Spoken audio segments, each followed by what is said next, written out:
That did not fit that shape. That did not look like that shape.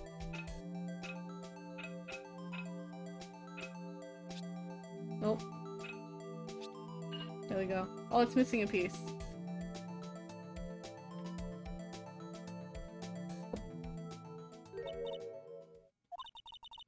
I think we did it.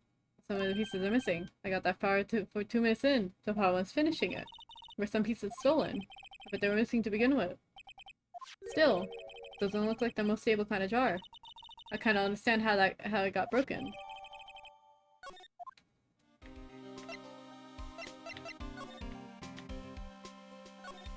Nope. Look at this one's open and the red indicator light above the door is lit. That door is coated with Detective Goodman's fingerprints. Detective Goodman's locker. Are you sure it's okay to leave it open like that? Well, it'll be hard to get open again if we closed it. It's empty. Must have been taken the contents must have been taken elsewhere. Someone left a glove here, but only one. Detective Gumshoe, maybe. There you go, pal. Make me out to look like some absent-minded detective. That's evidence from the case, you know.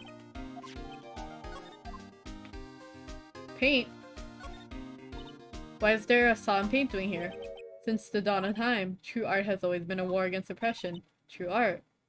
I noticed there's blue and yellow paint here. Perhaps we were witnessing the birthplace of the badger. Well, you might say this in my studio. Here, in the evidence room. How did you not get paint splatters everywhere here?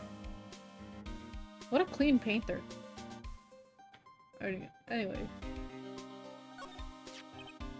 To put these pieces together, it makes a jar. There are two things that bother me. One, why are some of the pieces missing? Two, doesn't it seem a little unstable? No wonder it broke. Okay, anything else? I think that's it.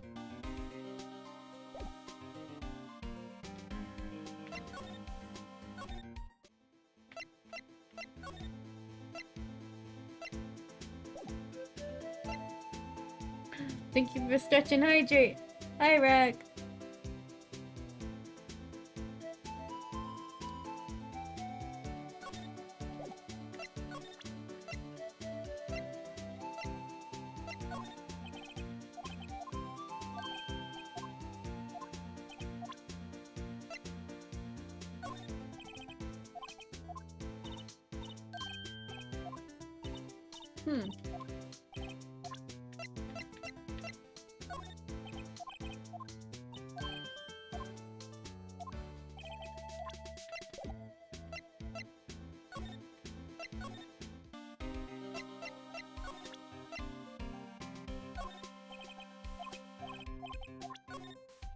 Oops.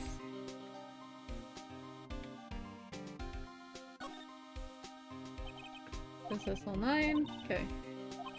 Huh, what's so confusing about that? Do you know how many other words sound like it? Bag, gag, nag, lag, zag. Zag? Is that a word? You challenge me. Wait, are we playing a word game now?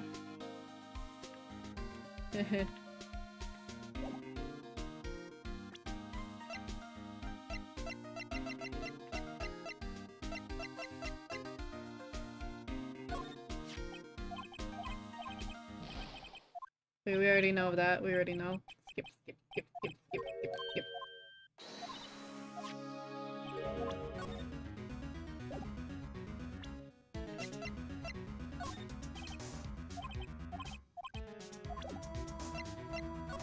So maybe we gotta talk to Edgeworth now?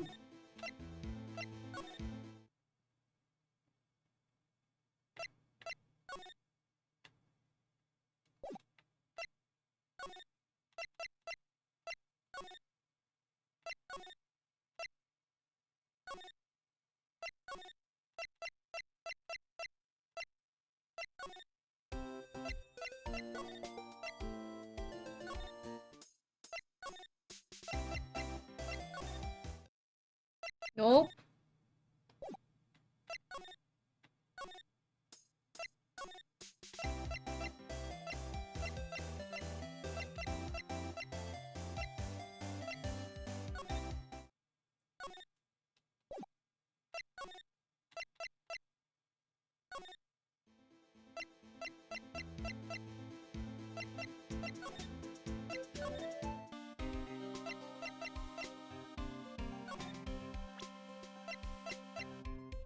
Maybe spray more here?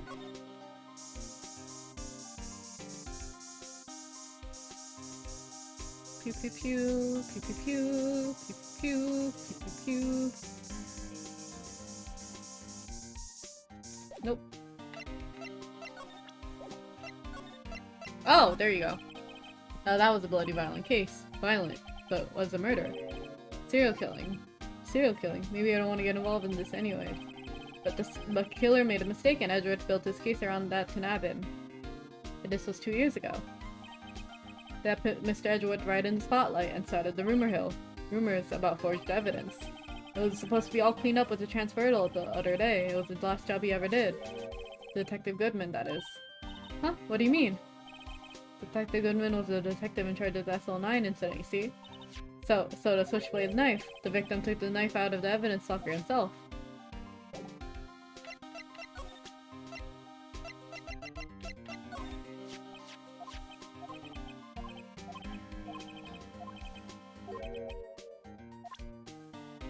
Oops.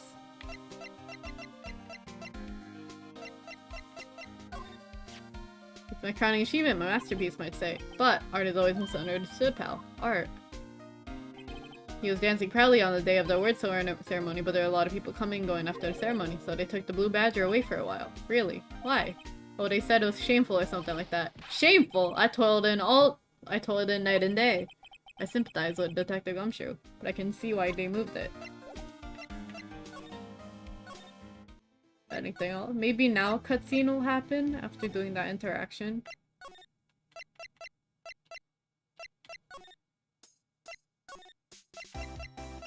Oh, Edgeworth! Damn it.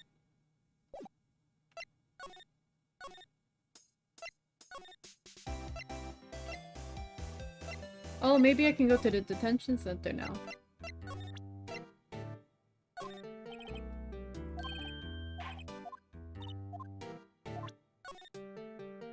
Nope.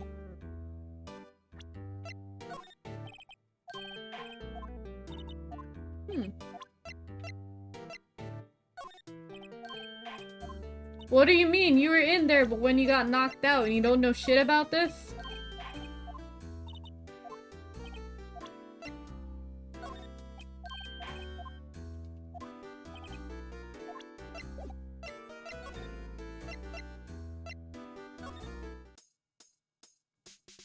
What else do I gotta look at? Ba-ba-ba.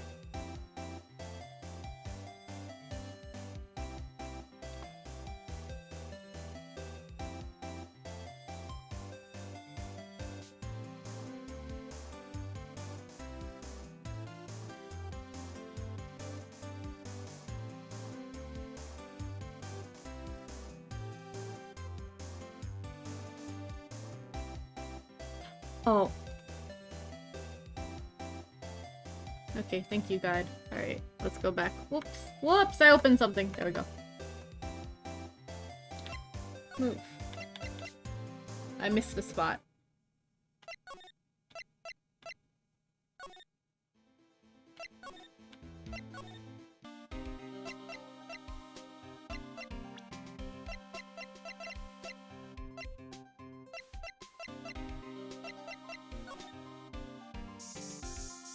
No? Oh, hey! There you go. Why am I getting a reaction here? There's no reason for the murderer to touch this spot if he fled out the door. This might be something significant. Hey, that's some pretty amazing stuff you got there, pal. What's this? It's called luminal testing fluid. Where'd you get your hands on that? Huh? I'd like to get some too. I'll borrow 50 bucks from the chief. Where did you get this, Emma? I always buy mail order. I bet I got this stuff. Oh, floor plans. Interesting. Alright. Now can I talk to Edgeworth?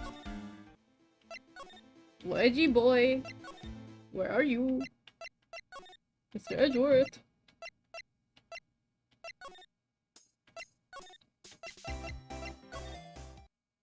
Damn it! Now what?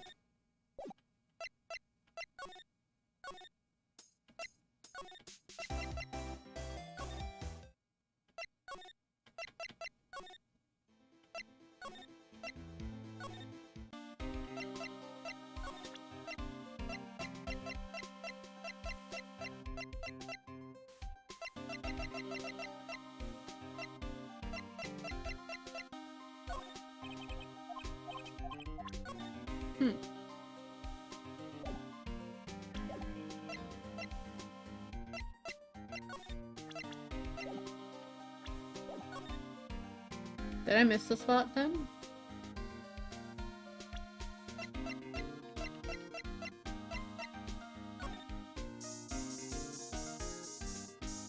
Oh, you wanted me to check this too? Of course. Of course. I knew it. It's someone's right handprint. What's the matter, detective? This locker, it's mine. It's yours. Please. You have to help me when they come take me away. Promise you'll testify I wouldn't harm a fly. You'll do that for me, won't you, pals? This is an important clue. If it's important and visible, why did I need to spray with luminol testing fluid? But you're a detective. Hey pal, look at the time. Was there something you needed to go to? So Mr. Editor should be letting out soon. Is that sushi? Is that sushi? That looks good. I also love gumshoe. I'm going to go give them my report for the day. It might help, you know. Report? You mean the note written back on the flyer? The one that says nothing but no problems. Hey, it's Mr. Edward we're talking about. I'm sure he can use a report like this. I believe in him. Who needs the enemies when you got friends like Detective Gumshoe? I'm off, pal. Later. There we go. Oh, edgy boy. Mr. Edgeworth. I need to talk to you.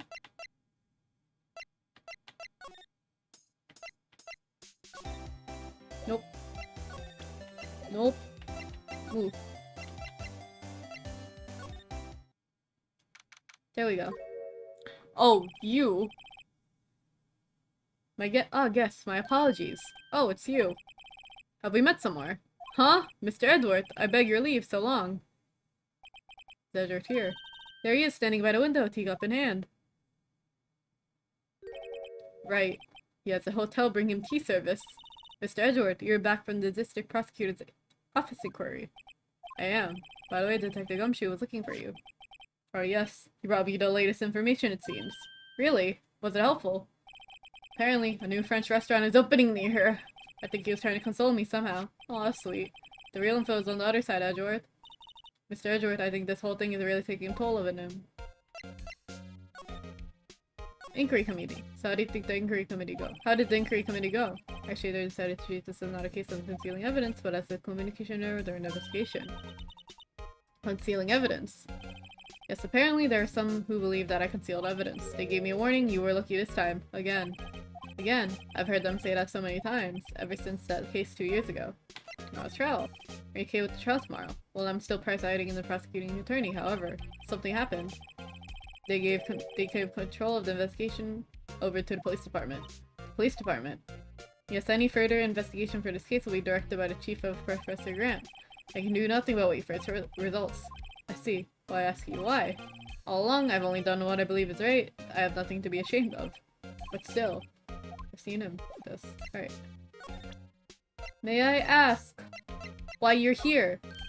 Alright, I better check this now. As I was saying, Oop, what's this? And a record of ID card usage. Edward, you went to the evidence room that day, didn't you? Just before the incident occurred, no less. Yes, that's true. Why, Mr. Edward? Please don't look at me like that. I was asked to go by Chief Grant, no less. The chief of police. He wanted.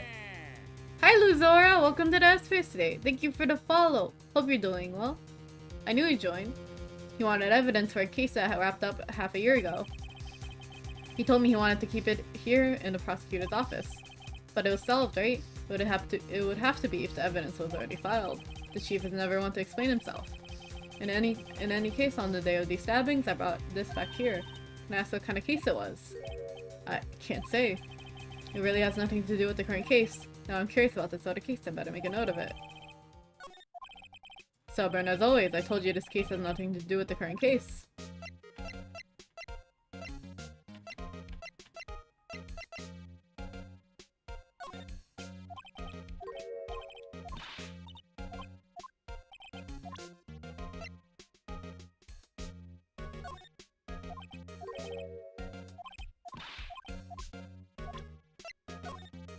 Damn it.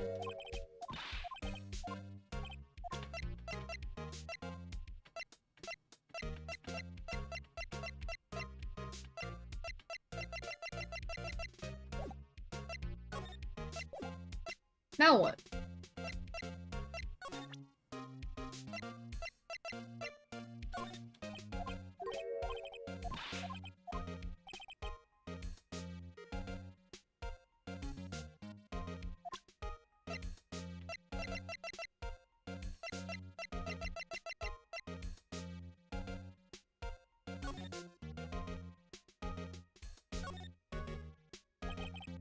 Age 16, what that got to do with anything? Nothing apparently. At least that's what Edward said. That makes him seem all the more suspicious.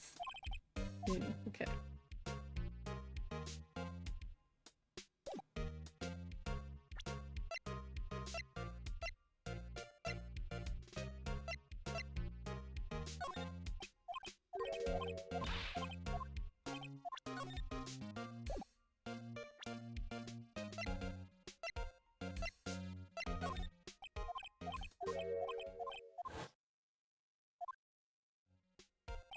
Yes, Red, why don't you tell me about it? Tell me the truth.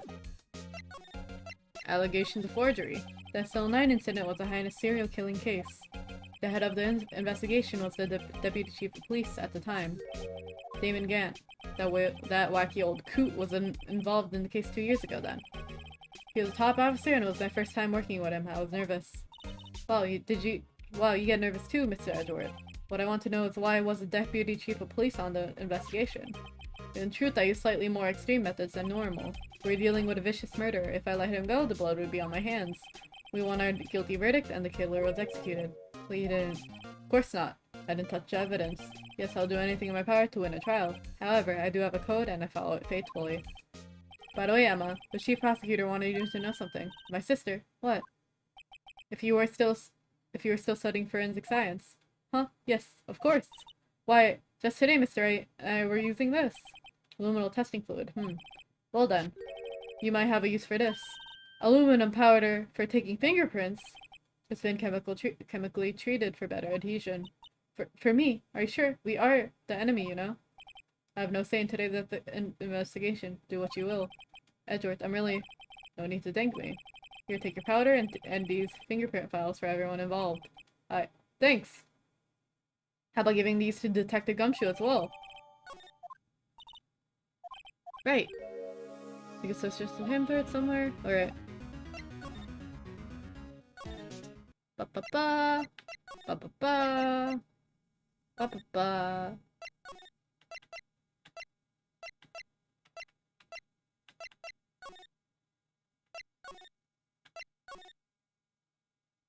Oh, cutscene. Our investigation turned into a suspicious handprint.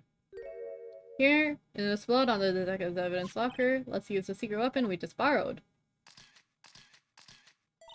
Right, let's get started. First choose a finger. Each finger leaves behind a slightly different imprint, so let's choose a finger that will have left behind the clearest print. Can't tell the difference at a glance, but quit procrastinating and choose the finger. The thumb! Okay, now it's time to check for prints. Let me show you how it's done. First, we sprinkle aluminum powder around. How do you do that? With enter!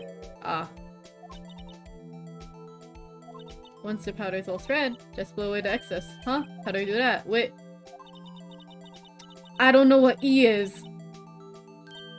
See? Wow. That looks like fun. Okay. So they're basically fingerprinting. I guess I'll give it a try. Okay.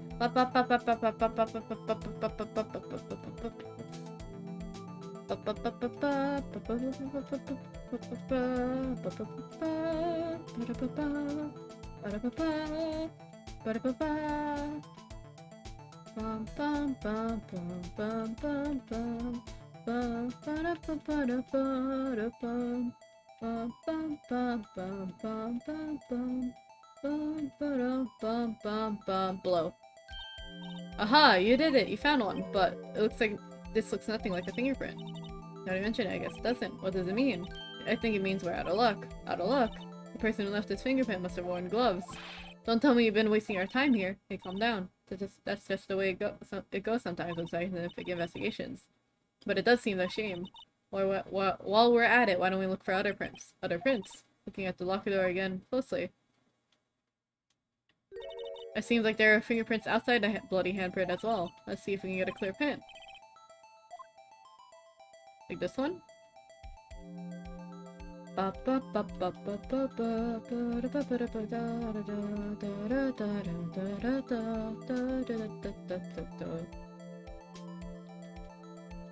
Blow. Wow. Oh, is that not clear enough? Do you want more?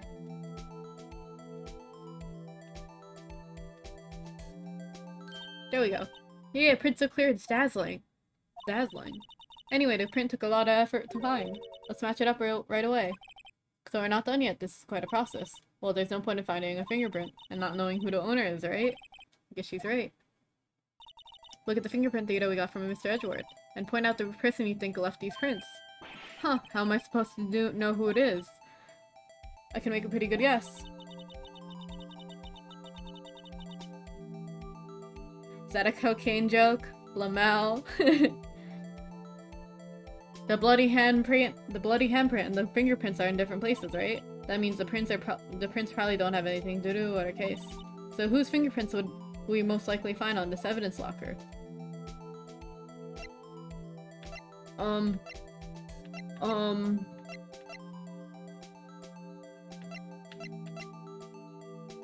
That looks like gumshoes.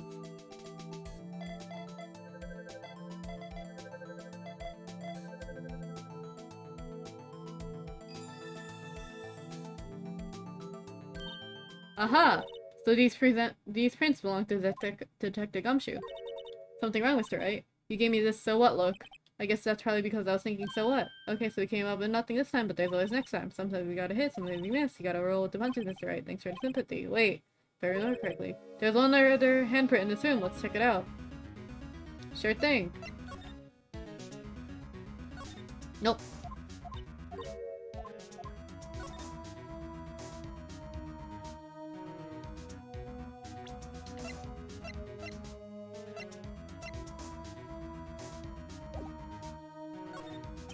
This is where we got a luminol fluid reaction, right? Right. There was a handprint here. Okay. Wanna try using this. Check for prints.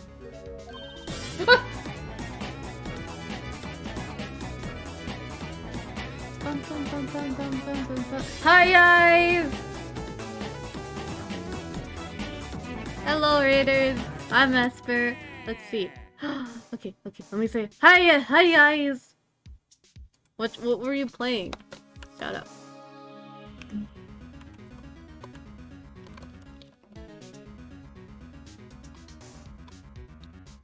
Insanity by Udi. I don't know. Is that one of the RPG gamers? No, RPG games that you're showing towards the beginning of the stream? Maybe? I don't know. Anyways. Hi Saikon! Hi Kibi! Hi Giggles! Hi Lazy Artist! Hi Usagi! Hi Shadow Gamer! Hi Moop! Hi Ankari! Hi Floggy! Cause he typed. Hi Satin! Hi Osteros! Yep. Interesting. Okay. I think I'm almost done with this. I got one more part after this. See, it's attorney. Yeah! Let's see. Hi Dolly Cake. Also. Hi Mr. Floats. Welcome. I molded earlier, but hopefully it's better now. I really want to finish this. But yeah. Eyes, go eat if you haven't already. To warn you about something worse. Also, Eyes, if you're still there, you gotta pin your schedule. The area with the blood is wiped away, right? We only ended up finding it using chemical means. Any prints in the area will have been wiped away too. Oh, right. So that means no prints. Hey, guess what I found out today? I can delete mod messages. Type that again. Anyways. Would you say the probability of your hypothesis is high? Don't ask me.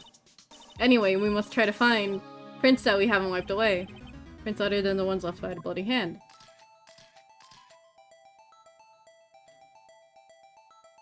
Let's see.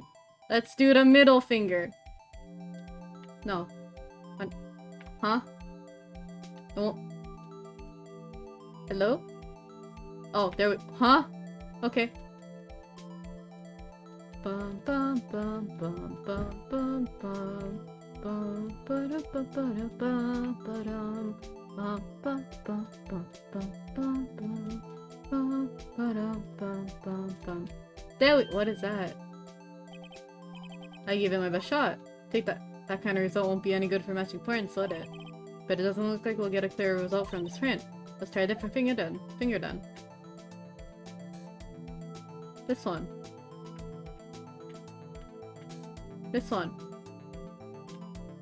This one. I'm gonna press A randomly until it'll— there we— huh? Okay.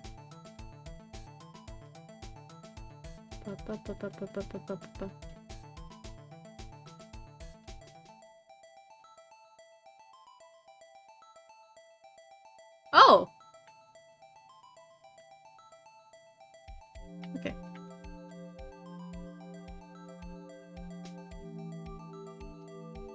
There we go.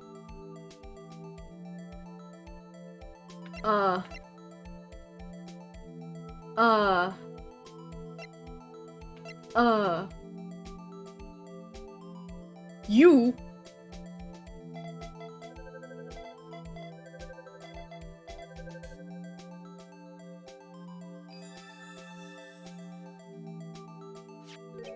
Hades' fingerprints day. Whose are they? Whose? Is this someone I know? It's Officer Marshall. Huh? Officer Jake Marshall. That's gotta be a coincidence. He's not involved in the crime. Emma, this is decidedly different from Detective Gumshoe's prints.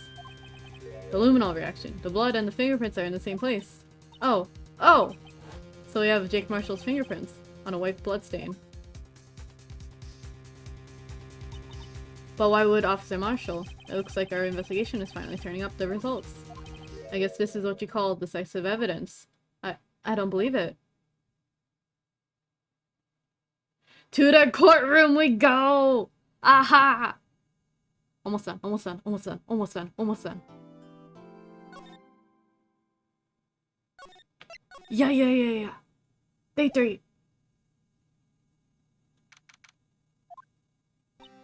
So what do you think, Mr. Wright? I think the prosecution is as confused as we are. After all, our victim was murdered in 2 different places at the same time. And a different suspect was arrested at each of the crime scenes. Lana! Good morning, Mr. Wright. I apologize for yesterday. I was indisposed. I hope they didn't hold you for too long for questioning. We just finished, actually. I'm used to all-nighters, though. That is relatable. How'd it go? It is as Mr. Wright suspects. The police are clueless. I figured as much, so I stuck to plea bargain. Plea bargain? What do you mean by that?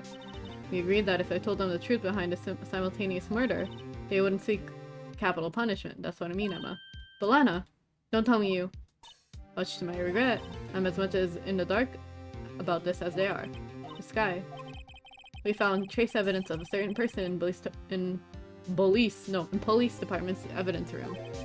They belong to Officer Jake Marshall. What kind of trace evidence? Bloodstained fingerprints, to be exact. That's the trump card I have up my sleeve today. You do understand what this means, don't you? In order to defend my sister, you're going to accuse Mr. Marshall. We have to play the cards that we're dealt, isn't that right, Miss Guy? Do what you have to do, Mr. Wright.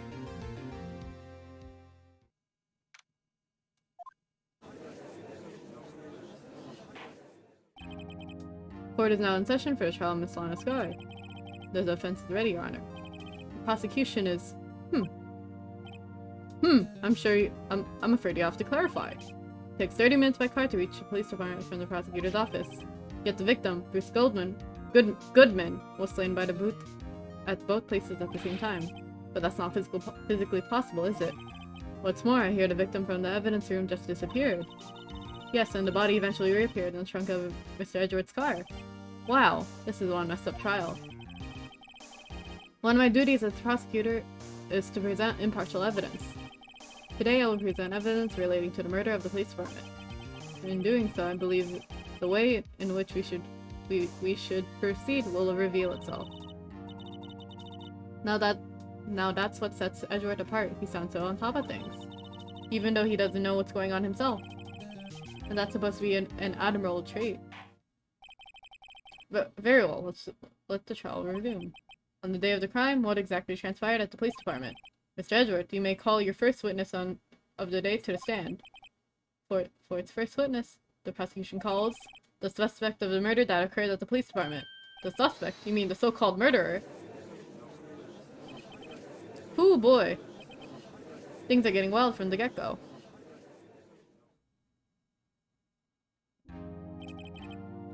Will the witness please state his name and occupation?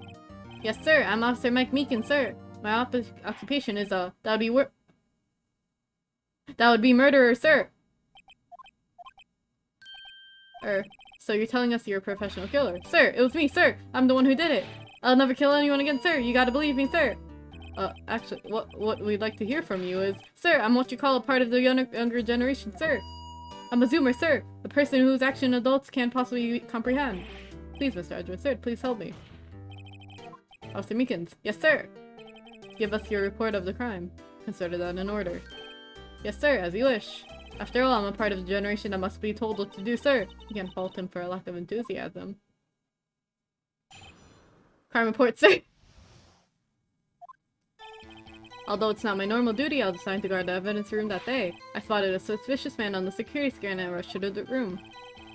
I was only doing what I was trained to do, sir. I was suddenly attacked. I fought for my life, then I did it. After that, I passed out until another officer smacked me awake. So the victim, Detective Goodman, attacked you. Do unto others before they do unto you. That's the Meekins family motto, sir. I see. Then you fainted and a colleague helped you regain consciousness. Yes, sir. He knocked me upside the head, sir. Very well. The defense began its cross-examination. What I need here is more info to work with. So we just keep pressing him. Like a panini. Okay. Although it's not... Mr. Meekins, you work in the General Affairs Department, do you not? Yes, sir. I'm in charge of hiring new recruits, sir. Yikes, that's a scary thought. New evidence transfer was taken in place of the crime, which meant many officers were given special tasks not ordinarily performed. I was in charge of guarding the Blue Badger, sir. The Blue Badger?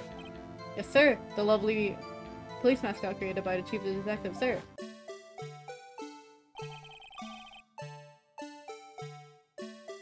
This theme song is just it's gonna be stuck in my head. Anyway, I was to ensure it wasn't broken during the transferal process. That was my sole mission for the day, sir. I see. Sounds like a very, important mission. After the award ceremony finished that day, there were so many people running around that I relocated the Blue Badger to the evidence room. So that is why you went to the evidence room. Tell us. What did you see when you went there? I saw the suspicious man on the security screen and rushed to my room. In order to enter the evidence room, you need an ID card, am I correct? Precisely, sir. I have one right around my neck. So then, your ID number should be listed on here, right?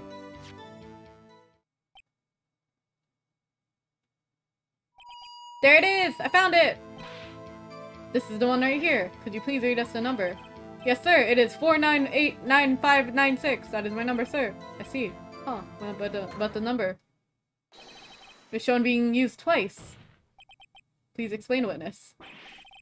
It's no real mystery, sir. The first time was when I relocated the Blue Badger to the evidence room. And the second time is when I went to go get him after everything settled down. I see. So it was during the second time when... Yes, sir. That is when I spotted the man on the security screen. Interesting.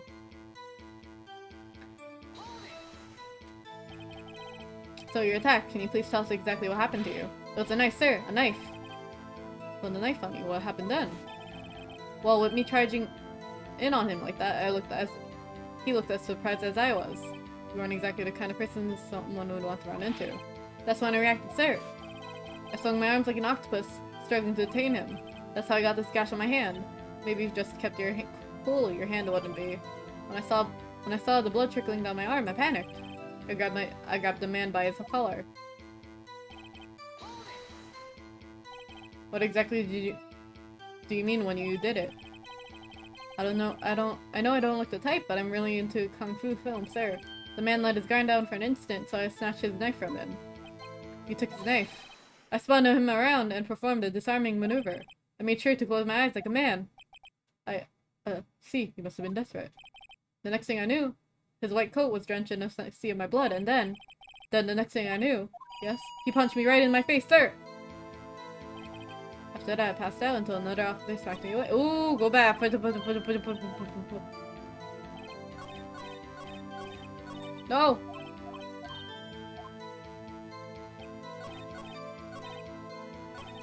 Okay. About what time did you regain consciousness? Officer, no offense, sir, but how am I supposed to know that? I was unconscious. Right. According to testimony, he woke up around 5:30. He hit me right in the head, too. I woke up crying tears of pain. That's nice. I mean, it's nice that you're covered, that is. When I came around, though, I made sure to finish my mission, sir. Your mission? Yes, sir. The Blue Badger, sir. I returned him to the entrance before things got out of hand. I believe you now have a fairly accurate picture of what happened. Yes, Your Honor. Only one thing remains unclear. Was the man this officer murdered really the victim? He's got a point. Yes, Officer Meekins. With regard to that, sir. Take a look at the VCR! Take a look at this. It was sent to my jail cell. Chief Gant delivered this to me just this morning, sir. Delivered it. What is that? A videotape. Yes, sir. That's absolutely right, sir. A videotape, sir. It contains footage from the security camera in the evidence room. What? But I specifically asked if there was such a tape, and I was told it's mistakenly been erased. That's quite a mistake. I just do what I'm told, sir. It's the only thing I'm really good at, sir. Looks like the communication with the police department is good as ever. Well, look at that. Let's have a look. Show us the video of you. A VCR is like a UFO, man. Show us the video of you murdering the victim. Oh, please don't stop using that word murder, sir. It scares me. Picked a video of real murder. Just what are we getting ourselves into?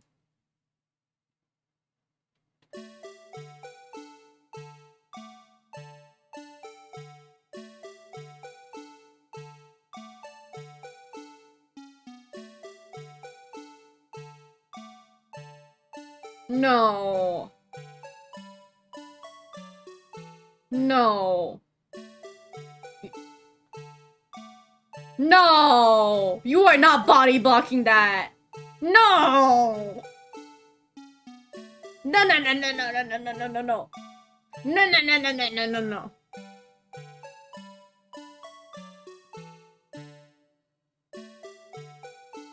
No! No!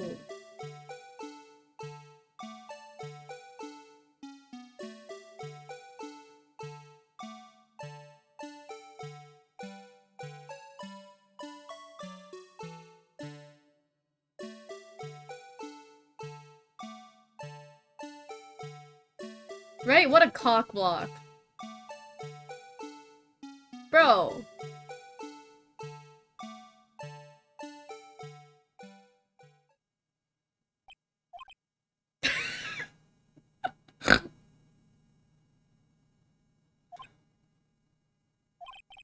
Well, I believe we're all thinking the same thing. How can we deal with these unsettling feelings that are within us? What the hell was that wriggling piece of plywood? Sir, that is the pride and joy of the Criminal Affairs Department, sir. That is the Blue Badger, sir. Why am I not surprised this isn't going smoothly? Yeah, yes, well anyway. The tape seems to prove that the witness did indeed encounter, someone. In the evidence room. Your Honor, instead of relying clearly on incomplete footage, the witness's testimony will suffice. Is that alright with you, Officer Meekins? Yes, sir, as you wish, sir. Mystery Man. His face can't be clearly seen in the video, but there's no question that the other person was Detective Goodman, sir. I mean, when he opened the locker, which required Detective Goodman's fingerprint to do so. The locker he opened was unquestionably Detective Goodman, sir. So it must be him. No one else could have unlocked it. What's this about a fingerprint? Each detective has been given a lock equipped with a fingerprint-activated lock. These locks ensure that each locker can only be opened by the detective it belongs to. Intriguing. That would mean the victim at the crime scene would have to have been Detective Goodman. Very well. The defense may begin its cross-examinations. I don't know where this cross-examination will lead. But everything begins with contradictions. That's where I have to start. Mystery Man.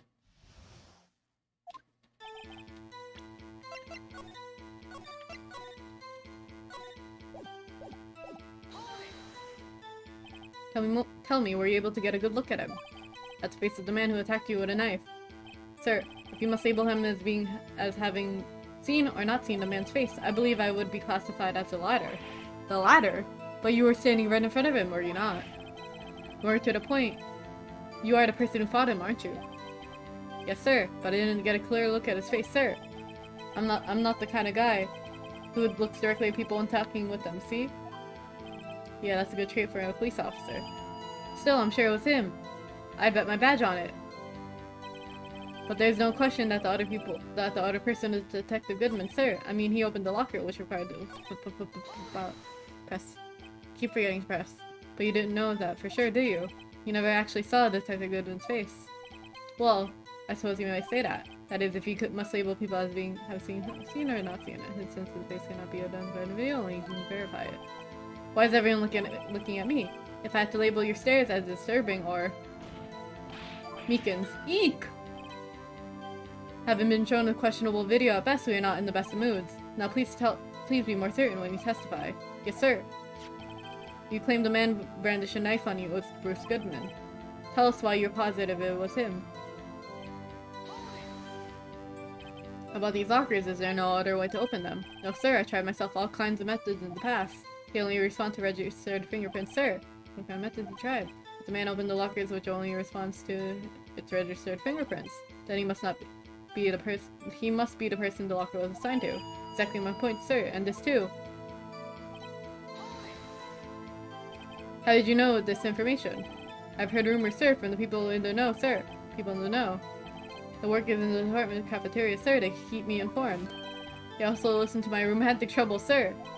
For the record, the open locker did indeed belong to Detective Goodman. I verified its information through a more reliable source. So victim opened the locker with his own fingerprint.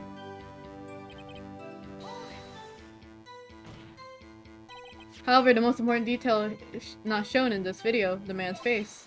Sir! If I may say something, sir, please do. After all, you're the one being examined. I don't understand why the man's face is so important in this case, sir. I mean, it was his hand that opened the fingerprint lock, and it was his hand that tried to thrust his knife into my body, sir. My unsettled state can testify enough to this, sir. Yes, you have a point. The footage doesn't lie. That is, unless the defense has a problem with it. Mr. Wright, let's check the court record again. Is there a problem with the security video? There's a problem. Regarding the video contained on this tape, there was one thing in particular that seems rather strange. This contradiction leads to the possibility that the man may not have been Detective Goodman. This video contains such a contradiction. Interesting, Your Honor. I have a proposal. Yes, Mr. Edward. I propose we have the defense point us this alleged contradiction in the video. Very well. Proposal accepted. Let us further inspect this piece of evidence. I will now play the security game. Mr. Wright, please show us this contradiction you speak of. I have to point out if Harold in the video. This is the first time I've ever... You can do it, Mr. Wright. It's a setup so you can fast forward, rewind, or pause the video. Just take a good look and point out the right thing. Please don't pay it too many times. I can't stand watching this video.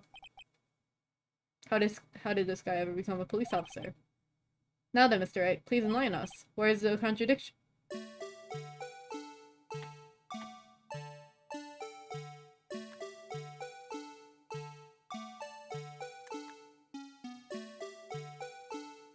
Wait.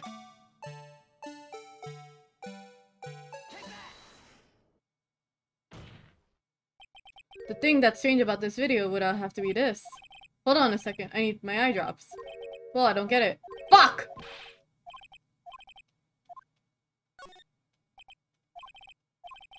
It's the glove! The glove!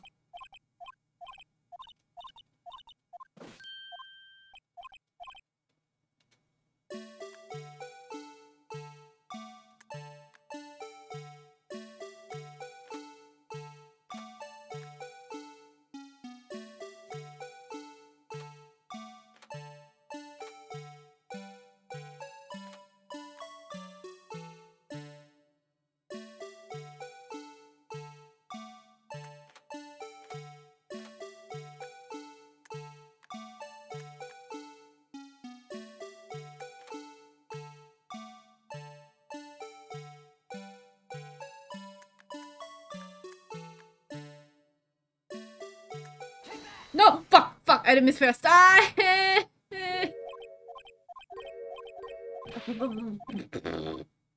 Play video again. It was the glove!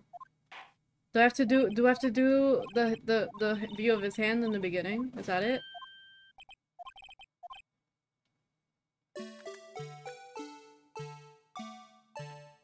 Oh no, I need to point it. Oopsie. So pause.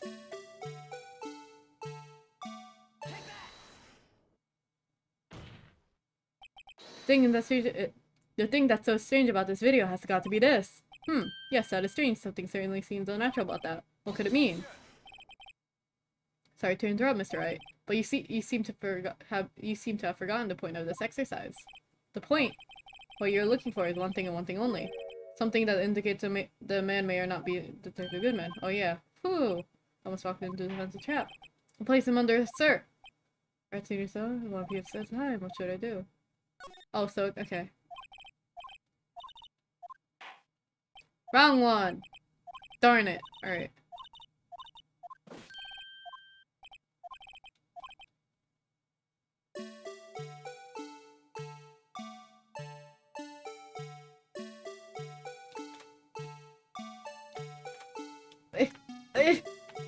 Go back.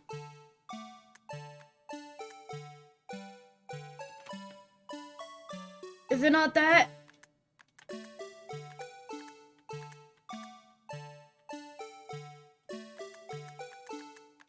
Is he wearing a glove? I can't tell him that.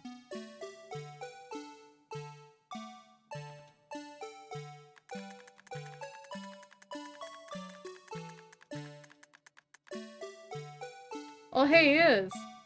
Right? But that's like the lining of the glove. Wrinkling, right? That's it.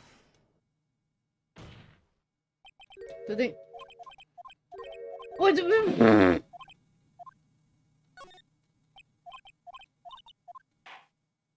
Come on. Come on.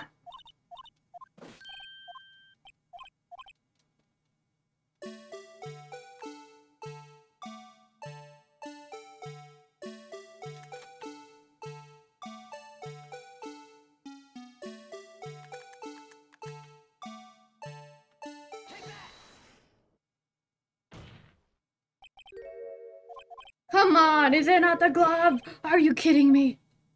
Are you kidding me? Bum bum bum bum bum.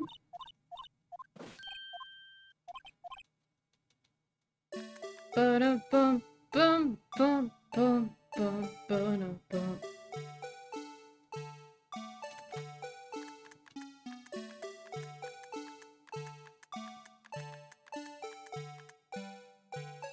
Thank you for the hydrate.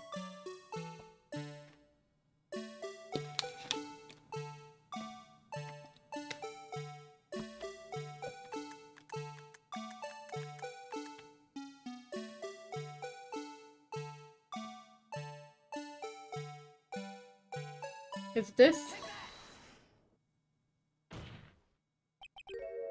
Fuck!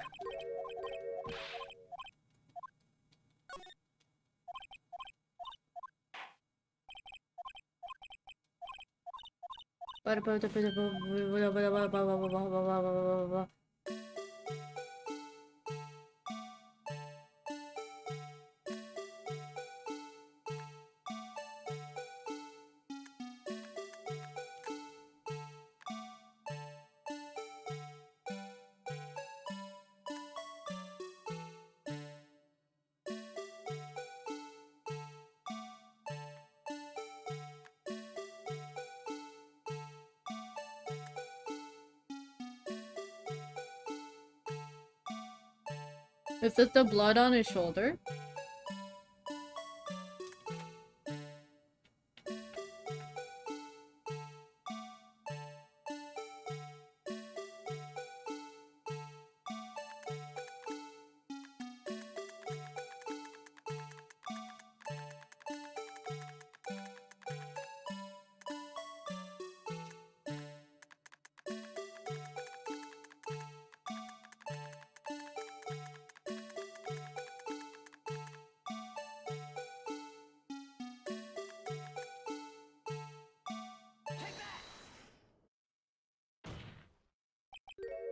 Nope, it's not that either.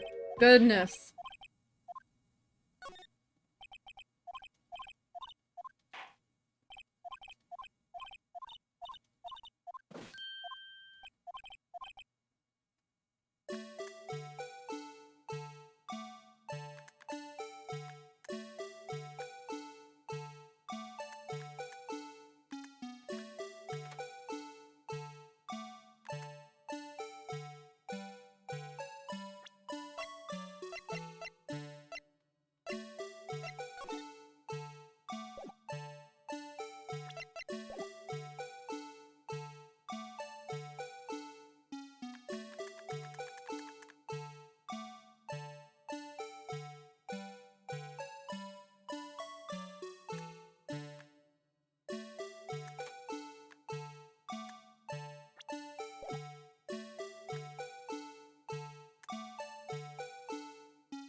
Is it this?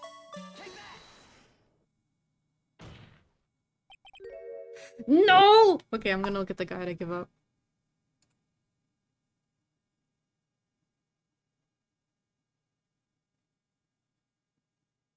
The light above Goodman's locker. Huh.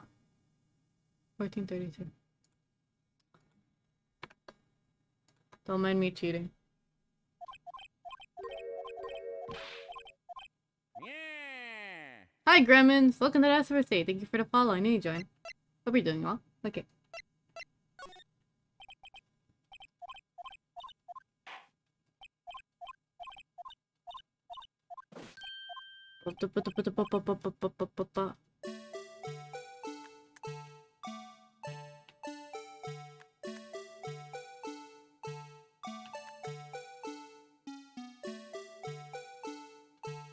Oh! Oh, now I notice it. Because I noticed it now that it's pointed out. I would have never noticed that. I would have never noticed that. God damn it. You think I pay attention to these things? Right there. The thing that's strange about the video has got to be this, Officer Meekins. Sir, do you mean sir? As I understand, the locker apparatus looks like this. When you grab the handle sensor, I forgot to read that. Oops. The light turns out and the lock is released. According to my very limited experience, that's the way I understand it, sir. If so, then something is seriously wrong with this picture.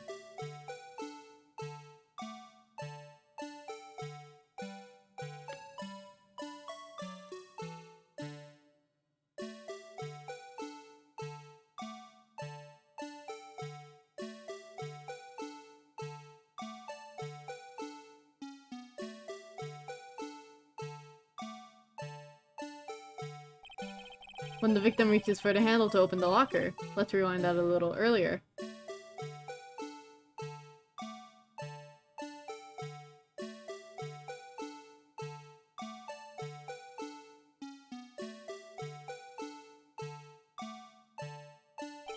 Here, notice the light. What's this? It's already lit. Precisely my point, Your Honor. The locker was already open before the victim grabbed the handle. Whoa! Order! Order! What's the meaning of this? It's very simple, Your Honor. The locker was unlocked on the day of the crime. But the lockers are controlled by an electronic system. When the door is shut, a sensor is triggered, and the locker is automatically locked. Oh, I know, it must have been broken down. Of course I'm not an expert of this. That's not very likely, Your Honor. The sensor would detect and report any malfunction. Oh, well, this goes to show novices should keep their mouths shut. So then, Mr. Wright, do you have any explanation? Me, Your Honor. Yes. Why wasn't the locker locked? Me, Your Honor. Well, you see, this isn't exactly my field. What do you mean? What do you think, scientific investigator? Maybe something like jammed the system sensor. Something jammed the sensor, say. There's something else that seems out of place in this video. That's it too. There's gotta be another clue. It's the glove!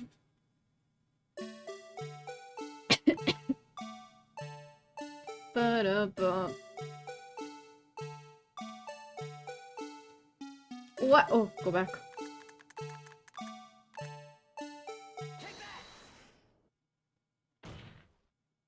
Please watch closely. This is a continuation of the part I showed you earlier. Why do you have to show it again? Why do you have to go show it again when I already pointed it out?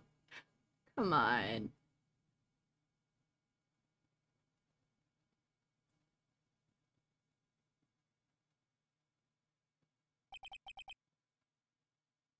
What's this? Something white fell out of the locker. But sir, it's been my experience that things fall out when doors are opened. I often fall out and roll. We can't be sure that the item was completely inside the locker to begin with. What do you mean? The sensor triggers the lock when the door is shut. What if something was inserted, say? Between the sensor and the door? Inserted?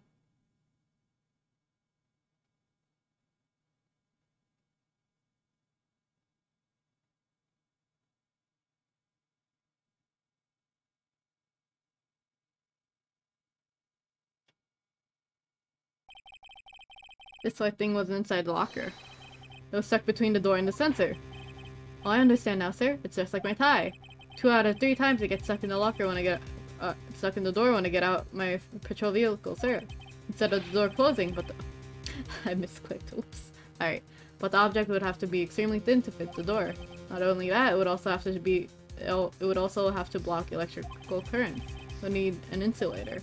Yes, an insulator, but at the crime scene. There just might have been something that fits the description. But sir, by insulator you mean? I think I finally got this figured out. Very well, will the defense please present the relevant evidence? What was this insulator that was stuck on the locker door? Was it not the glove?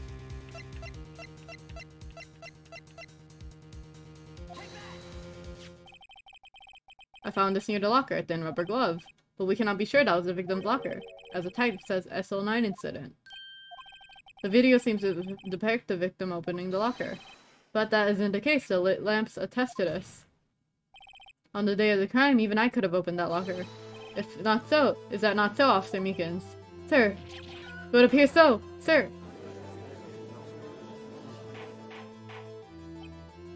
Meekins' back portrait is depicted nicely. Order, order, when he's standing. So are we to believe then that the victim, whom this witness stabbed in the evidence room, was not Detective Goodman? Do not be misled, Your Honor. What do you mean, Mr. Edgeworth? The defense has merely demonstrated that possibility and nothing more. The victim in the video is indeed Bruce Goodman. The prosecution will offer one more testimony to prove this. What? Officer Meekins, please testify about this. Sir, me, sir. I'm not sure what you're referring to, sir. Oh, you mean that, sir? Of course, sir. Is that a joke? Very well, begin your testimony.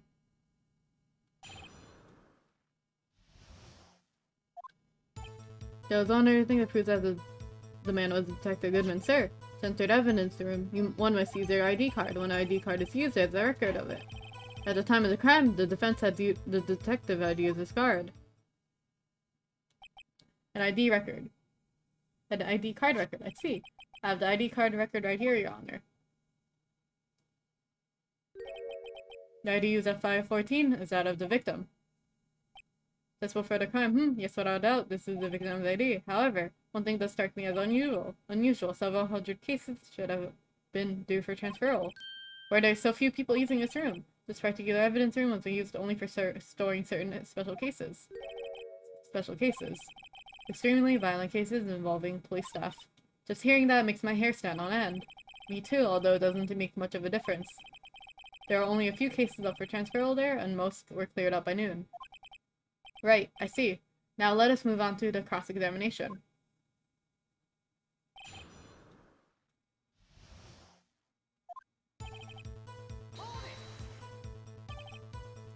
You believe that this to be rock solid, do you? Yes, sir. Solid stone, sir. If my hand weren't wrapped in bandages, I would even give the V for victory sign, sir. Peace! Piss! Couldn't he just use his right hand for that? Let's hear him out fully. As we see, no, very end. Okay.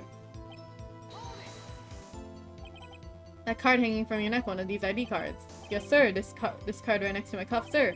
I keep it here so I won't ever forget it. What if somebody were to steal it for you, keeping it out open like that?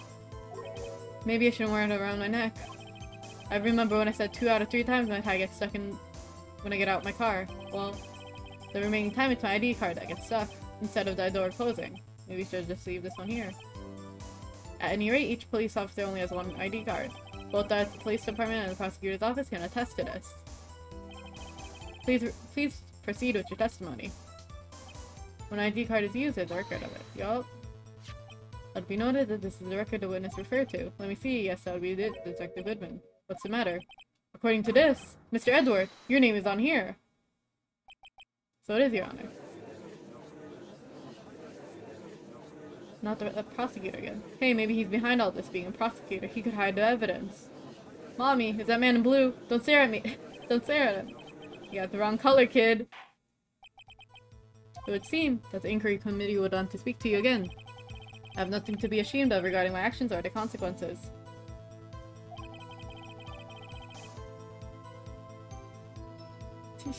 But now let's continue the cross-examination. Poor Mr. Edward, it must be so difficult for him. At the time of the crime, earlier I believe you testified when you asked the man to show his ID card. He pulled a knife on you. Yes, sir, he didn't show me an ID card, sir. Don't you think that's odd? I mean, if he had his ID card, all he had to do was show it to you. There wouldn't be any reason to draw a knife. Maybe he just panicked. Everything stems from contradictions, let's point them out. Mr. 8, what do you think? I'm confused. What? The problem with this ID card testimony is far too obvious. It's not like Edward to miss something like this. You're thinking too hard about it. Come on, let's go show him what we got. There's one other thing that proves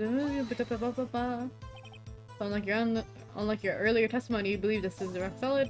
Oh, I repeat. Okay. Okay.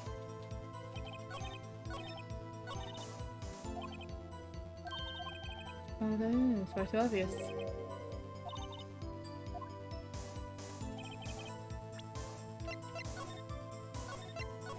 It may be obvious, but I am stupid. Alright.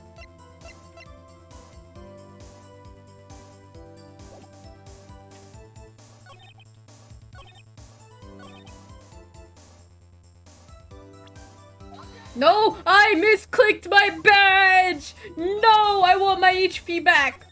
We're reloading. Oopsie.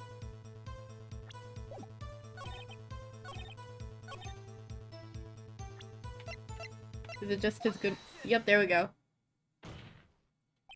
Wait one moment, Officer Meekins. I'm not good at waiting, sir. I have the victim's ID card right here. I found it at the crime scene. That makes sense. I'm a lawyer. When I say crime scene, I'm not referring to the evidence room at the police department. I mean the other crime scene. The underground parking lot at the prosecutor's office. Your Honor, I have one more piece of evidence present. It is a very important clue regarding the victim's card. A lost item report. It's only half completed, but it shows that Detective Goodman had lost something on the day of the crime. Something important enough to fill out this report. Let me guess. You believe this something must be his ID card. I can't say for sure, but there is a high probability. On the day of the crime, Detective Goodman was not carrying his card. Order! Order! So now, what does this all mean? It can only mean one thing. It doesn't even require much thought. The man Officer Meekins encountered in the evidence room was not Detective Goodman, but rather the man who stole his card. Order! Order! Order! Does the prosecution not have a response? I have only one thing to say to the defense. Bravo, Mr. Wright. Bravo. Allow me to summarize the defense's arguments. At 5:15 on the day of the crime, the man in the evidence room Officer Meekins encountered was not Detective Goodman. There are 2 grounds to support this. First, the locker in the evidence room was already unlocked. The second, the victim lost his ID card. Am I correct so far, Mr. Wright? Yes. What's he up to? That being the case, we must inevitably arrive at a single conclusion. If the victim in this video is a fake, then the murder in this evidence room is also a fake. In other words, the security camera does not show the instant of the murder. That is... Well, I guess that's right. Something wrong, Mr. Wright. Only moments ago, you seemed content to be pointing your finger around. This is going to end well. Well. Seems you finally realized. Exactly what you've gone such lengths to prove. Explain yourself, Mr. Edgeworth. The defense has already done the explaining for me. The victim in this video is a fake, which means the murder did not take place at the police department at 5:15 on the day of the crime. So, the real crime could only take place at one location, the underground parking lot, at the prosecutor's office, the murder being Miss Lana Skye, the defendant. The evidence is compelling. A trustworthy witness observed the moment the defendant used the murder weapon.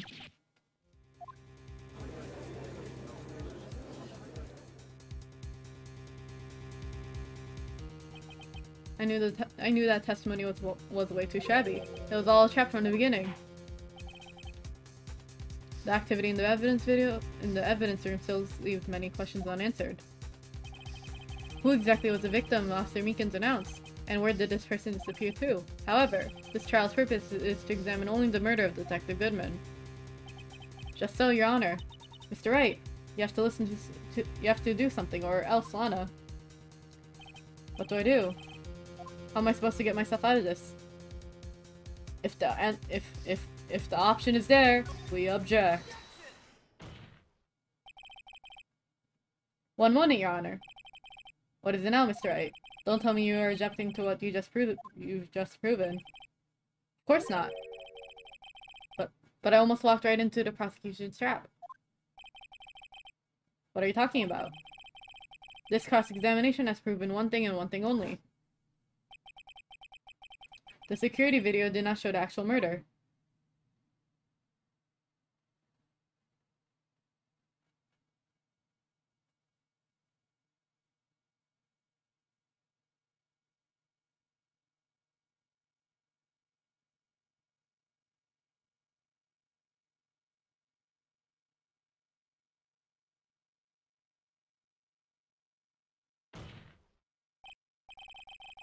However, it cannot be said that it is unrelated to the murder in the parking lot.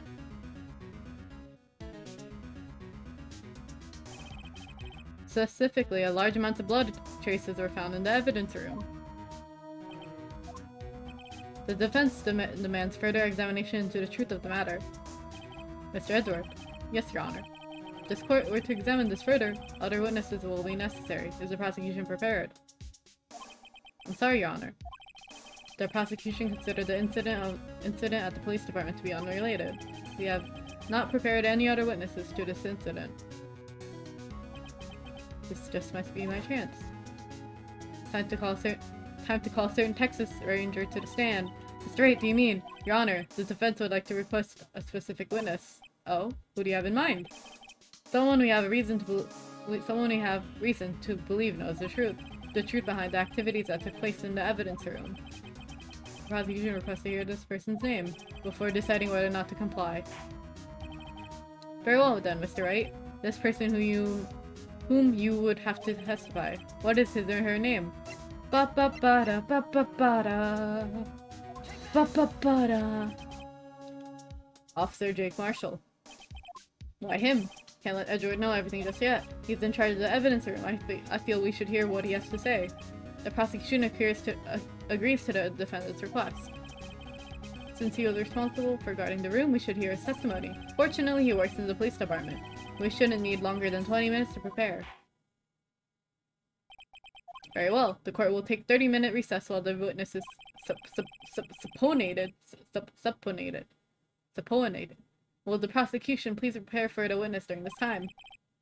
We will, Your Honor. Court is now in recess. This is very off topic, but I said I would go to bed at like 3 a.m. But then I kept reading. I kept a bunch of Korean web novels I've been reading. I forgot to read them for a while, and it's been like 6 months since I read them, and a lot of them got a lot of them got updated translations. So you know what I did for the next 3 hours? I read them. What you've been reading? Like very I like reading villainous novels. But some of them like the translations are kind of bad. But otherwise, they're all right. They're very what's the word? I don't want to say sappy romance, but it kind of is. um but one webtoon I really like is to be you even for a day. This one's a webtoon. I like it. I like that one a lot. It's very drama heavy. I like that one a lot. Other than that, I'll forget the rest I've read. But I look forward to those updates. Anyways.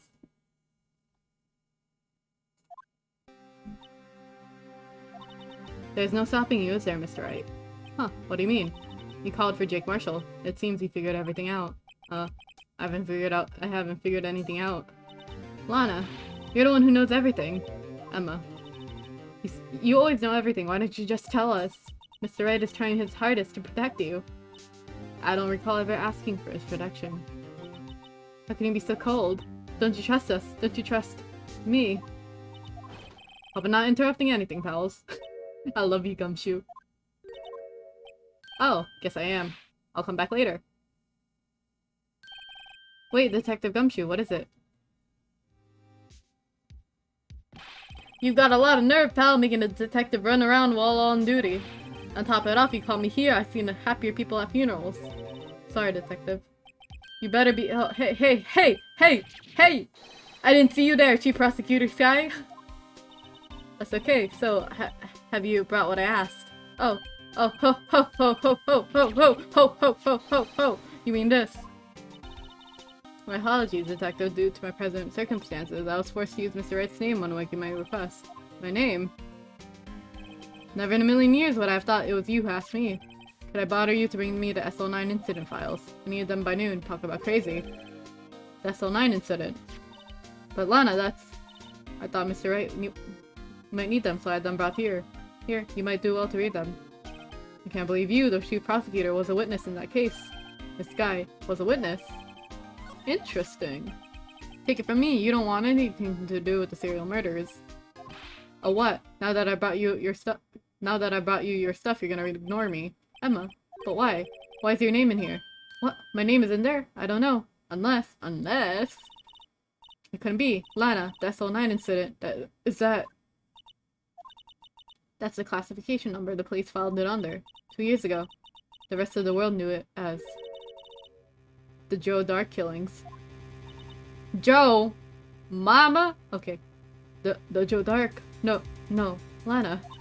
That's over with. No. Emma, wait. She ran away. You know what? I just remembered. I gotta be somewhere. Sorry, pal, but I'm out of here. Jake Marshall, Angel Star, let's mention Lana and Emma. Everyone involved in the kill. You didn't just say what? You want to type in the chat? You want to type in the chat what I just said?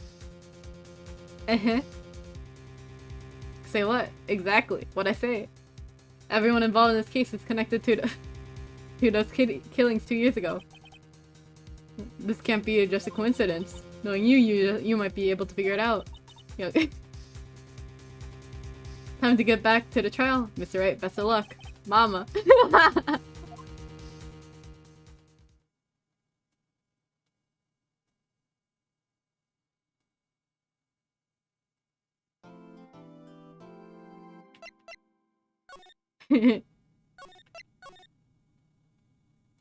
Last part! Last part! Last part! I think. I hope.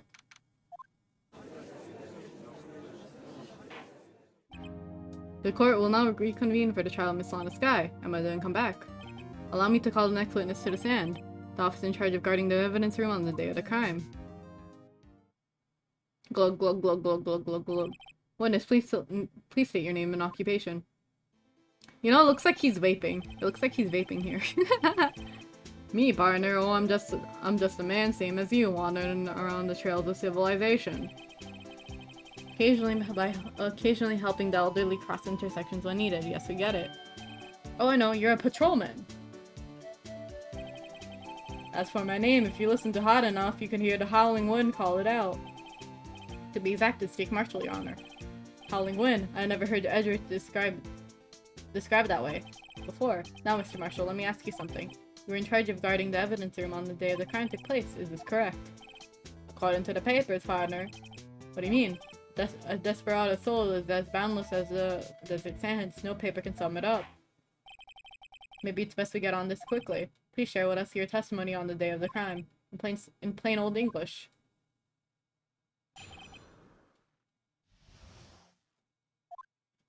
My job was to keep a wary eye on that bone orchid. They said I was supposed to make rounds 2 times a day, but that ain't my style. Besides, my room's protected by 2 security systems anyway. If I remember right, if I remember right, I was in the street side saloon at the time it went down. I'm just an instant traveling man, so if you're out of ammo, it's time to hit the trail. I can't say I particularly care for your attitude. I can't say I care for your beard, but you don't see me complaining. Wait a minute, what do you mean by 2 security systems? I mean the security cameras and the ID card reader. I reckon even a cowpoke like you even knows about those. Well, what about the fingerprint-activated locks on the evidence lockers? Fingerprint-activated locks? What kind of newfangled doohickey are those? He's not being very helpful. He's not that good with machines or even following orders. Everyone's got their weaknesses now, don't they, prosecutor? This one seems like trouble. Okay, Mr. Wright, he's all yours. Ba-ba-ba-da. How exactly do you keep an eye on the evidence room? Just making sure nothing moving on the security monitor. That room's so still. Even time dies in there. I was this caretaker interred in the recordings. You interred them. Videos of nothing aren't that useful. When the time would come, I'd erase the tape. Each time I'd erase the tape, it'd feel like I was erasing a part of my life. This isn't going to do him any good. So in actuality, you don't physically enter the evidence room. But you made your rounds on the day of the crime, right? Ain't you heard a word I said, partner? I told you that ain't my style. I'm afraid I don't understand. No desperado I know lets the rules get in his way. So, Officer Marshall, on the day of the crime, just between you and me, I didn't set foot in the evidence room that day. There was a rubber glove stuck in the victim's locker. Do you know anything about that? Sorry, partner, can't say I do. I haven't been in that crypt in weeks. How does this guy avoid being fired? You used to be a detective, so you used the evidence room in the past, correct? Of course. Back in my day, my locker was a gold mine in evidence. And yet you don't know about the fingerprint locking mechanism. Sorry, partner, I ain't good with machines. I couldn't even tell you how a bike works. That's quite incredible. The sensors in the locker cannot be seen. It's well known that some detectives are unaware of their presence. They mentioned it, I'm sure did something like that too. Okay.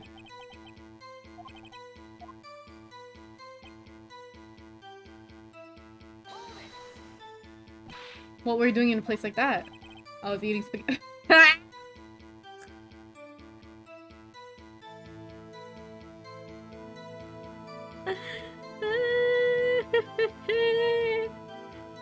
Mom says it's my turn to screenshot.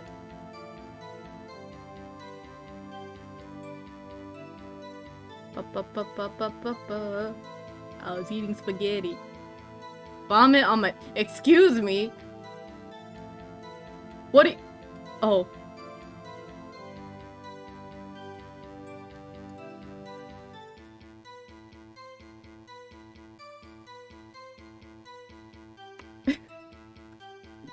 Y'all are wild and I was eating spaghetti.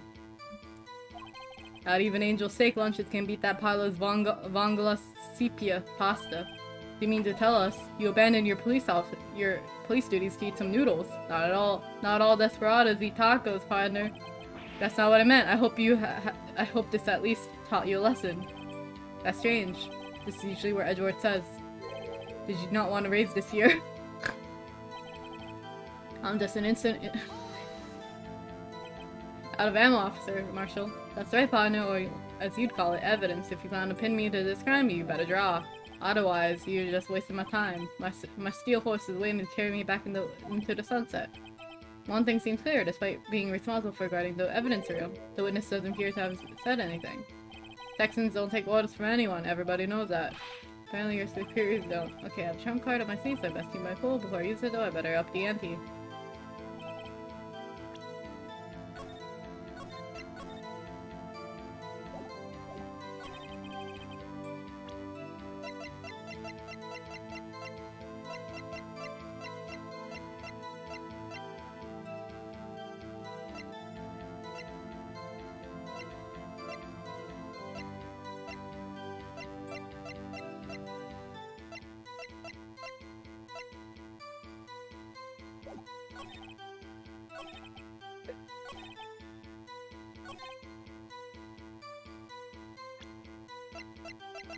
Is it his fingerprints?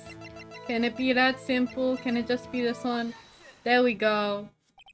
Officer Marshall, doesn't it strike you as odd? That is, you being called in to testify like this. After all, you weren't in the security room at the time of the crime. And yet you dragged me down here. Explain yourself, partner. It's quite simple. You left a very large trail behind the scene, or to be exact, a handprint. Listen real good, partner. Like I said, I'm the caretaker of that crypt. I pay my respects, that is, and make rounds about once a month. It's only natural my fingerprints would be on there. I only wish it were, officer. But you see, your fingerprints were covered in blood. Witness, what is the meaning of this? Your blood-stained fingerprints were at the crime scene. The blood was wiped away, however. A luminol test clearly revealed this. Well, Officer Marshall. You ever wonder if on his chin there's like a bald spot for him just shaving the same spot over and over? It seems to me. There ain't a person in this room with a head on his shoulders. I take it you have an explanation then, Officer Marshall, about the blood-stained fingerprints. Very well, you may begin your testimony about your fingerprints, found at the scene of the crime.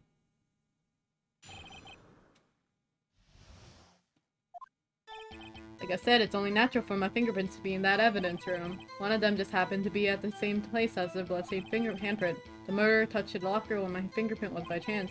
The blood stain and the fingerprint are completely unrelated. Or didn't you know the murderer wasn't wearing gloves? See, I had nothing to do with it. When it's concluded it's valid, there's no room for doubt. Life wouldn't be fun without any doubt, partner. This guy's hiding something, I can feel it. That's my chance to prove it. Here we go again! That's because you, how did you put it, pay your respects once a month. Yeah, that's right, that and one more thing. That lock happens to be mine. What do you mean? I meant what I said. That's the locker I used when I was a detective. The locker I still use. And all that's in there though is a heap of broken dreams. I see. It'd be strange if my prints weren't all over that locker. Apparently his fingerprint data was never removed in the locker's programming. He must have been using the fingerprint lock all this time without ever knowing it. Interesting. One of them just happened to be at the same place as the blood-stained handprint. So then, what about the bloody handprint? It was mine. It's no mystery. Please explain. The locker's covered with my handprints. It just so happened. The murder touched The chances of that happening are 1,000,000 to 1. On the contrary, one could argue the opposite. The chances of that not happening are 1,000,000 to 1. Get one thing straight, partner. You ain't gonna get no reward from me with a mere fingerprint. You wanna know why? What's saying? Unrelated. They're as different as night and day, kinda like cereal and cereal. One's got to do with breakfast, while the other one's a type of murder. He's right. Although seemingly alike, they're totally different. I don't see what homonyms have to do with this. Or didn't you know the murderer was wearing gloves? Fuck.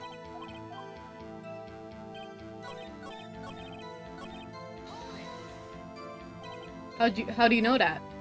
I may be a loner, but I still do my job. I keep up on my reports. There's blood stain at the scene, thought to be left by the murderer. That's right. It was found in Detective Gumshoe's locker. However, no fingerprints are detected on that handprint. Oh yeah, I think we died that too. So So that would mean the murderer wearing gloves happened to have placed her hand on top of Officer Marshall's fingerprint. That's the only logical conclusion. I started to get the picture, partner. The picture? The seal of blood in the desert is just food for the buzzards. There's only one reality, and that's this, the security tape. As long as my trail isn't there, you can't say otherwise. Once again, we're going to the video, aren't we? Okay. This isn't getting us anywhere, Mr. Wright. Please consider carefully where you're going with this cross-examination. Yes, Your Honor. Now then, continue your testimony, Officer Marshall. What do you mean by that? You want to tell me this right? Isn't that right, partner?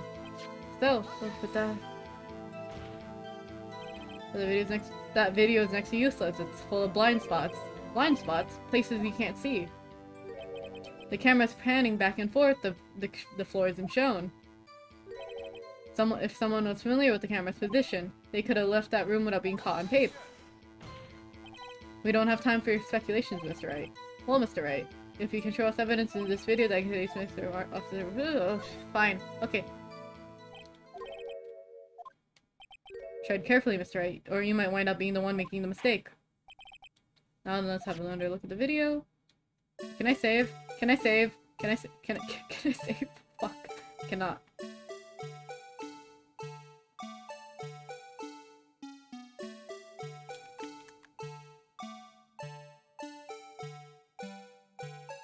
Would it be the blood on his shoulders?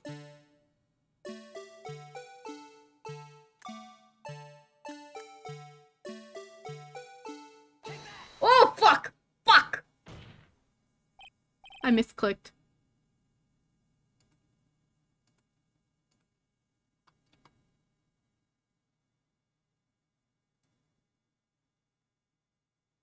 Oopsie. Okay.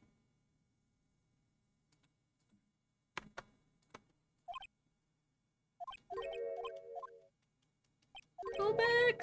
Go back! Go back! Go back!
Bringing our attention back to the security camera is a mistake I'm afraid you'll soon not forget, Officer Marshall.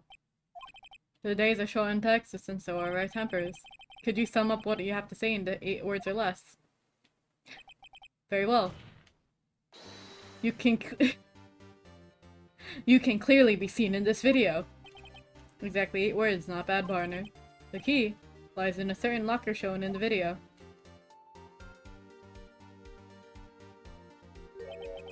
That locker with the white cloth sticking out, I believe that is the witnesses, I believe.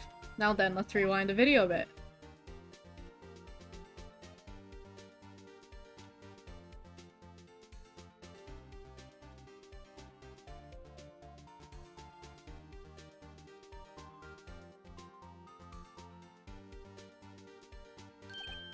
Oh, the white cloth, it's gone.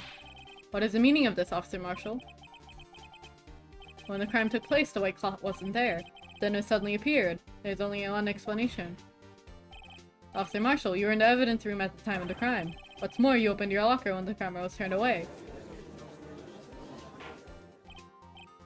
Order, order. It would seem that the hold your horses. Sorry, partner. Well, you got the wrong man. So what if my lock goes open? That doesn't mean I'm the one who opened it. The murderer needed to hide something, so he opened it in a locker and stuck it in. It's not my fault he happened to choose mine. Why is everyone staring at me like I'm a wanted man? The guy isn't just plain dumb. He really doesn't know. I hate to rain on your parade, but you're the only person who can open that particular locker. Oh yeah? I call your bluff. You say open that locker, now prove it.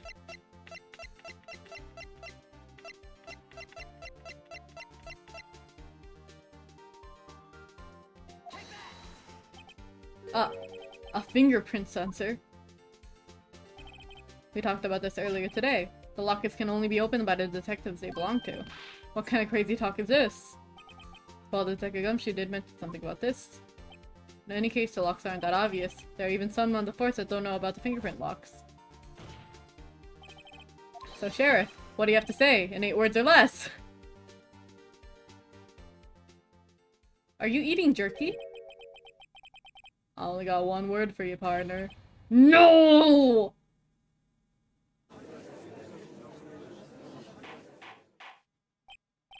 Order, order, order. Witness, explain yourself. If this was a joke, it's the worst I've heard. I assure you this is no joke, Officer Marshall. Now then, please tell us what you're doing in the evidence room at the time of the crime. Olay! Please answer the question. What is he now, a bullfighter? That it's alright, Officer Marshall. I believe we can figure out the rest from here. We can. Have a look at these floor plans. There is no place for someone to hide in the evidence room. Yet, Officer Mickens didn't see Officer Marshall. Is that so? Where was the witness? It seems Mr. Wright has the answer. That's right, the only possible conclusion. Well then, let's hear it. Where was Officer Marshall at the scene of the crime?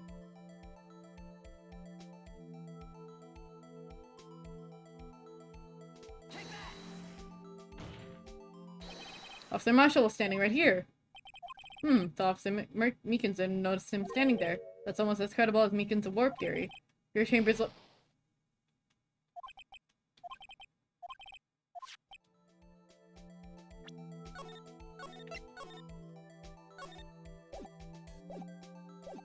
They've seen him in the evidence room. That means the only place he could have been... I'm lost. Ba ba ba ba.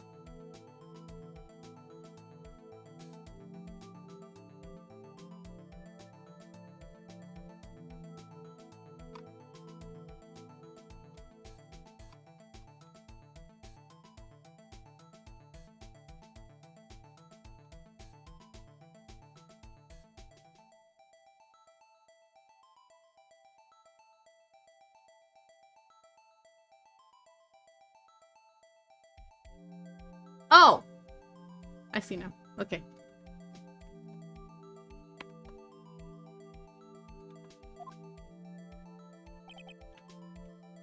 Oh, it's Officer... Oh, so here?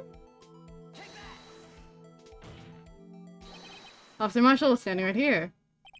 There, but that's where the victim, Detective Goodman, was. Oh. Oh. I thought it was K for killer. Oops. Alright, correct, unless the man wasn't Detective Goodman. I believe that victim was in the video is Officer Marshall. It was you dressed up like Detective Goodman. But that's preposterous. Officer Meekins witnessed the detective at the crime scene. Once he saw the man's face, he'd know it for sure. May I point out, though, that Officer Meekins did not know Detective Goodman. He also testified about the man's reaction when confronted. When I entered the evidence room, I asked him to show his card, sir. Yes? And how did Detective Goodman respond? He suddenly pulled a knife on me. Something about the officer's story puzzled me. If the man had his ID card, why didn't he just show it? Yes, he would have needed it to enter the evidence room, so he must have been carrying it. The answer is simple.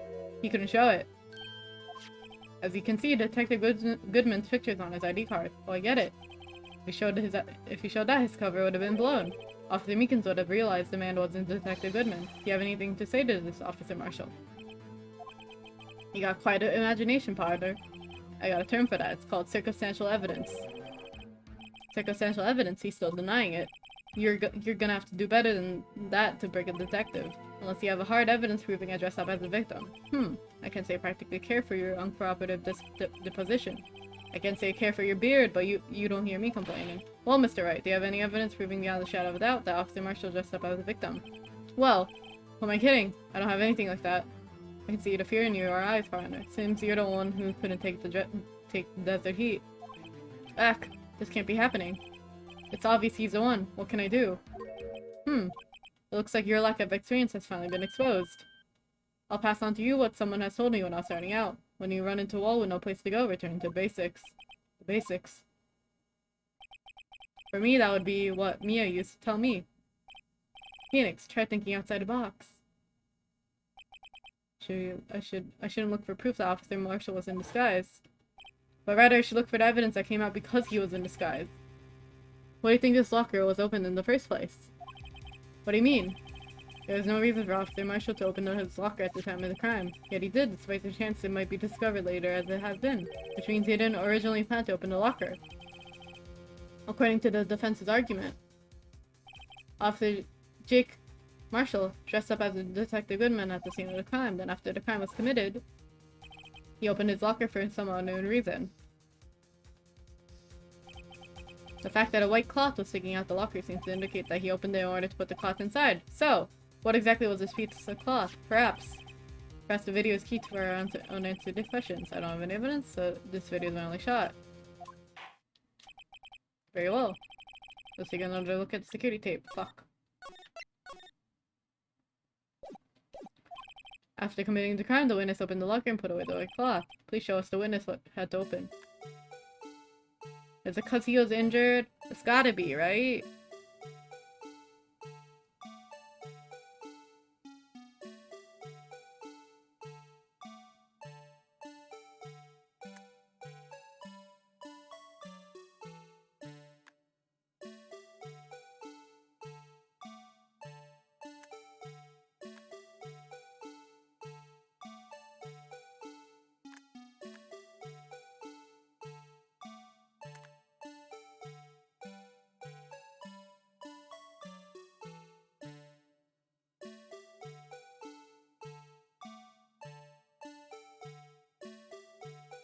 Wait, go back.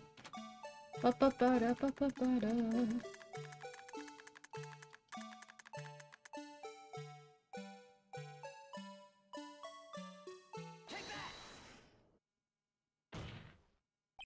For some reason, you disguise yourself as Detective Goodman and enter the evidence room. I don't know what to end.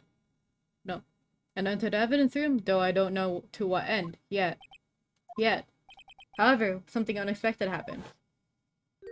Officer Meekins barged in on you. When asked to show your ID card, he pulled a knife on him. However, Officer Meekins panicked, and the white coat you were wearing was soiled with blood.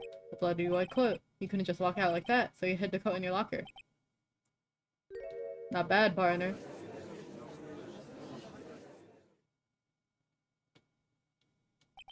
Now then, Officer Marshall, are you ready to tell us the truth? Looks like I underestimated it all.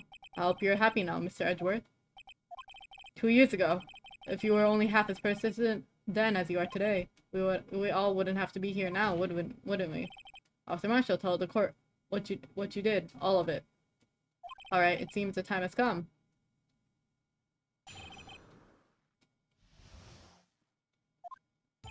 I had to do it that day. I couldn't just stand there and let it die. I stole the detective's ID and dressed like him. I planned to take out the evidence. I wasn't expecting Officer Meekins. I knocked him out, and I managed to escape. I knew which areas would be caught on the camera.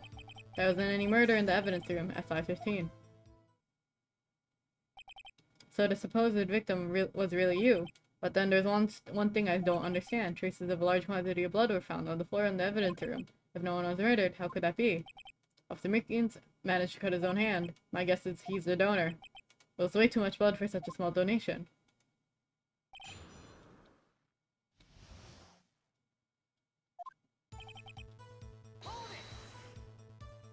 When you say it, you mean? Do you even have to ask, partner? The SL9 incident, 2 years have passed since the case was closed. It was going to completely end with the transferal that day. Not if I have anything to do with it. That incident is not over. What did you hope to accomplish by sneaking into the evidence room?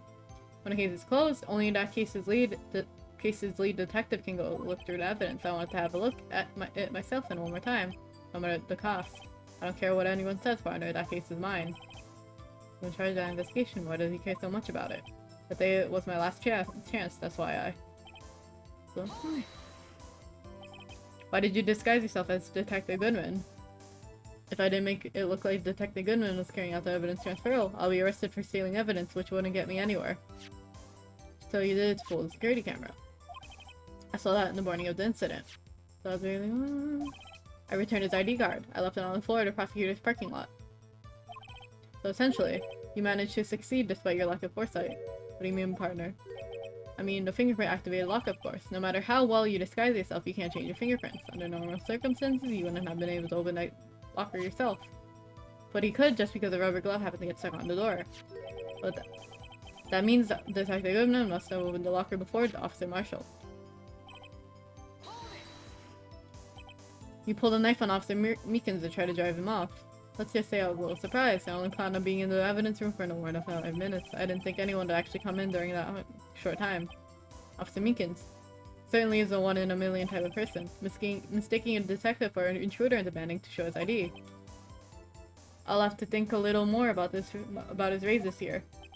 When did Edgeworth get so much influence? Anyway, he threw himself at me and I ended up cutting him slightly.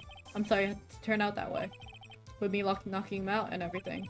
By the way, what happened to your knife? Oh, you mean this one? I don't know what to say. So you knocked out Officer Meekins' hand. So you did your research beforehand. Those who go in the desert unprepared don't live long, partner. I didn't think it would make a difference though. The security tape is erased every 6 hours. If all had gone planned, then no footage would have been left. However, you bloodied your coat and your struggle with Officer Meekins. Someone was in the security room when I came, the jig would have been up. I opened my locker and stashed it there. What was Officer Meekins doing during that time? What else? He was sleeping like a baby. So what you're saying is that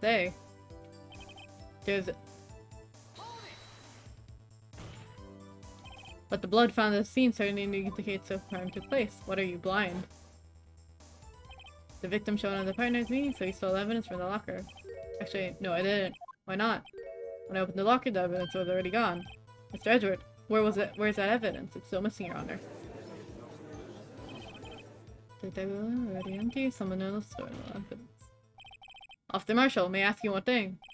Far away, partner, it's a free country. Just remember, I am also free to decide whether or not to answer. Why did you do this? Stealing a detective's ID and injuring this is no normal offense. Moreover, you're an officer yourself. This will have serious consequences. It can't be forgiven with a simple cut in salary. Not that salary cuts are ever a valid solution. Like I said, this isn't your case, this one is mine. I'll do anything it takes to get a good answer until I'm satisfied with it. But if there's an unusual amount of zeal, let's hear more. You know why? No, I don't know why. But that case was solved 2 years ago, wasn't it? That's the reason the evidence was stored in the evidence room. Joe Dark was convicted for his crime. One thing I can say for sure is that he deserved his sentence. I remember the Joe Dark case. It involved serial murderers, didn't it? I don't intend to complain about how it turned out, but there's something that still bothers me. Something went down on that trial. Something no one will talk about. What happened? I don't know. That's what I'm trying to find out. Why so concerned about this incident? Maybe I should present him what I think is the real reason is. I'll better take another look at the files.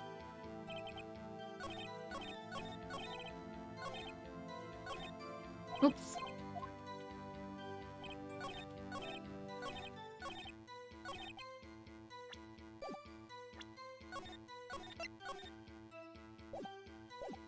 No, go back!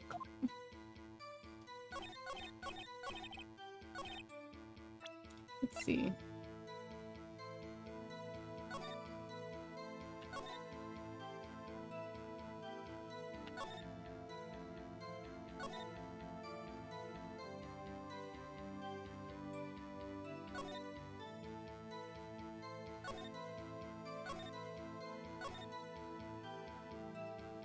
The monster.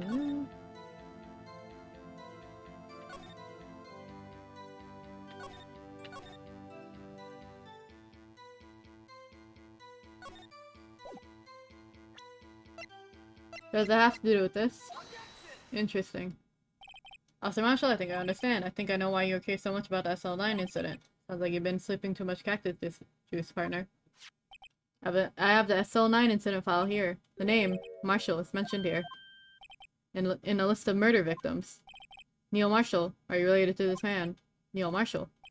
Yeah, I'm sure you heard that name 2 years ago.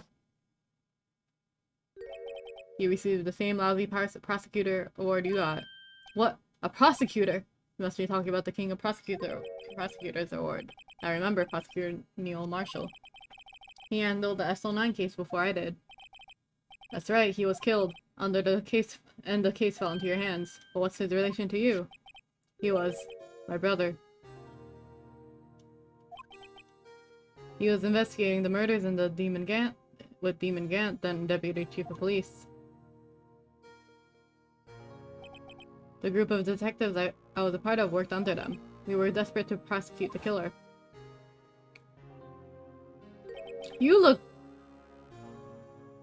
Your eyes look a lot like Demon Gant. Joe Dark. My brother fought Dark and was killed. That was the first time Dark left behind any evidence. That was what we needed. He was arraigned and incarcerated. The case was finally closed, at least according to the public records. What do you mean? My brother couldn't have been killed by Joe Dark. I knew my brother better than anyone. No one could have beaten him in a fight. That's it. That's the reason for your insane actions. There's more to my brother's death than the records say. No matter how you try to hide it, you can't fool me. Well, at least one thing's for certain. You know what happened to the police department on the day of the crime. That was the last day the SL9 case could be repeated. Reopened. Not satisfied with the resolution, Officer Marshall planned to steal the evidence. Disguising himself as Detective Goodman, he entered the evidence room. Officer Meekins confronted him, so he rendered him unconscious and fled. Yes, this mystery had been cleared up. No murder took place at the police department that day. The things that happened by chance never ceased to amaze. At exactly the same time as the murder at the prosecutor's office, this fake murder was going on at the police department. Chance has got to be more than just that. So if no one was murdered at the police department on the day of the crime, that means the murder in the prosecutor's office parking lot was a real one. Which in turn means the only person who could have committed the crime, Chief Prosecutor Alana Sky. But wait, a verdict wasn't reached in yesterday's trial. Which is why we examined the incident and the police department today. But there's only one reason the defendant was not convicted yesterday. There yet remained the mystery of the simultaneous murder of the police department. It seems to me this boy's got the draw on you, partner. All of the mysteries in the police department have been resolved, no doubt about it. One sole murder took place at the prosecutor's office. The only suspect is Honest Guy. And the testimony of one Miss Angel Star is completely incontestable. If you have a response, make it a single word or less. Objection. Arrgh! I rest my case. It seems this trial has reached its conclusion. There's no room for doubt. Well done, Mr. Wright. Thanks to you, I don't need to waste my time of disproving the alleged murder at the police department. There's no doubt what I proved today is true. The apparent murder at the security camera's tape really was fake. But I didn't realize that would end up proving Lana guilty. Now then, the time of the verdict has arrived. This court finds the defendant. Objection, objection, objection. Hold it! Even better. Let's go! Your Honor, wait! Oh yeah, she was a witness! The defense has an objection. A scientific objection, right? What do you mean, right? Mr. Wright, are you this girl's guardian? Your Honor, and that's it. Please, Your Honor, I'm asking for a minute of your time. Please hear me out. Mr. Edward, please. I don't want to leave any loose ends. If you want a minute, I'll give you 3. Let's go, Edward. I was kind of in shock. I mean, finding the SL9 incident referred to the Joe Dark killings. Now that she mentions it, the names of both Sky sisters are in that file. But that's when I figured it out. I mean, what Officer Marshall was trying to do that day, so I knew his fingerprint had nothing to do with the crime. That left only one thing, the other handprint. I mean, the traces of blood found on the Detective Gunshoe's locker, but no fingerprints were found on it, right? Edward's so cool, so cool, so cool. But I figured if I examined it scientifically, I'll be sure to find a clue. So I ran over there and looked at it again. So did you find something? No, huh? Sorry, I guess I'm not much of a scientific investigator after all. Is that all? Please don't be mad, I'm just a high school student. And I'm just an attorney. But Mr. Wright, those traces of blood are the only clue we have. We can't find something wrong with them. Please, Mr. Wright, you're a professional. If anyone can save Lana, it's you. Me. My boy! Time up. With regard to the incident at the police department, does any reasonable doubt remain? It appears the defense is troubled by the other blood mark. Looking at the floor plans, a handprint was discovered around here. Is there a problem with this? I'm sorry, I can't be of more use. But still, if you can't find anything wrong with that blood mark, Lana will be. Please answer my question, Mr. Wright. We don't have all day. Yes, Your Honor. If I ever needed to concentrate, it's now. What could be wrong with that handprint on Detective Gumshoe's locker? Could there be something missing? Can I save? I object! I don't know yet. What yet? This handprint left at the crime scene clearly shows a contradiction. The only thing that seems clear is you grasping, Mr. Wright. You've been staring pretty intently at those floor plans. Is there a problem with them? Yes, this is strange. Take a good look at these floor plans. There's something is missing. Missing? You mean something has been drawn on there? Yes, something that when drawn will completely change the meaning of the blood mark. Let us pray the defense isn't simply trying to buy time. Very well, Mr. Wright. With all this evidence here, there's gotta be something I can use. Question is, which item can prove something missing in the floor plans?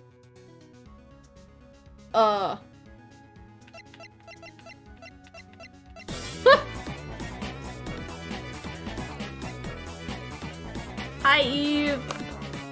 Oops. Oops! I misclicked by accident. Oopsie. Hi, Eve. Hi, Raiders. I misclicked. Whoopsie. Alright. Let's see. You're playing Neo. How'd it go? I don't know her name, but I like the cat girl a lot with the black hoodie. You should eat and rest, Eve. Let's see. Hi, Eve. Hi, Kibi. Hi, Nazu. Hi, Shadow Gamer. Welcome. Didn't we start stream around the same time, Eve? I'm almost done. Wait, go back. That's not the evidence I need.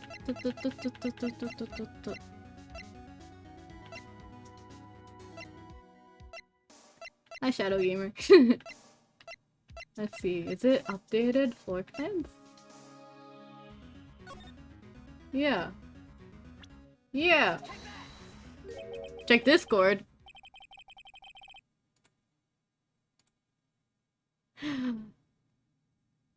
You. At least make me the cat girl, not someone with a cat face. But thank you. I like her too. I remember there was like a meme. Same thing. But yeah. Let's see. I forgot her name. Is it Shoko? Shoka? I like her a lot. As they say back west, even a blind man can hit with a buckshot. That is, so long as he's facing the general direction. It seems Mr. Wright's not sure which direction to face. It's no use. The more evidence there is, the greater the chance of being wrong. Just calm down, Mr. Wright. Try and remember what the evidence was like on the day of the crime. Was it not that? Is it not that huge blood stain?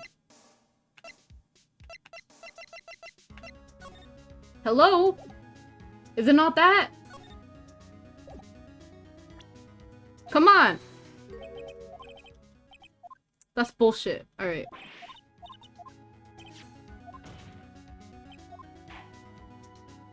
They don't take away my health with this, so we're fine. Oh, I showed my lower. No. We don't need to look at my lower badge. See. Is it this? Fuck.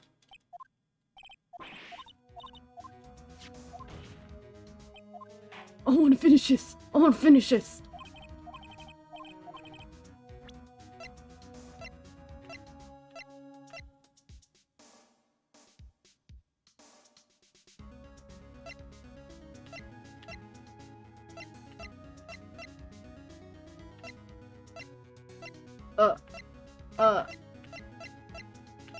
Bruh. What are you saying bruh for? Is it not the-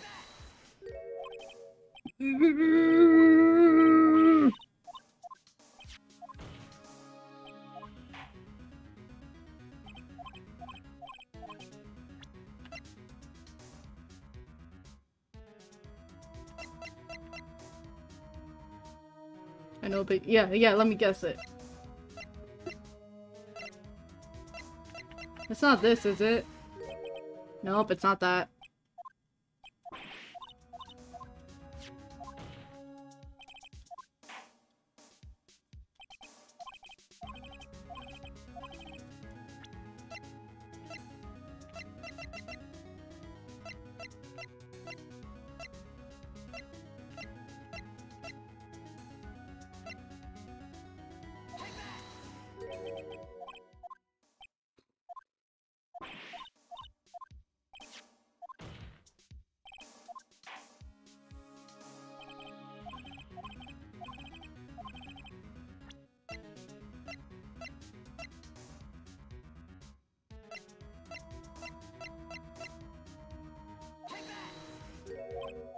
Up, up, Don't worry, we're gonna go through them one by one, guys. Don't worry, we'll get the answer eventually.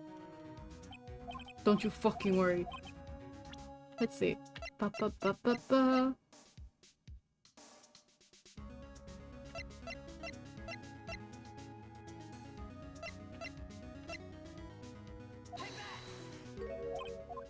Oh.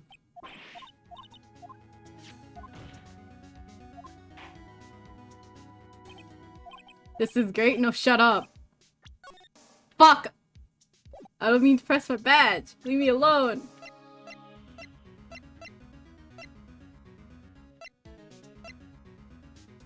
Why isn't it this? Why is it not that? Why is it not that? Something's missing in the floor plans.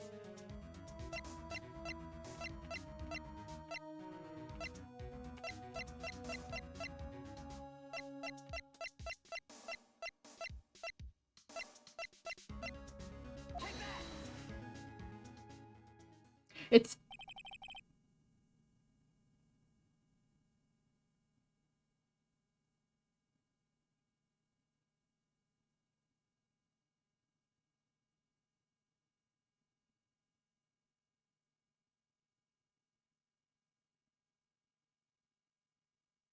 What about that piece of plywood? The Blue Badger, mascot of the police force. The true guardian of proof. Explain yourself, Mr. Wright. Please look at the floor plans on the crime scene. The Blue Badger's not here. So? So what happens when they put him in? This is where he was dancing at the scene of the crime.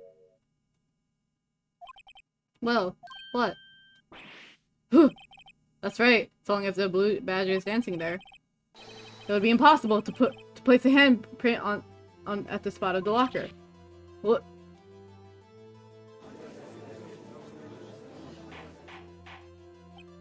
So that means, what exactly does that mean? It means it can't be done. What are you saying? Blood traces were undeniably found in that locker. Don't look at me. Mr. Wright, think it through scientifically. Emma. That afternoon. Officer Meekins was the one who brought the Blue Badger to the evidence room, right? After they put it down, it would be impossible to leave a handprint on that locker.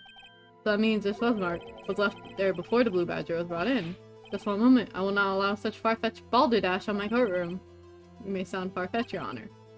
But it's only a possible explanation. On February 21st in the police department's evidence room. Blood was spilled on, not once, but twice. But how? One time was captured on this tape taken on by security camera. Officer Meekins had his hand, which was a little fell. Well, the other time.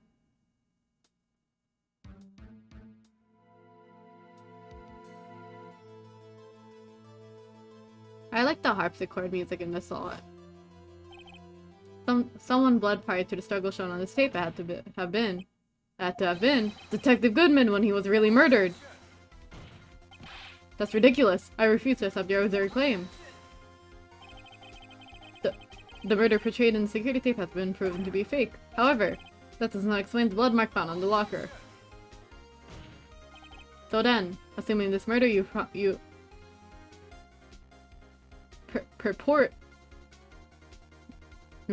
really happened, I demand you show evidence that proves when it occurred. When did the first incident occur? Claims that prior to Officer Meekins being cut off by Jake Marshall, who was posing as a gun, another incident took place in the evidence room. That's right, the blood mark of the locker proves this. Very well, then tell us, when did this first incident occur? As I said, the law must be presented.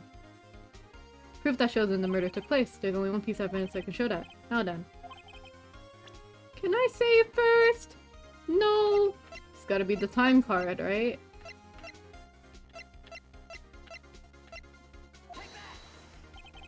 If the crime took place inside the evidence room, then the killer would have had to have entered it. In order to do so, an ID card would have been required. ID card. Oh, the ID card record. Officer Meekins brought the Blue Badger panel into the evidence room at, let's see here, 4:50 p.m. If the crime took place before that time, then it would be 4:40 p.m. Ah! Ah!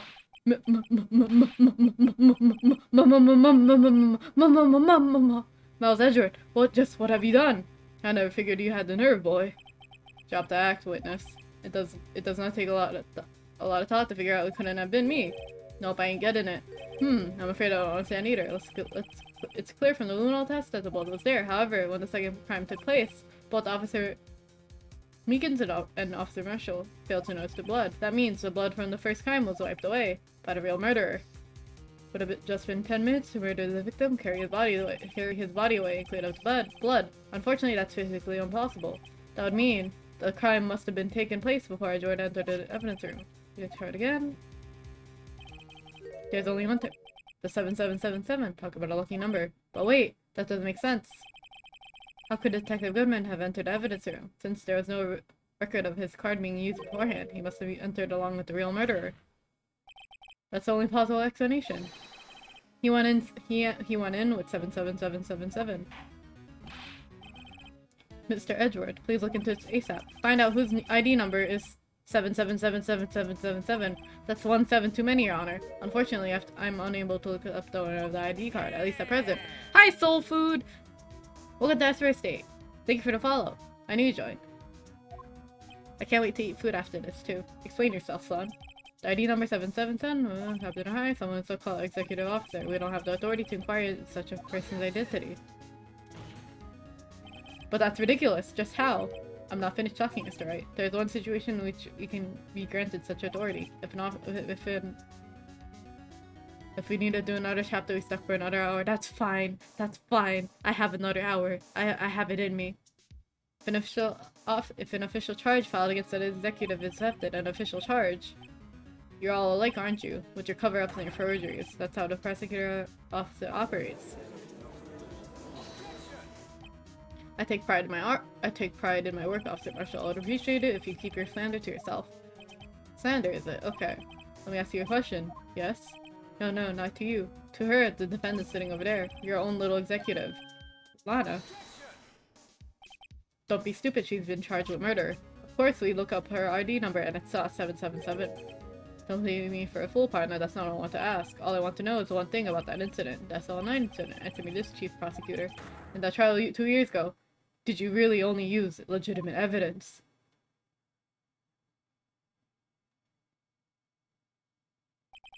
Do you need the witness to repeat this question, Chief Prosecutor?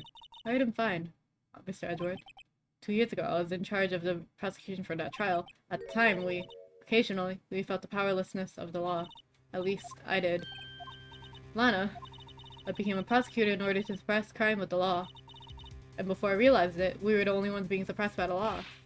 Defendant, just what are you saying? I'll ask you again, Chief Prosecutor. During that trial 2 years ago, did you really present all the evidence to court? Can you look at me, an investigator in that crime, in the eye and say that you did? Chief Prosecutor, you didn't. I don't have to, Officer Marshall. Huh? Why don't you answer him? Drastic crimes require drastic measures. That's just the way it is. We did what we had to in order to get him the verdict he deserved. But Lana, even if it involved forging evidence.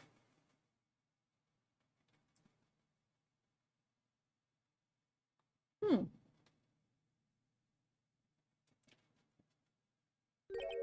See? That's what I'm talking about. No! No! Order, order, order, order, order! Lana's remarks, the chaos in the courtroom would have been... Huh? One more part, guys! Guess what? One more hour! Shit. 8-hour stream, let's go! Let's go! I'm gonna... I'm gonna take a food break. I'll be back, maybe like 10 minutes. I wanna finish this. This is one of the longest cases in Truly with 7 parts. We can do this. Don't worry, stream. Don't worry, we can do this. I'll be back.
Hello, I welcome back in fancy font. Wait, did Ace Attorney crash? Oh boy. You're gonna... Welcome back, thank you.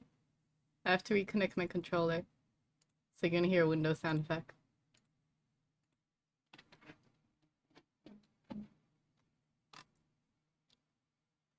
Good thing I saved, yeah. Good thing. Oh boy.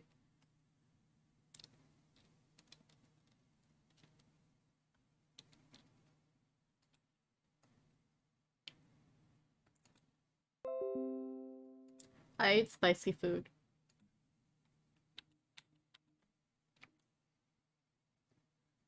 Ba-ba-ba-da. My lips are on fire, but it's okay.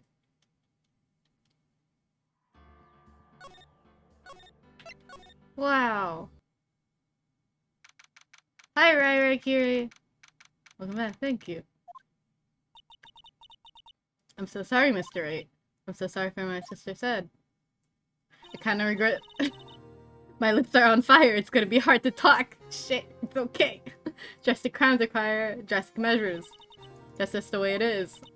We did what we had to, in order to get it to him. In order for him to get the verdict he deserved. I didn't know.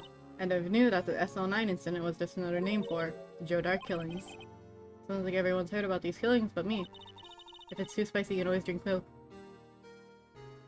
I'm lactose intolerant. Ahaha.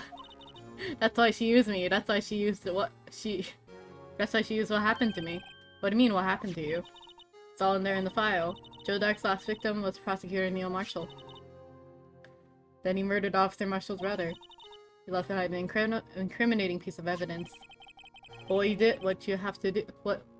did you have to do with those killings, Emma? He looks like a skinny version. Eat bread. I did eat bread. Thank you.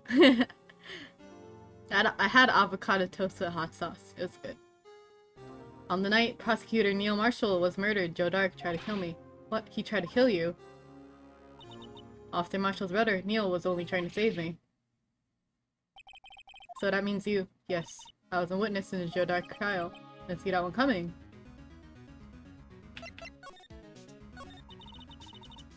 It happened 2 years ago. It was right about this time of the year too. There was a terrible thunderstorm that day, unusual for the season. I was alone in my sister's office. We were trying to eat dinner together once she finished her work. Then suddenly, this terrifying man came bursting into the office. Joe Dark. Seemed like he was running from someone. He pulled out a knife and screamed at me. I didn't know what was going on. Just then, Prosecutor Marshall showed up. Jake Marshall's brother. Isn't Jake like the rapper? Joe Dark? Drake? Maybe? Tried to take me hostage, but before he could, Mr. Marshall tackled him. What happened? I'll never forget it.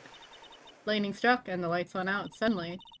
A bolt of lightning flashed outside a window, lighting up the office for an instant. Damn, I'm so tired. Go to bed, Roa. It's okay. What I saw them burn a permanent picture in my mind. I can still see it now. A permanent picture of the incident. I remember the moment when Dark stabbed Mr. Marshall. So you weren't able to testify about that. But no, I was only asked about when I was attacked. That must be why she made up the crime. Made it up, meaning provide bogus evidence. The prosecutor's office wanted that guilty verdict so badly. Lana forged evidence and Mr. Edgeworth used it. Edgeworth, yes, but I'm sure he didn't know anything about it. He couldn't have known he was being given false evidence. Even so, that's when it all started. The rumors about Mr. Edgeworth, I mean, it's all my fault. If I could have just testified properly, none of this would have happened. So it's true, even though he may not have known it. Edgeworth really was involved in forging evidence. After that case ended, Lana was never the same. She became cold like she is today. She must not have been able to face up to what she did, especially not to Emma. Permanent picture. What did you see in the instant that crime occurred? Dark. Okay.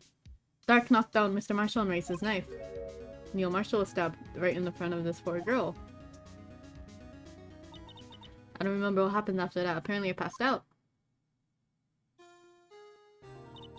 When I came to, Lana was cradling me in her arms. Poor Emma, you've been through so much.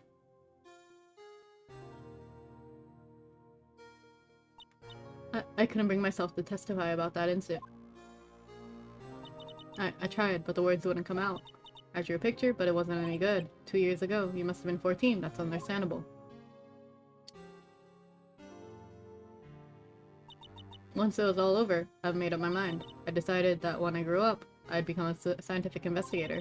I want to be able to fight crime with my testimonies, and find the evidence to make an airtight case. That way Lana would never have to forge any. I see. I think I'm finally starting to understand what makes Emma tick. But there's still something that bothers me about that crime. Something puzzling. There's something puzzling me, Emma. What is it? You said you were in Lana's office at that time, right? That's right. Why then would a serial killer come running in here? Not only that, but he was being chased by a prosecutor. Well, there's no mystery there. Joe Dark had been taken in for questioning that day. Taken in for questioning? You mean by the police? Of course, this happened at the police department. He tried to run away halfway through the interview and fled into my sister's office.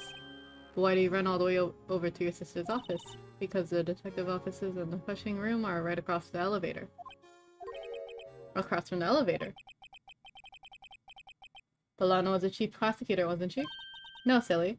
Didn't I tell you? 2 years ago, Lana was a detective. She was the best in the entire force. Huh? That's news to me. After the Joe Dark case, she was transferred to the prosecutor's office and made chief prosecutor. Lana used to be a detective. I'd better have another talk with her.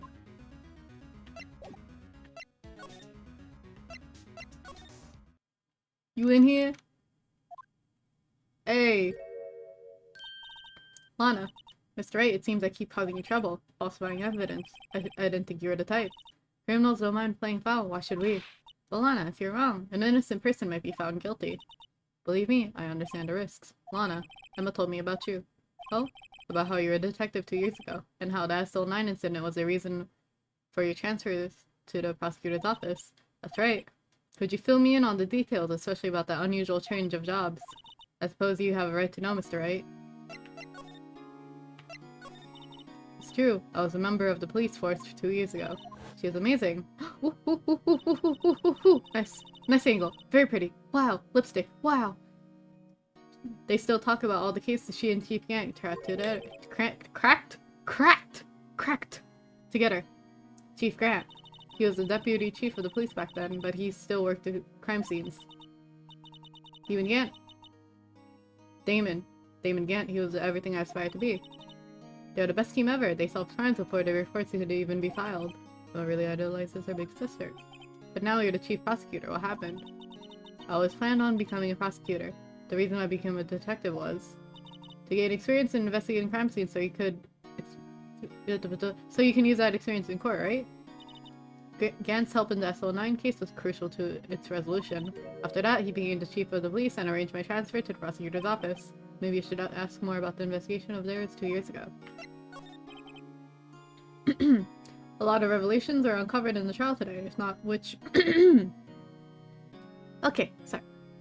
Which was the fact that this case was largely connected to another one 2 years ago. Evidence from that case was stolen as well, though I expected as much. I know how obsessive Officer Marshall can be. Thank you for the hydrate!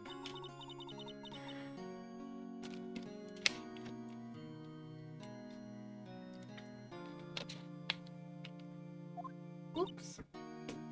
One sec. Okay. I'm gonna have to talk a little quieter, so it's alright. I believed in you, Lana. I believed that no matter what happened, you'd always stick to the truth. Couldn't be helped, Emma.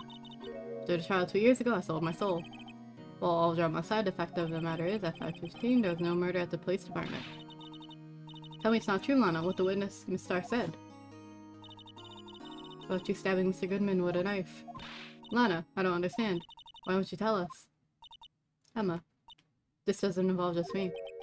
I don't think I've ever seen Lana look so faced before. Crack investigation. 2 years ago, I was in second in command for the detectives investigating Drake. Dark. I read it as Drake too now, damn it. Alright. Second in command, that means the investigation lead was Damon Gant, right? Yes, the deputy chief and I shared the same office and the same investigations, they even had the same office. We led a team of the best invasions on force. Detective Goodman, whose case it was, Detective Marshall and Angel Star. It was the first time Marshall worked with his brother. He was quite gung-ho.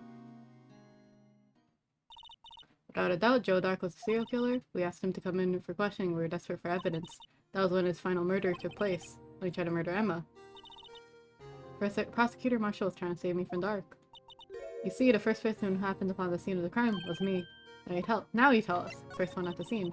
Damon Gant and Neil Marshall were the ones questioning Dark that day. The investigation was in its final stages, and Dark must have suddenly panicked.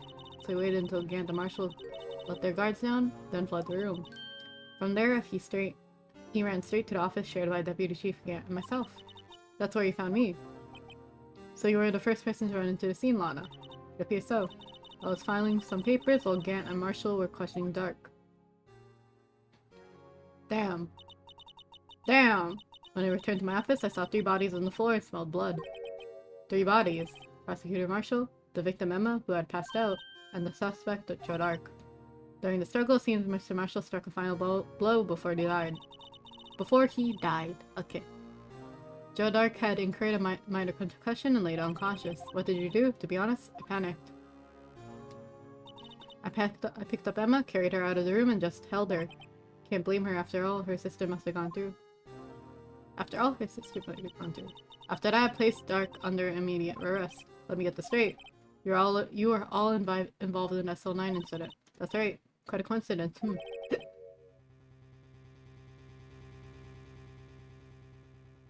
I don't buy it. What are you saying? There's no way everyone involved in this trial was involved in that incident. But that case was solved 2 years ago. At least one person went to extremes because they didn't believe it was truly solved. Officer Marshall. Yes, his actions came as a surprise to me as well. Ever since the brother died, he changed completely. I guess he wasn't convinced with the ruling is against Joe Dark. Life doesn't end with the closing of the case. Everyone has to live the rest of their lives with their memories. That case just might not be over yet. Emma was assaulted by Dark at the police department, right? Yes, in the office, Damon and Gant and I shared. The office that Mr. Gant now occupies by himself, the chief's office. Maybe we should have a look at the chief's office, the site of the final SL9 murder. Ba-ba-ba.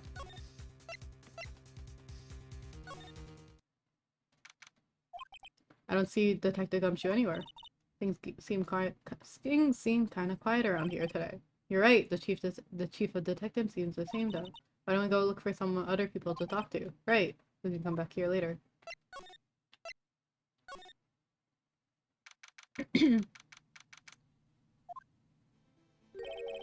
Howdy, Bambina. Oh, Mr. Marshall. I never thought things would turn out this way when I woke up this morning. Que sera. Que sera. You never know where life will lead you, eh, Bambina? I should have known my luck had been run out when old Billy dried up this morning. Billy? Must be the pet cactus. Huh. Say, where you headed? Just over to the prosecutor's office for a little interrogation. It's a voluntary appearance, but we all know I won't be coming back. Sorry, but you can't go in the evidence room today, partner. But Mr. Marshall, why did you do it? Why do prospectors head west? If there was a case I needed to know the truth about, it was that one. Before you turn yourself in, Mr. Marshall, would you mind telling us what happened? Looks like I won't be getting steak lunch today. Dark trial? Something was fishy about that trial from the beginning. It wasn't just me either. All the detectives thought so. What do you mean fishy? Some of the facts reported were inconsistent with the evidence we found. For example, the murder weapon. The murder weapon, you mean that switchblade knife with the broken tip? That was Joe Dark's, alright. But in the initial autopsy report, a question was raised. A question? The blade of the knife was not a perfect match with the wound of the victim sustained. What does that mean? It means there's a good chance that the knife was not the murder weapon. Did I close the fridge door properly? Hold on. I need to go back. I need to check if I closed the fridge door back properly. I'll be back. Oopsie.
I did close it properly, I just forgot, you know?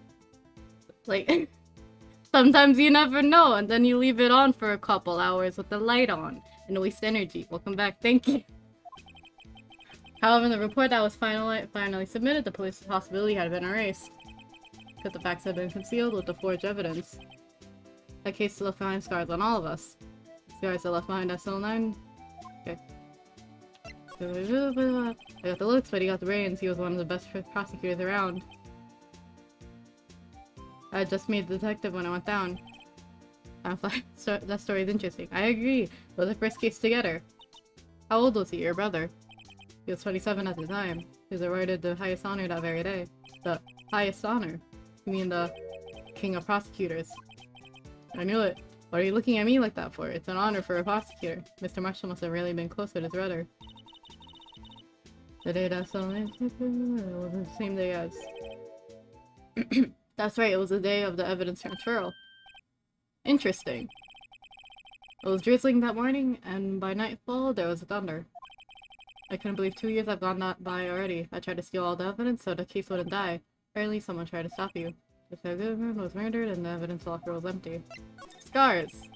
There's something going on behind the scenes of that case, we all knew that later. Every detective involved in that investigation, save one, was taken care of. Miss Starr was fired and I was demoted and locked away in a tiny room.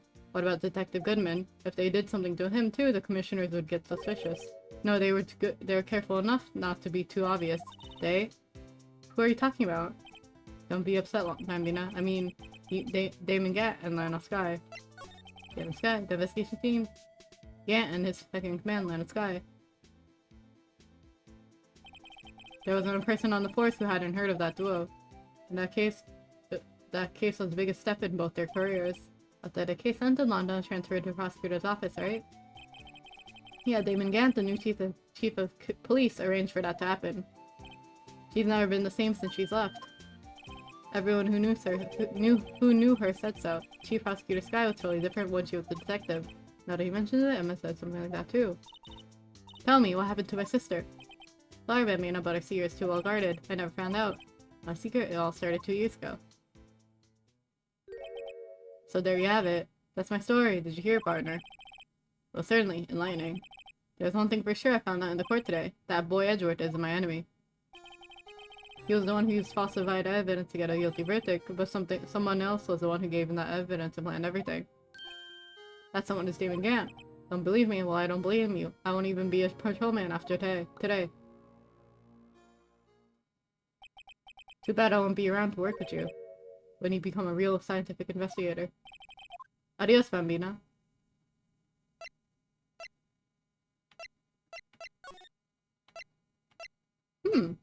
Who's in here? No one's even here. No one's here today, not even Miss Starr. Everyone's probably busy looking into what exactly went down in the evidence room. That must be where the detectives are. But we proved in court today that on the day of the crime, no one was murdered in the evidence room at 5:15 p.m. I thought we were finally making some headway in that case. But instead it looks like we just ended up making Lana look even more guilty. Hang in there, Lana.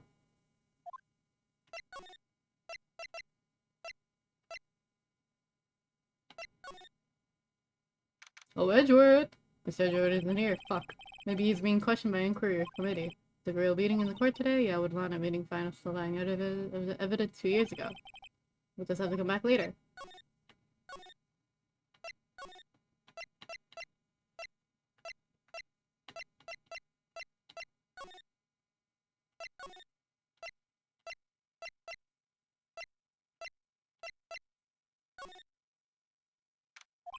This place is always pretty empty, but today it's deserted. I've seen everyone's busy solving crimes. If you're looking for the others, you're all in the conference room. Thanks. Well, you actually talked to us. With the chief prosecutor saying what she did and the decision what to do, Mr. Edgeworth did not to mention a statement to the media in tomorrow's trial. There's even more chaos going on than Thanksgiving and Christmas together. I think festive is the way usually used for those. Alright. Sir, we'd like to have a look around Chief Gant's office. Just use the connecting hallway to our building and make the elevator to the top floor. Really? You mean it's okay for us to go in there? I mean, we're not police officers or anything. Hey, you're right, you can't go in there, it's off limits. Now to see where Detective Gumshoe gets his unique charm. Well, what are we waiting for? Let's head to Chief's office. Oh my god. Is that an organ?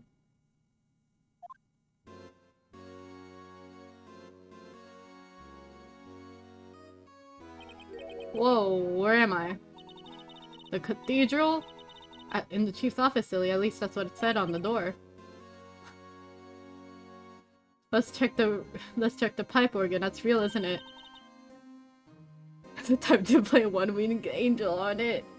Hey, I used to take organ lessons in kindergarten. They used to call me Little Miss Bach.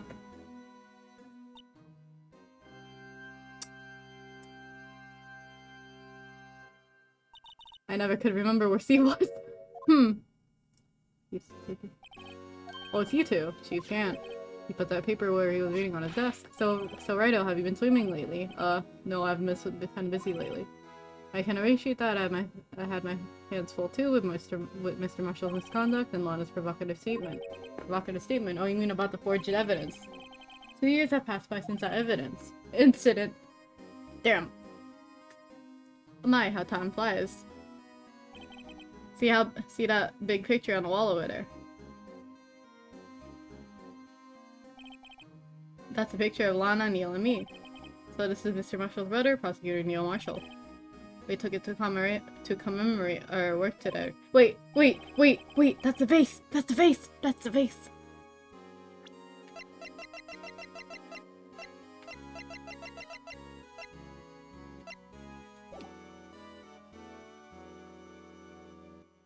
Is that a knight costume? To the right? Okay, something's not right with this picture. Can't quite put my finger on it though.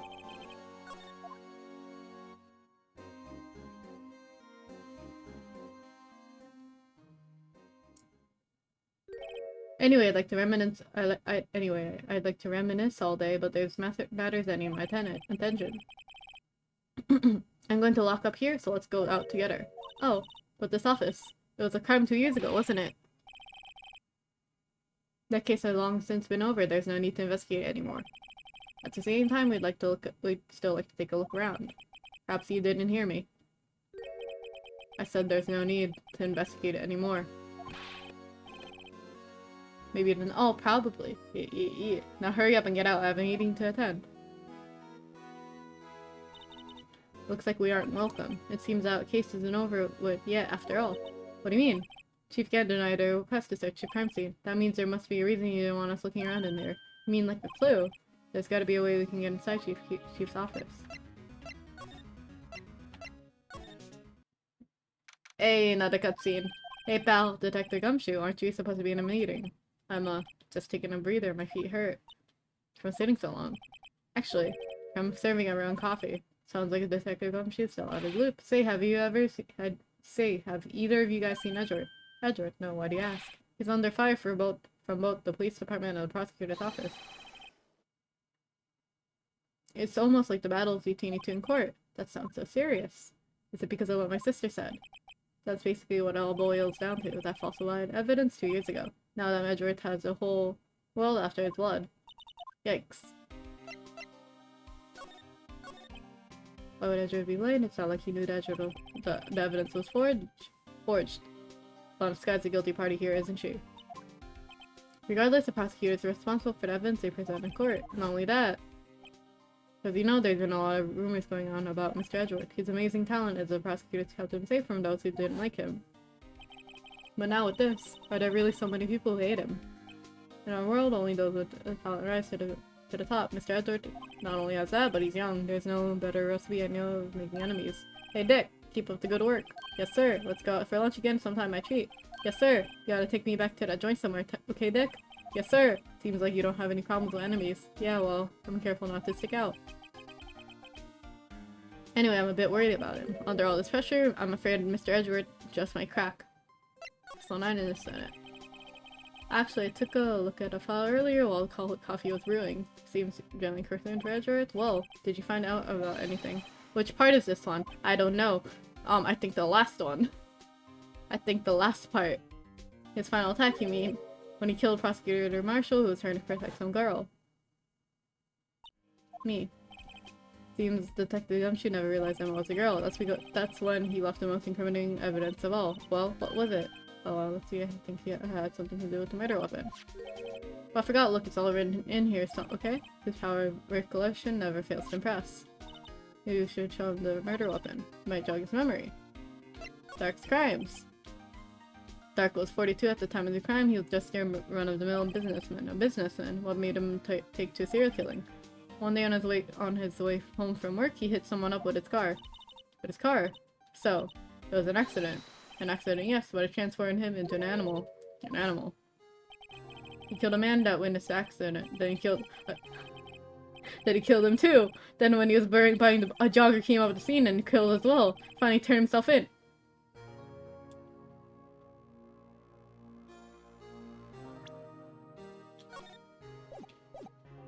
Wait. So he killed someone in an accident.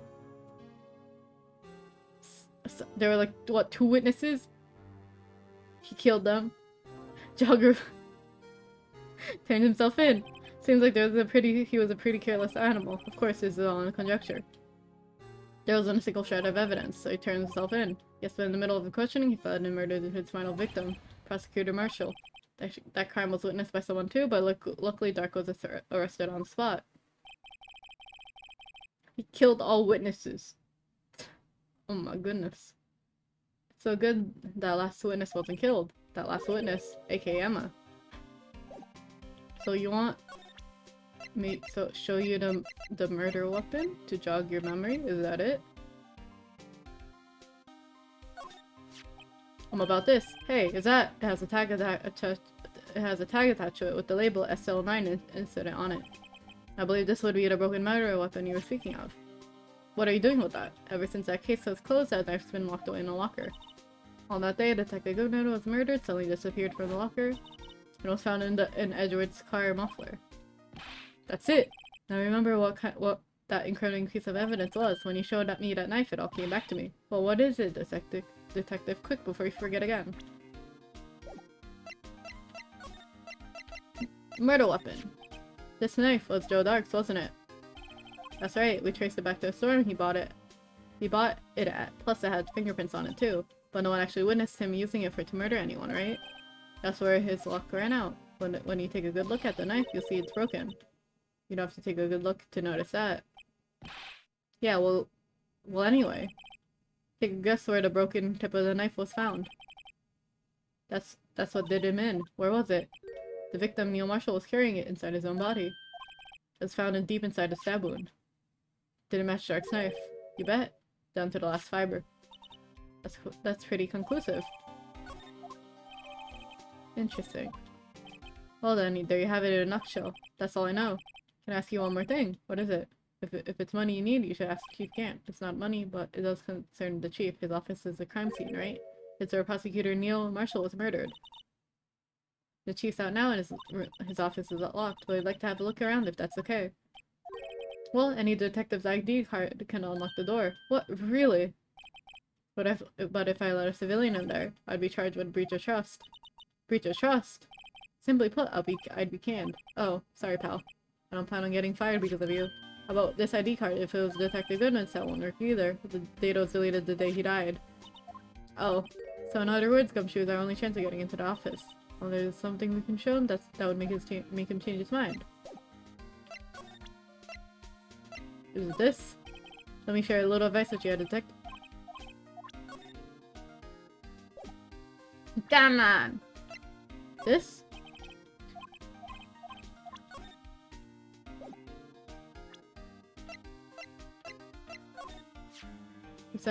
I've been studying up on those files. There's nothing wrong with Edward's presentation. To think people are accusing him of injustice. I for one, ain't buying it, pal. You're looking into the case for Mr. Edward, right? Yeah. It was a pretty big deal. What was going on, you know? After all, the serial killers were on the loose, but Alana was pretty clear in her confession. She forged evidence and proved Joe Dark guilty. About that jar, I think I've seen it somewhere before. Somewhere! Or maybe it's one of those memories people have from their previous lives. This must be the most uninformed detective I've ever met. Something about it makes me uneasy. It's like I'm in the chief's office and he's yelling at me. Chief Gant. Where could I have seen that before? Here! Here! It's in here! You piece Shit!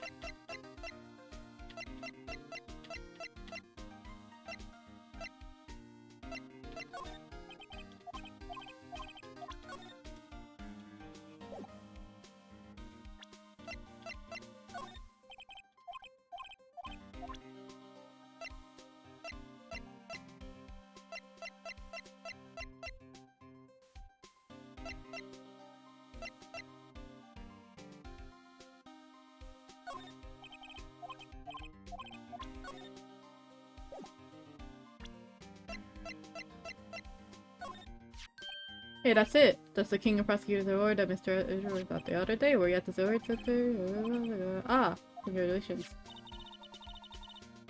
I was wondering why is the award a shield, and why is it broken?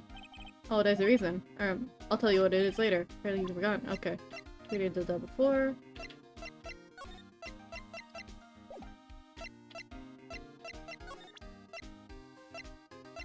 Just try and jog your memory.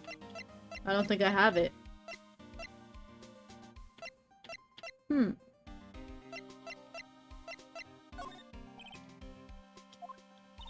You know Officer Marshall? Of course I do. He was like a mentor to me. When I first started out, he even gave me a small cactus.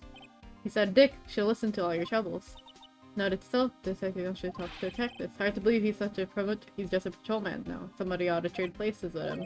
What? Why are you looking at me like that? So that wasn't it either. Damn. Alright. Well, let's just keep moving for now then.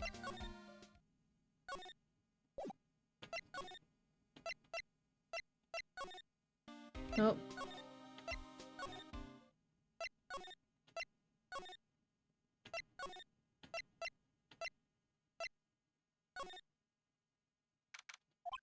Oh, the Edgeworth's back yet?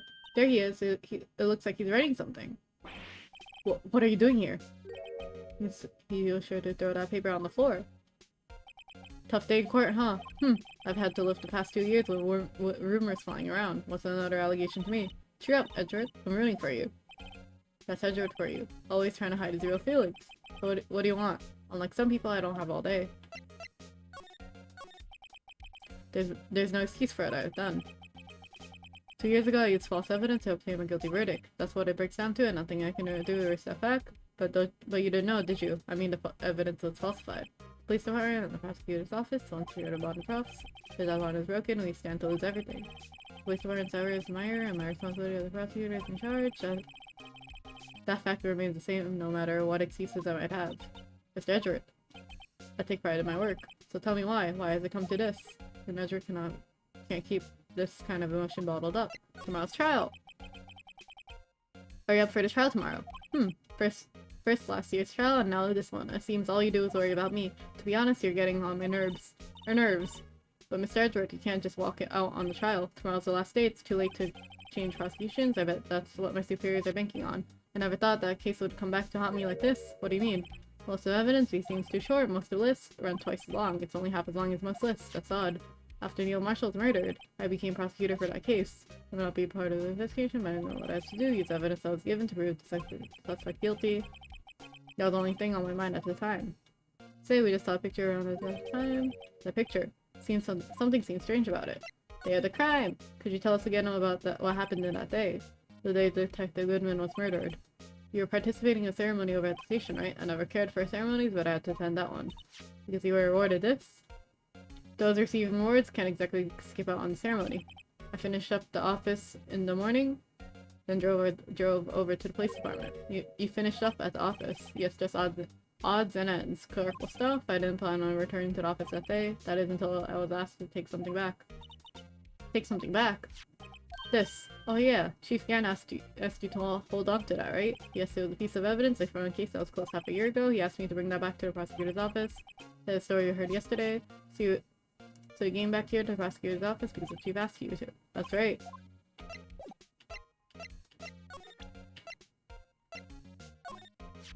This picture was hanging on the wall in Chief Gant's office. Prosecutor Neil Marshall had just started making a name for himself. Looks like this was taken when he received the King of Prosecutors trophy. Speaking of that, there's something that bothers me. Yes? The trophy Mr. Marshall's holding. It's a little different than yours. Yeah, yes, you're right. I remember now. Remember what? That was what the official That's what the official prosecutor's trophy looked like until 2 years ago. There's a story behind this design. Story? Sounds interesting, would you mind telling us? It's simple, really. Contradiction. That's what the... Huh. Okay.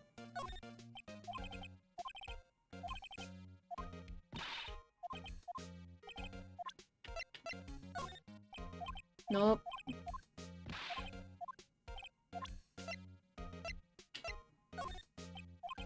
Come on!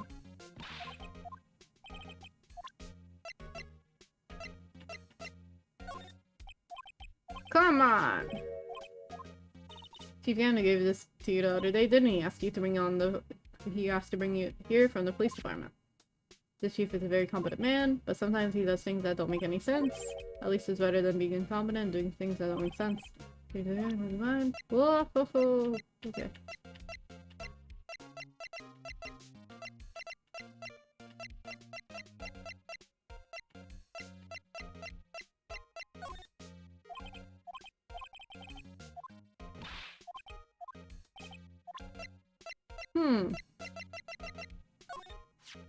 You know, it wouldn't hurt to put this up somewhere. The self doesn't have no meaning for me. What do you mean anymore? That's what it was last year.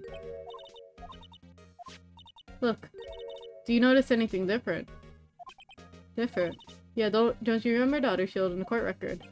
It's better. I guess I present the other shield.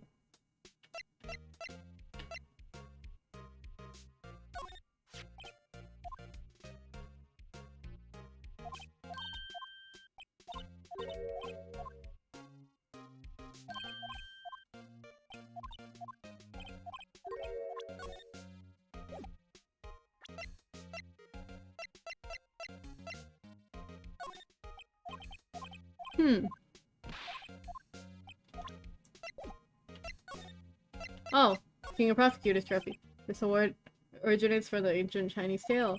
In Chinese, the word contradiction is written with two characters. The first means halberd and the second means shield. Have you heard the story? Me? Oh sure, everybody knows that. Why don't you tell it through for Emma's sake?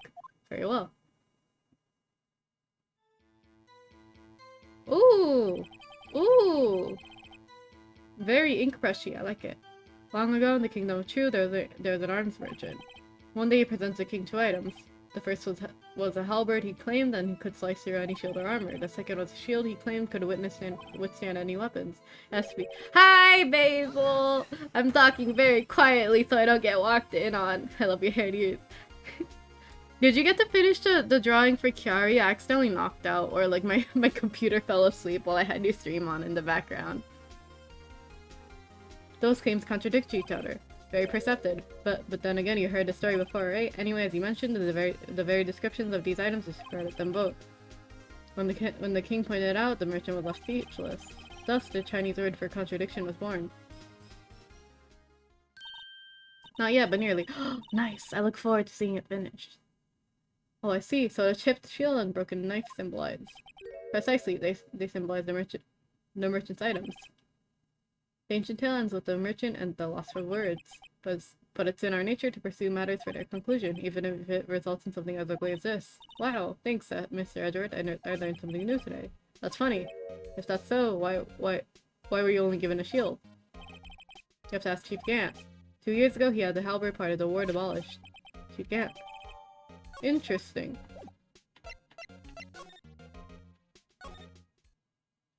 Oh, what's in here? Excuse me.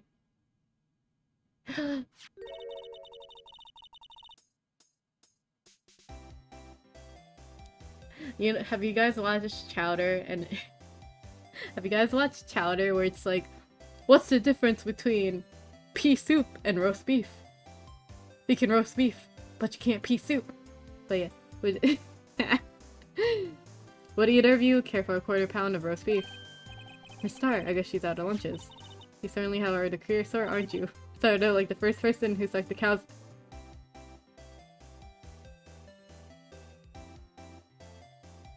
Kind of like the first person who sucked the cow's nipple to discover milk. Out of all things from childhood to remember why that one, because everyone at my elementary school did that, bro. They're like, what's the difference between roast beef and pea soup? And try to hit you. That was basically the D's nuts joke of my elementary school, bro. Was it elementary? It was middle school. I don't even know, bro. Still, I never thought you'd go digging up that case from 2 years ago. Everyone in that trial was involved in the SL9 incident. Not only that, but the murder occurred from the very day that the evidence from that case was due for... I also thought it was hilarious that the fart was named Kimchi. Aren't you forgetting something? You know that little scene I happened to witness? Is mayonnaise an instrument? I miss it. Then St. Lana stabbed Detective Binman with a knife. I still really like this scene. Like, every time it shows up on screen, I take like 5 seconds to look at it. It's so nice. Okay. No matter how much of a class you dig up, it won't change what I saw. Roast beef is meant to be savored when eaten. Miss Star's hatred towards Lana. It dates back 2 years ago. That Joe Dark, that's the name I'll soon forget. So it's her. We trailed him for half. Did you know that most wasabi isn't actually wasabi, it's just colored horseradish / mustard? Because wasabi's so expensive, and most people can't tell the difference. Anyway, we trailed him for half a year. Oh, the pressure. So I don't think I was more like than I was then. Those days are steamier than a bowl of hot gravy. Actual wasabi is very sad. Yee. Poor old Jake Marshall, though, must have been going through hell. You mean because of his brother's death? They were close? Those two. After Neil died, something took over Jake. He became obsessed. Seeing Jake like that made her all the more desperate. Her. Lana Sky. My sister. The best of the best were put on the SL9 case, so of course they were led by that legendary duo. Lana and Chief Gant. The case closed. That legendary pair were the reason we were able to keep up our investigation. That's why we're so shocked over how it turned out. You mean when the forging of the evidence. Don't get me wrong, Joe Dark got what he deserves. Still, it's obvious that the evidence produced in court was being manipulated. Items our team never found would suddenly appear, while the other items were kept secret. But you don't have proof of anything illegal was done. And proof enough of what happened. After that case, all of us, save Goodman, were relieved of our duties, most without even so much an explanation. Then Lana Sky transferred into the prosecutor's office and became chief prosecutor. Lana always wanted to be a prosecutor. Nothing's quite as simple as it appears. Huh? Lana Sky was merely being used as a pawn. That's my take on the matter. She was being used. Demon Gan, Lana Sky. How many times are you gonna show me this image, girl? Gant led the investigation with Lana second in command. They were the best. They solved all kind of cases together, didn't they? Damon. Okay, Damon Gant's magnetism in particular, well, must be unreal. I thought that said urinal, but it's unreal. Okay, his magnetism. By that I meant his ability to attract evidence. He produced the most incredible evidence in cases he handled. Incredible evidence, you mean? Well, yes. There were rumors about him even back then. No one dared confront him, though. I take it she's talking about forged evidence. Back then, everyone looked up to Lana, all the detectives wanted to be like her. Really? Well, yes, myself included. I was full, really. She hated everything. She hated anything crooked and would always watch for other detectives. That's why she was so concerned for Jake. Mr. Marshall. When Jake's brother was murdered, she felt as if she had lost her own brother. If it wasn't for her, I don't think Jake would have ever recovered from the shock. That's what makes it all the more infuriating. The star. That's why I'll never be able to forgive her. Why she had to turn so cold after that. Being used. Lana transferred to the prosecutor's office 2 years ago, didn't she? Yes, thanks to our Chief Gant's powerful influence. Chief. That's right, having solved the SL9 case, his position in chief was secured. There was only one thing left for him to control, and that was and then no one could stand in his way. The prosecutor's office. You mean, that's why Lana was transferred. No one could control the chief prosecutor, could control the prosecutor's office. That must have been his goal all along. But how could he control Lana? I don't know, but one thing's for sure. Ever since that case ended, she's never been the same. It's only logical to conclude there must have been a reason for a change. At last. I'm finally getting close to the bottom of this ugly mess. Thank you, Miss R. Listen to me, Rookie. It takes more than just ingredients to create fine cuisine. Have you turned out to be a better chef than I've been? Where to go now? Let's go over here. Nope, let's go over... Cutscene. Oh, you're back. You're still here. I gotta make 150 copies of those files. Brewing coffee, copying files. I'm turning into a regular DJ. You're a DJ as well. If I'm not mistaken, I think he means desk jockey. Oh, that DJ. You're gonna marry your persistency? But my answer still is no. I'm not letting you into Chief's office, period. I'll be back up. It'll be in my neck on the line. That office is the last crime scene and that's the 9 incident. I have to take a look in there. There's got to be something we can do to make the detective change his mind. Look at the picture. Look at the picture. Look at the picture. Look at it. Come on. Come on.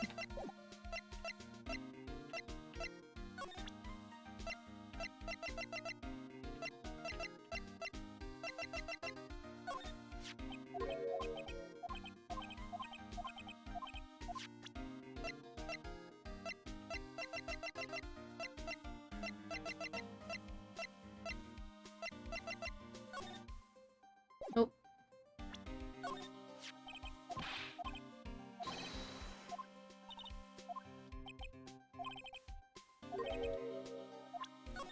Nope. What do I have to show something specific to him? I'm gonna look it up. Let's see. Dr. Gumshoe.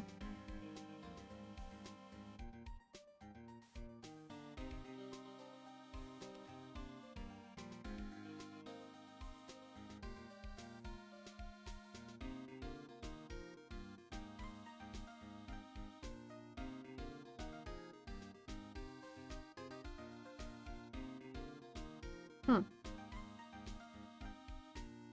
Move to criminal affairs department. How'd I do that?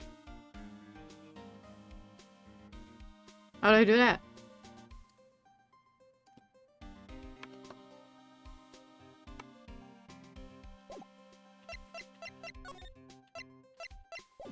Huh?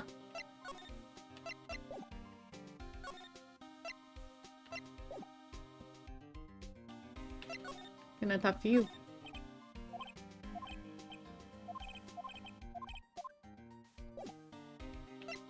What do I have to present to Gumshoe?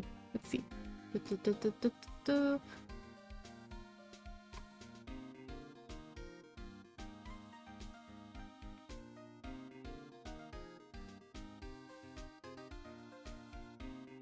Present letter of resignation to Gumshoe.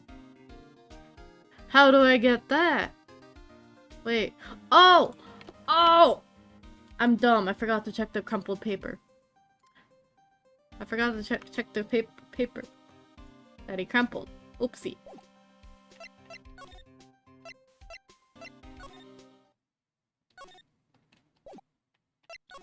Ba-ba-ba-da.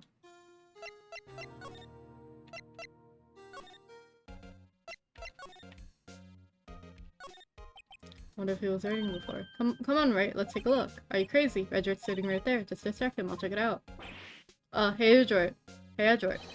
Is it? Is that Detective Gumshoe out the window there? Oh no, he's falling to the ground. Hold on. First, let me see what this girl's doing crawling around my feet. He didn't even look. What? Letter of If you're having trouble reading, I'll read it for you. It says a letter of resignation. Resignation? Edward, you don't mean. I'm tired, right? I feel as if something inside me has died. But, Mr. Edward, none of it is your fault. I know the path I walked, you don't need to tell me. And the path I've walked hasn't just been a just one. I haven't forgiven myself for what I've done. And no one else can forgive me either. I think he's serious. Mr. A, please, you have to do something. This letter of resignation, I wonder if I can use it for anything. Oh, Gumshoe! Oh, Gumshoe! Oh, Gumshoe!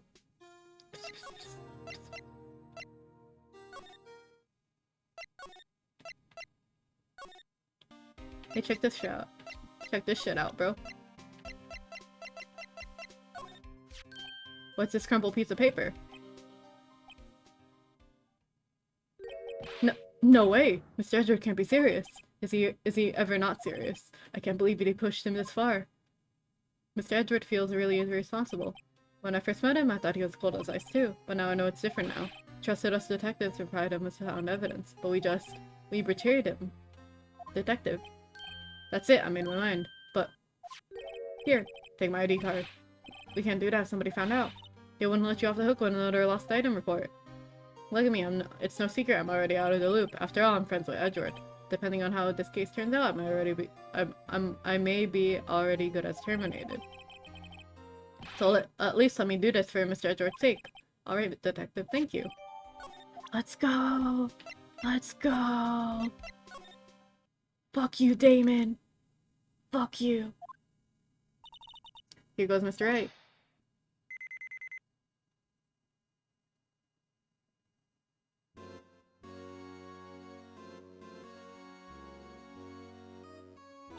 We're in. If anyone finds us now, Detective Gumshoe's a goner. If that happens, I'm counting you to bail me out. Eek! Gah!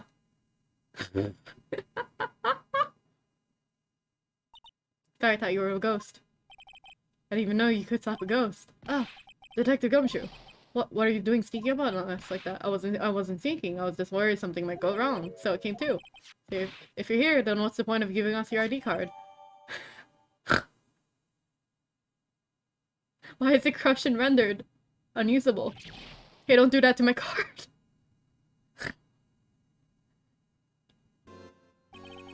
I hardly ever get a chance to come in here. So I figured I'd have a look around myself. Besides, we're all in here together now. You really do want to get fired, don't you? Not if we're lucky. How come on? Let's see what we can find out. I got a bad feeling about this. So in this case, it's a safe, isn't it? Safe. That word is ripe with intrigue. Alright, you say so. Looks like a code needs to be entered and a place to open it.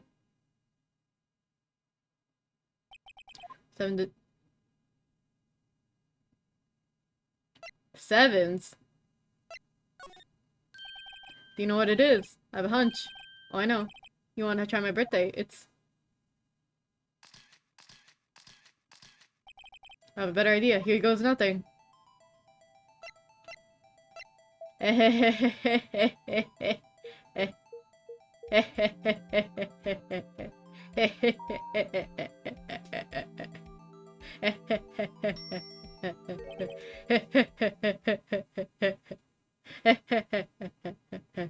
I'm a psychic.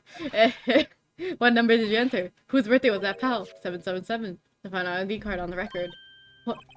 The number of the mysterious executive officer who entered the room that day. You mean... Shut up, Nick. That ID number. I think you're 1-7 shy this time. This only can mean one thing. That's Chief Gant's ID number. Hey, say anyone care to look inside? Out of the way, broad shoulders! I wanna look in here. Is there any money in there? How much does he have stashed away? Look, it's that's from the jar! That's from the fucking jar! That's from the fucking jar! Tried to broken cut. This somehow looks familiar where I've seen this before. There's something else in here too. What's this? It looks like a piece of leather cloth with a handprint. This is a handprint, isn't it? Hey, I saw someone wearing a shirt like that once. You think the chief made that design? I don't think so. Oh, well, it's just a thought. Is that it? Is that all?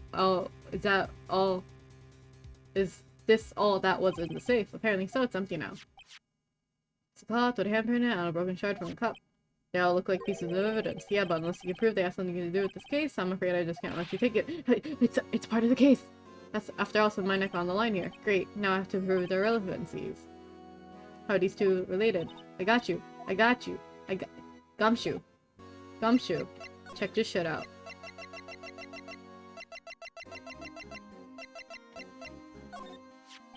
Detective Gumshoe, could you have another look at this jar? Remember when 3 of us put that back together? Those were the days. Kinda too early to be nostalgic. Wasn't this our piece of evidence from that case? That's right, one of the shards had an SL9 sticker on it. Doesn't this ring any bells? You know that fragment we just found? You mean this one was in the safe? Yes, that one was in the safe. Now did you mention it's ringing a ton of bells? Let's see if it fits. Sure. Let me see that shard. I'll take a crack at this. Go ahead, pal. Show us what the rookie can do. Mr. Ray, here's some glue. Here goes.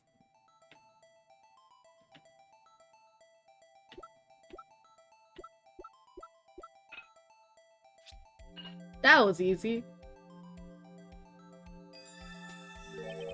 There. If it's like a charm, that of course means Chief Chief Gant willingly and knowingly hid a piece of this jar in a safe. In other words, he concealed a piece of evidence for the SL9 incident. But, hey guys, get a load of this. What is it? This piece you just attached. It's different from the others.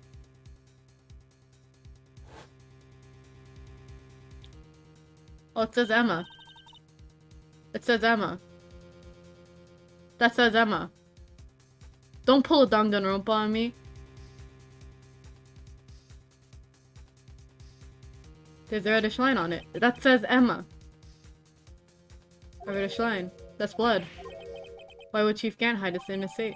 That says Emma.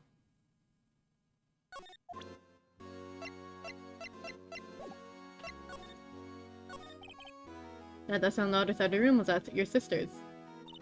Yes, that's where I was waiting for Lana. On that day 2 years ago. Is anybody using it now? No one, sir. This is entirely Chief Gant's office now.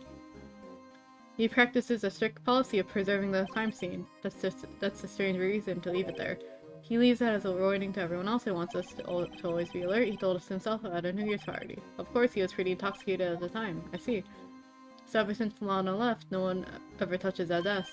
No one except Chief Gant and the cleaning lady who was here this morning. Still, 2 years have passed since that incident. There can't possibly be any clues remaining. Chief Gant, can I ask you something? Sure. You only came here to look around, right?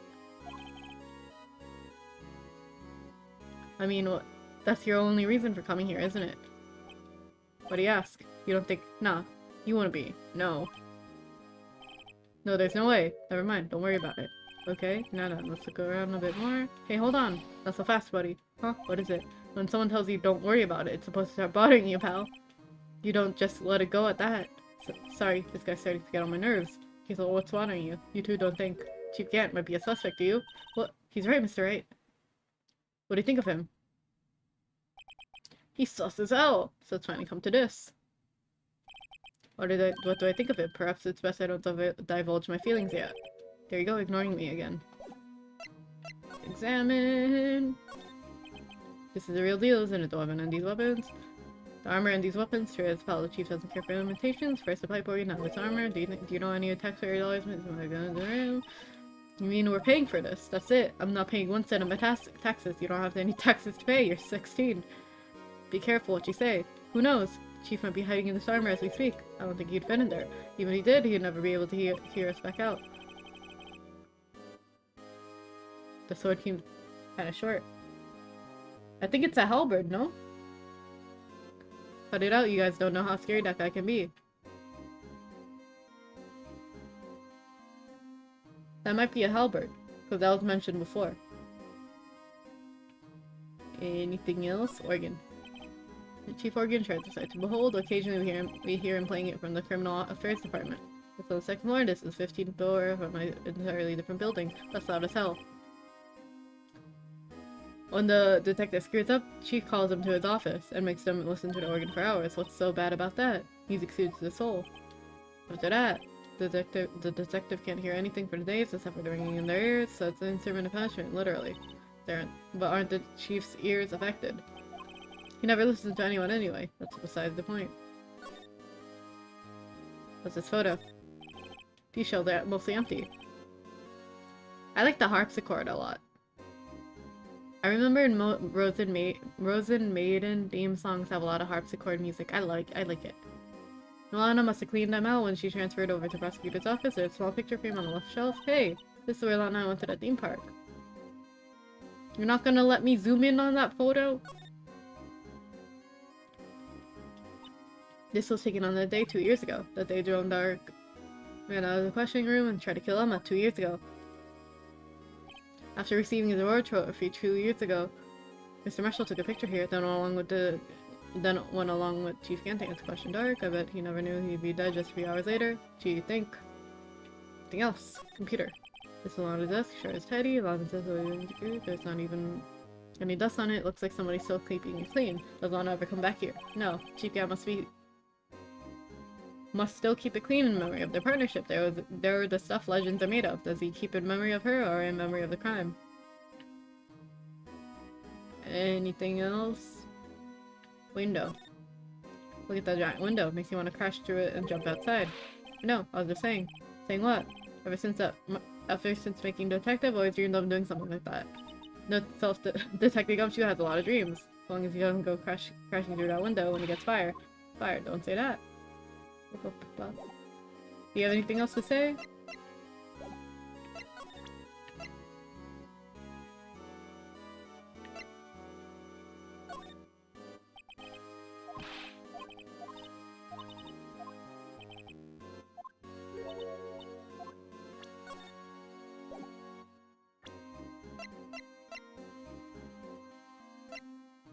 And there's a handprint.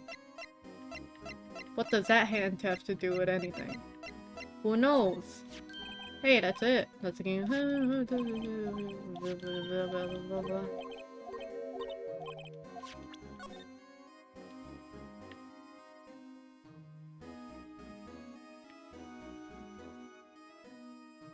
Wait, why is this adjustable? Interesting.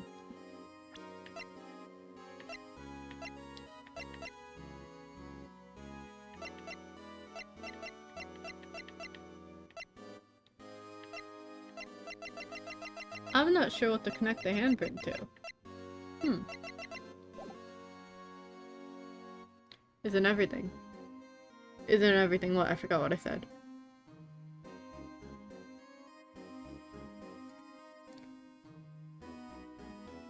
Let's see. Let's see.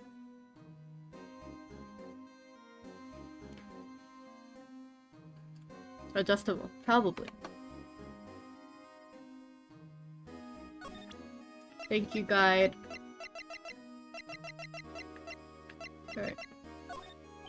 Detective Gumshoe, I'd like you to have a look at this. Hey, I know what that is, so you want me to take some fingerprints. That's a great idea, detective. Alright, go to town. Sheesh. Sheesh! What are you doing? Why are you sticking out your hand like that? Go ahead. Take my fingerprints. Oh, it's not your fingerprint we want to take. Huh.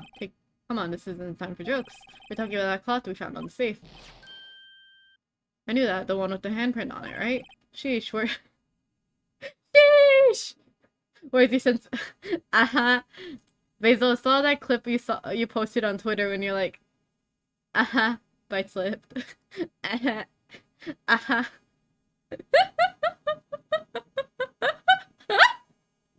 Sheesh, where's he since the Of course, it's alright. Let's check your prints. Sprinkle the powder on the cloth. Once they've been absorbed into the prints, blow the rest away. Alright, let's get this over with. It won't let me Hello? Oh. Oh! Okay. Ba-ba-ba-da. Ba-ba-ba-da. Is this enough dust? Is this enough white powder? Is this enough flour? Blow.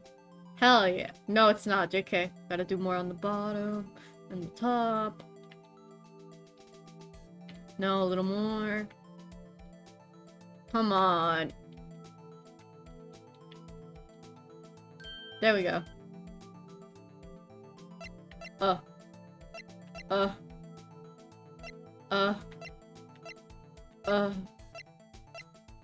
Oh, hey. Interesting.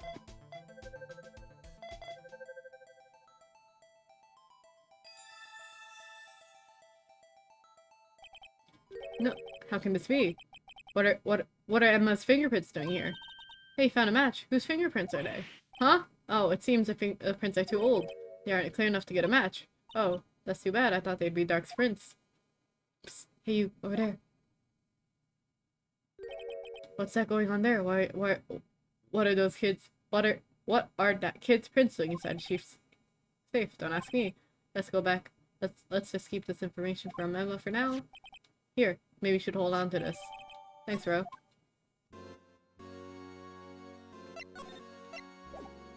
Anything else? What do I gotta do now? What is this piece of cloth anyway? It's smooth and sort of feels like vinyl. I think I felt something like this before. Nah, I can't remember. Maybe a sofa? Seems this is becoming a habit with you. Can't keep anything on my head lately.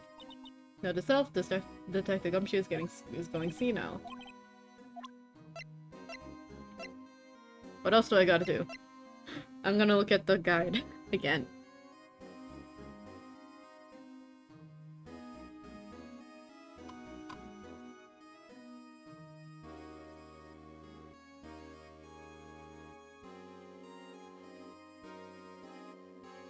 Examine Gant's desk. I thought I did that. Did I not?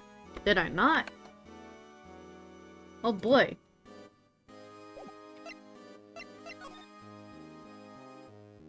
No, I did not. Ahaha! Look at the size of the Chief Gant's desk. Speaking of that, when we were here earlier. What's you two? Chief Gant. But that paper was reading in his desk.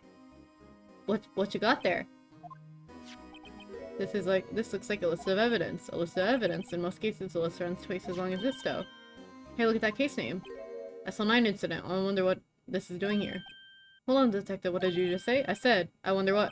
No, about the evidence list. Normally they're twice as long. That's right. I guess there wasn't a lot of evidence. A half-size list of evidence. Most evidence? It seems too short. Most lists run twice as long. What would the other half of the list be doing here? I knew it. The chief must be hiding something about that list. It appears so. Well, was I any help? Of course. Thanks to your ID card, we were able to get evidence. Now that's not very kind, is it? In other words, if it wasn't for his ID card, he would have been useless. Isn't that right? You and the coat, Rutro, Chief Gant. We didn't think you'd be back soon. Fortunately, I'm a man who believes in signs. I happened to look out a window and saw a stray dog run into a pole. Just then I thought of a certain detective. Did you meet me, sir? Now then, I'm afraid I'm going to have to ask you all to leave. Yes, sir. Sorry. On you the coat. Yes, sir. Drop your ID in the way out. You won't be needing it anymore. It's already broken and crushed, bro. But, sir. Now get out. Yes, sir. We'll be on our way too, then. Wait, you, the one without the spiky hair. Don't go yet. Me, sir. I'd like a word with you. That's kind of scary. But, sir, I'm not a licensed scientific investigator yet. You and the spiky hair, you're free to go. But, Mr. Wright, I can't leave a little girl with you. Phoenix, she's 16. You left her alone? Assume the role of a guardian. Look, pal, if I told you once I told you 1,000 times, the chief's office is off limits. But no, you just had to go sneak in there like that, didn't you? I thought you said you didn't care anymore if you were fired. Damn it, Nick. Yeah, damn it. Yeah, but I knew but if I knew it'd be like this, I never would have said it. Now that I've seen the evidence Chief Gan was hiding in his office, I think I'm finally starting to get the picture. But why has she kept eerily silent about this entire time? Anyway, you listening to me. I'm gonna try and smooth things over with the Chief again. Later, Val. After that, I heard from Emma. She said the police wanted to ask her some questions, so she'll be busy for the rest of the day. Interesting.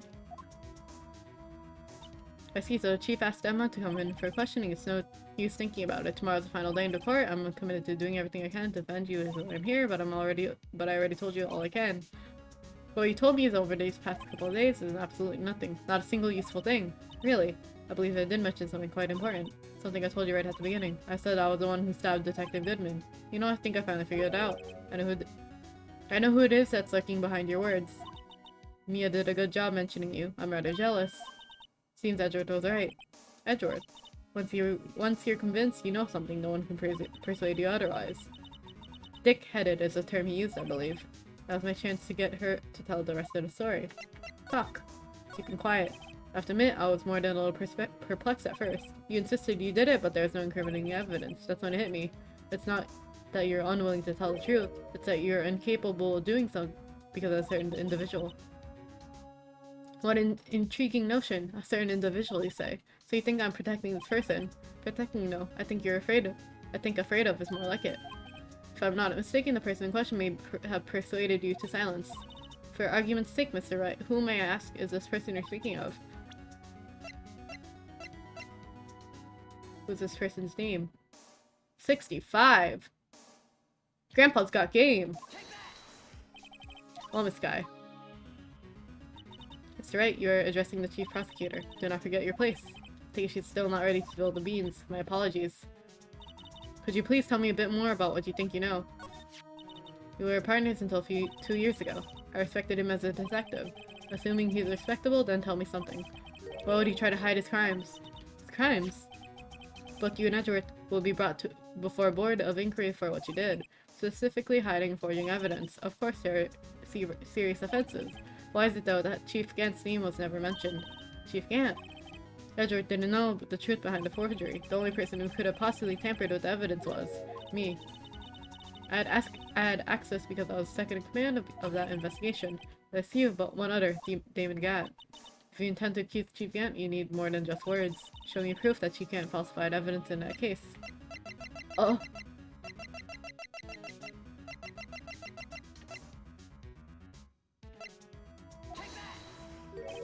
I just found this in a safe in the chief's office. This jar piece, and this piece of cloth. You know what these are? These are the pieces of evidence from the SL9 incident. The person concealing evidence was none other than Chief Gant himself.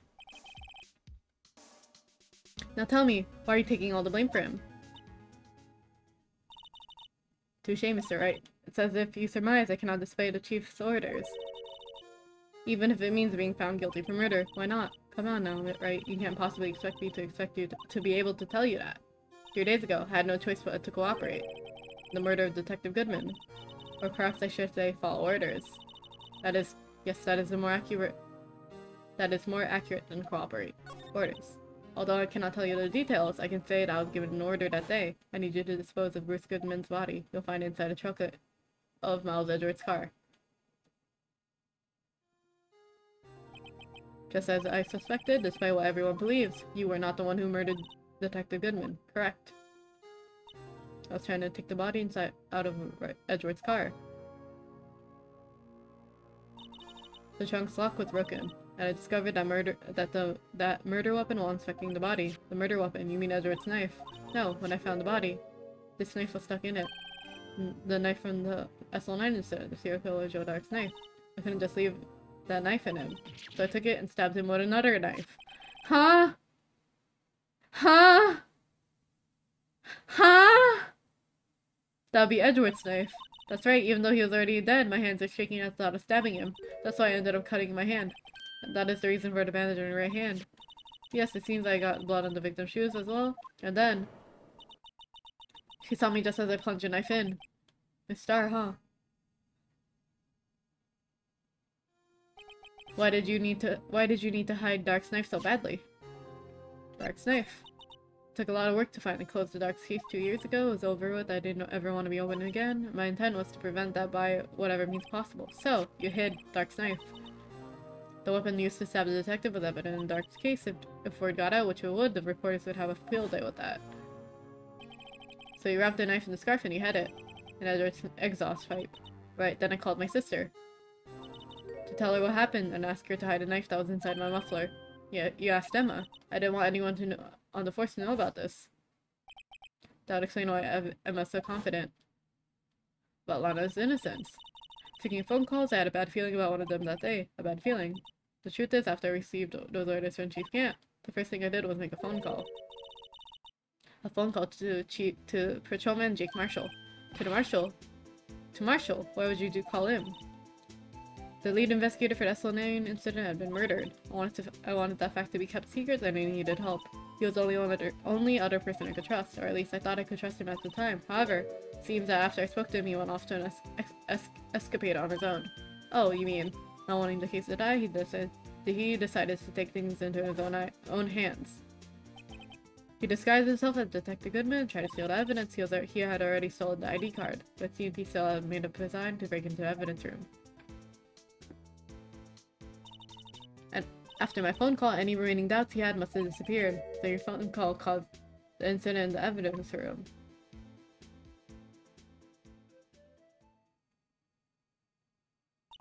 I'm afraid that's all I can tell you. But Lana, you've earned my respect, Mr. Wright, both as a defense attorney and as an investigator. Now please, don't pursue this any further in court tomorrow. Don't tell me what to do! Tomorrow's court, there's only one way to drive off Lana's demons. I gotta get to the bottom of everything. They think there's a real murderer. And what went down in Chief's office 2 years ago. Last part! Last part! One more to go! This is it! This is it!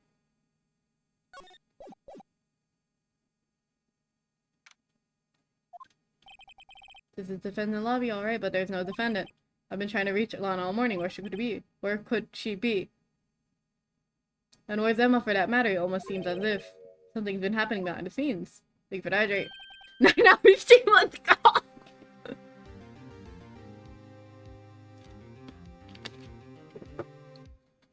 Edgeworth! Knowing you, you've already figured it out. Who the number of the 7777 number is. Well, I have a pretty strong hunch. Looks like I'm not the only one who's figured it out. You know, the only reason this trial didn't reach a verdict yesterday is because there's still room for doubt regarding this ID record. If that number does belong to whom he suspects, then that will still remain. After all, he hasn't been officially charged with anything. True. Not yet. In any event, once all doubt has been removed from the list, I can call for a ruling 5 minutes right, and the chief prosecutor, Sky, will be found guilty.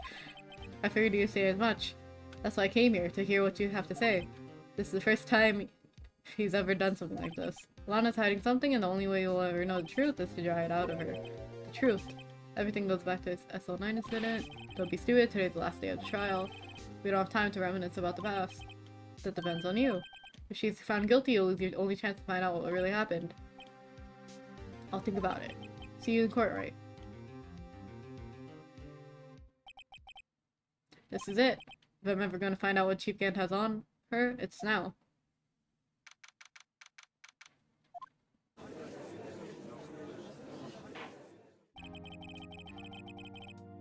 Court is now in session for the trial of Miss Lana Sky.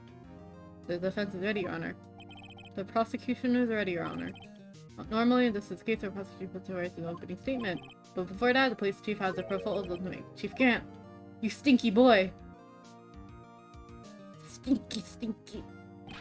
Morning, folks. How's everyone today? Hey, Edgy. Been back to the pool yet? No, I've been drowning enough as it is in my work. Heading to bed? Good night, DKP. Thank you for the journey. Sleep well. It's probably, hopefully it's only like an hour. Good night. That's a good one. Don't think I thought that. If you don't mind me asking, Chief, what exactly is this proposal of yours? Lana, that is to say the defendant. Shut up, Nick. He asked me if she could speak directly to the court. He wants to do what? Having heard what she intends to say, I feel like she should be granted her request. In the end, it should save everyone a lot of time and trouble.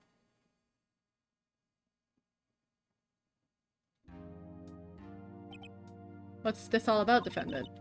I'd like to make one simple request and I'll be finished. Well then, what's your request? Your Honor, I'd like you to put an immediate end to this trial. Huh? I confess to all charges against me. On February 21st of this year, I murdered Detective Bruce Goodman in the underground parking lot of the prosecutor's office. No! Lana! Lana! Lana! Don't do it! Lana! You can't! Your Honor, the defendant's claim does not change the defense's plea. In that case, Mr. Wright, I no longer require services. But Lana, Your Honor, I hereby forfeit my right to an attorney. The prosecution may lack direct evidence against me. But it has sufficiently proved its case through the testimony and circumstantial evidence. I would like you to render your verdict now, if you please. Well, the defendant certainly has the right to self-representation. Her request is legally valid, although this is an unprecedented situation. Indeed, it appears no further need to continue this trial, even if Mr. Wright may feel otherwise. This can't be happening. It appears that the time for the verdict has arrived. This court finds the defendant. One moment, Your Honor. Mr. Edgeworth. Edgy boy! Edgy boy! The prosecution has not yet proven the defendant guilty beyond reasonable doubt. Any ruling at this stage will certainly be premature. Come now, Worthy. I understand this is a difficult time for you, but why don't you just be a good little boy and keep your mouth shut, Right? I don't think I care for your tone, Chief Gant. What? Create another fabrication to cover up your past mistakes. Sorry, but I'm no longer the naive little boy that you had me be. With this sudden confession from the defendant, it's obvious to me some kind of deal is stuck behind the scenes. Some kind of deal, Not everyone operates as you do, Worthy. Thought so. Your Honor, the prosecution would like to change its witness. Oh, to whom? As its first witness, the prosecution would like to call Miss Emma Skye. I request the court hear its testimony. Mr. Edward, I would have loved to hear a feminine hold it. Come on. Imagine. Alright. Mr. Edward, I am exercising my right to self-representation. I don't think we need to continue. I don't care what you think, Miss Skye. Exposure of the truth sometimes results in tragedy. However, no matter how tragic the truth may be, it would be an even greater tragedy to avert one's eyes from it. Very well, the court shall grant the prosecution's request. If that's okay with you, Mr. Chief Cat. Worthy, you'll live to regret this. I'm a VTuber and you'll regret this. I'm a prosecutor and you'll regret this. Alright, Miss Emma Skye, please take the stand. I like how you can see, like, my you can see my effort in terms of reading out in the game. Like, towards the first 2 hours, I try to discern the voices, and then towards the middle of the stream, I give up. And then towards the end, I just keep trying to talk quietly, not get caught and walked in on, and get in trouble. So who'd want to hire Edward? He's technically working against prosecution. People who maybe people who want fair jury. I don't know. Justice. Now then, witness, please state your name and occupation. My name is Emma. I'm a Skye. My occupation? I'm Alana's little sister. I want to be a scientific investigator. 2 years ago, he encountered the serial Joe Dark. No, he encountered the serial killer Joe Dark at Joe Dark killings. He has held count. Yeah. Oh. I'm sorry, but I'm afraid I'm going to have to ask you to recall those events one more time. Mr. Edward, please remember this trial concerns the murder of Detective Goodman. His clients are probably like, oh, he's not against his boyfriend this time around. We can hire him. Probably. Is an incident that was resolved 2 years ago really all that relevant? Yes, it most certainly is. Well, okay then. Sure gave in fast. Now, please testify about what happened 2 years ago.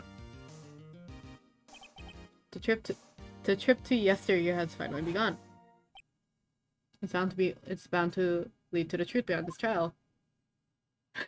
Anytime his boyfriend is in your dumb city. Money. Alright, I was waiting in my sister's office that day. A man came running in and took me hostage. The marshal rescued me. I'll never forget what I saw in that instant. The man raised his knife and then stabbed Mr. Marshall in the chest. It's a good thing you weren't harmed. I passed out. I don't remember much. That's understandable. However, please tell me, Mr. Edward, what does this testimony have to do with Detective Goodman's murder? That will soon become apparent, Your Honor. You got to admire him for his courage, considering he has no evidence. Very well. The defense may begin its cross-examination. Alright. 2 years ago.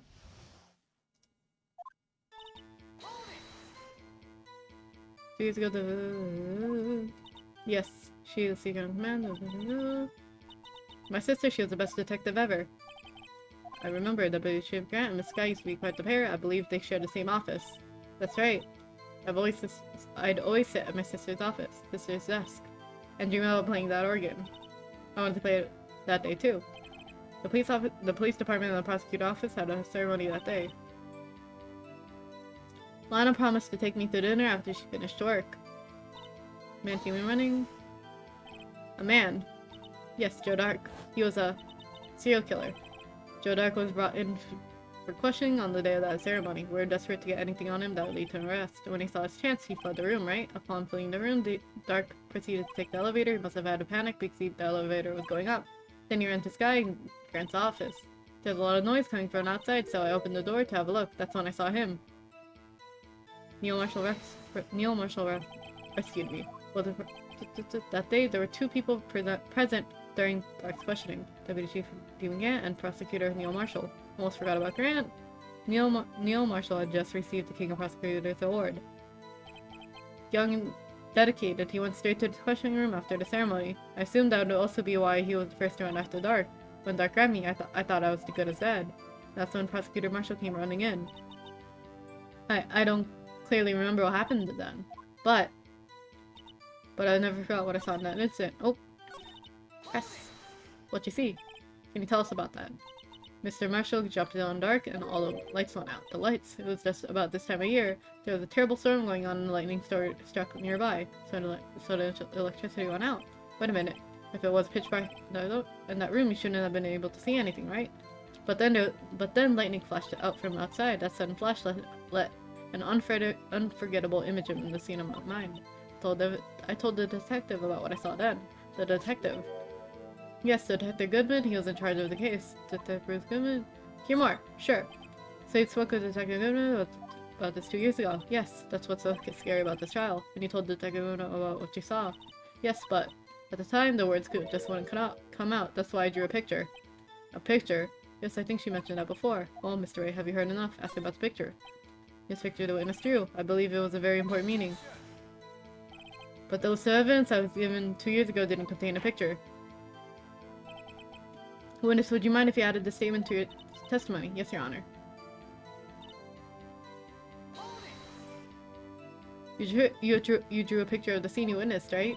Yes, I wanted to do everything that could help to the investigation. I can still see it now whenever I close my eyes. That's strange. I took over the case after Prosecutor Marshall died. He had never received a picture. Perhaps the witness was mistaken. But I did draw it, I swear. I'm not imagining it. This picture Emma drew reminds me. I guess I should check the evidence again. Well, anyway, let's continue. The scene that imprinted an image of Ryan, can you please describe it to us? The man. That must have been a real shock. Even now, when I close my eyes, I can still see it clearly. Tell us, what were you doing at that moment? I believe you testified Joe Dark was holding you hostage. When lightning struck and the lights went out, Mr. Marshall jumped on Drake and I was thrown aside and the two began wrestling each other. I'm pretty sure I was watching them. Emma doesn't have any reason to lie. Well, Emma sure does. Need to get Emma to tell me about it if she can.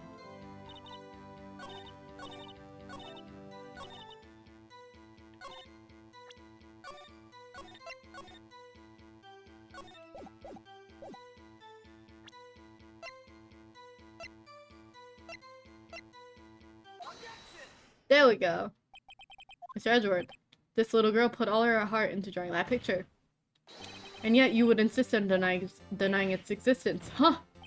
Hey, I'm not the bad guy. All I'm saying is that as a prosecutor for that case, I wasn't handled such a picture. That might as well be. But that doesn't mean it doesn't exist. Behold, this is an evidence list of the SL9 incident. Please turn it over, Your Honor. Turn it over? Oh, what's this? Guess what is that?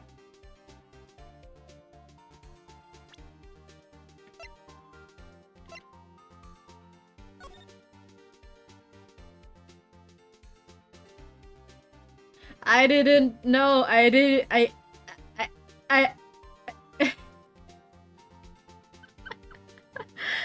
didn't know this was behind it.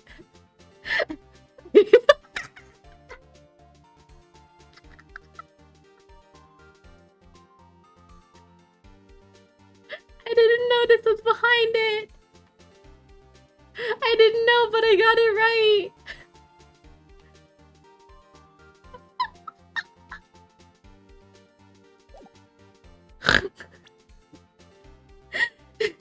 What is that? Hey, that's the picture I drew. Indeed, two men appear to be wrestling here. What's the meaning of this? What are you doing with that list? Me? Only the prosecutor in charge should have access to that list, huh? This list is different from each other, huh? It would appear, Mr. Edward, that the evidence list you handed 2 years ago was incomplete. These two lists together form one. You can see the marks here where they were torn apart from each other. So you see, Mr. Edward, it's quite obvious what happened 2 years ago. Only half of the evidence in that case was reached to you. What? Order, but Miss Sky, did you draw the picture on the back of this? Why did you draw your picture on the back of such an important list? Because that's what Detective Goodman handed me in the questioning room, Your Honor. Wait a minute. If this list was torn in half, that means... Your Honor, are you alright, Mr. Wright? Your eyes are bulging from your head. If the evidence was torn in half, then that might... Then there might be more of the drawing on the back of Mr. Edward's list. Yes, that's quite conceivable. Mr. Edward? It's possible.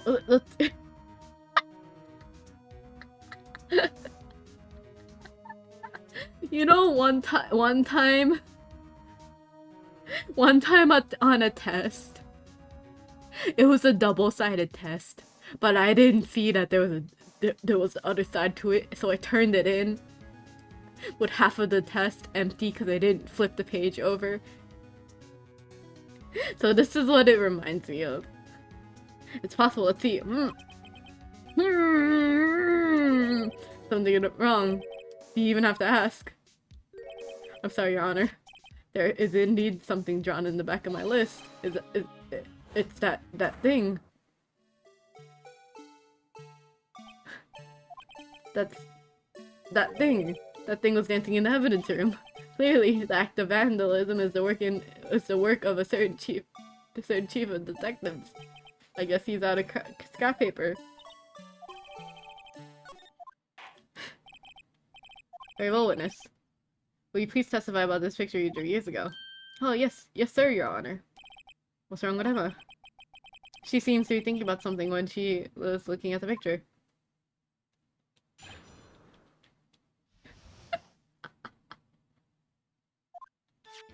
This is a picture I drew for 2 years ago. The flash of lightning was so bright all I could see were the shadows. After that, I must have fainted. This picture shows exactly what I saw in that instant.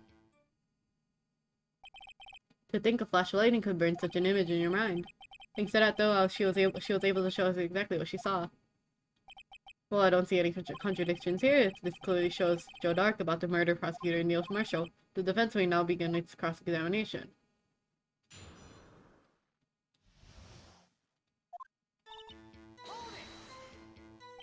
Did you draw this picture right after the incident? I think I drew 2 or 3 days later. At first, I was in such a state of shock that I couldn't do anything. Detective Goodman was placed in charge under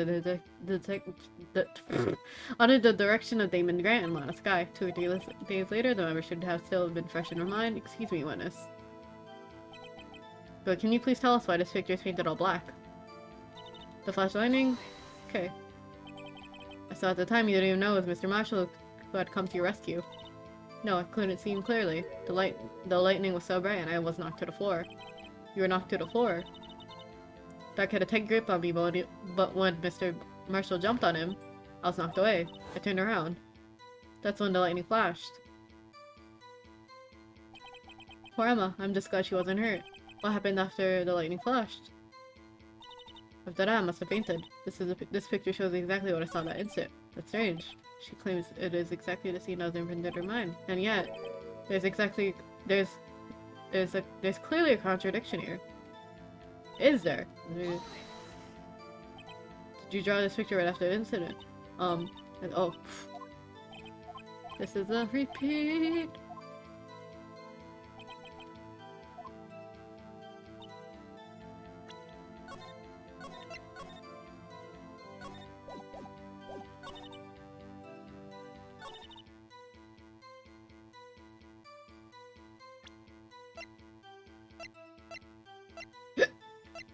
That was a loud hiccup, jeez.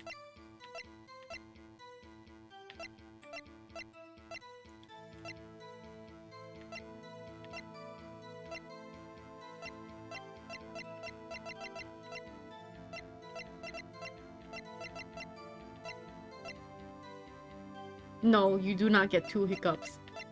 No, you do not.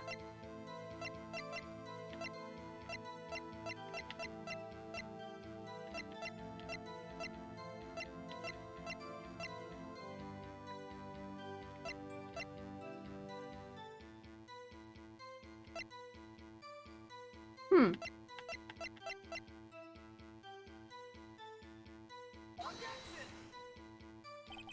Oh, whoops. Hmm.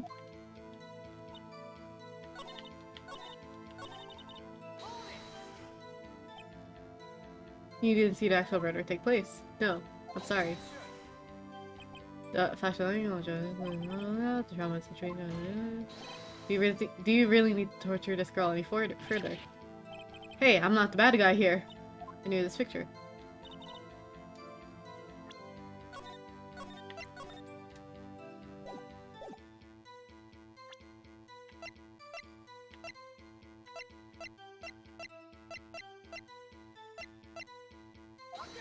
Nope.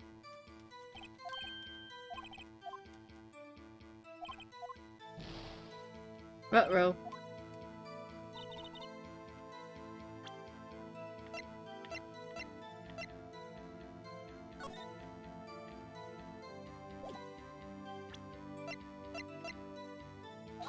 Nope.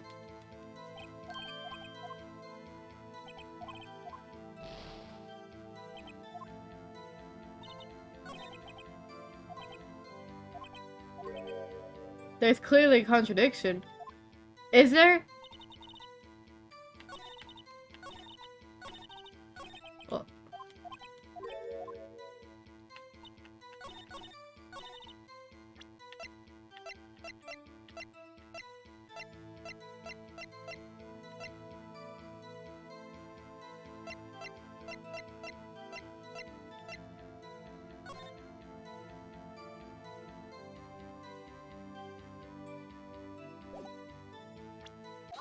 oh.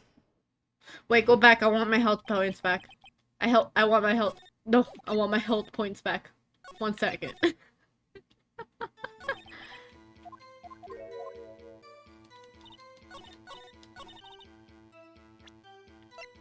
Anyways.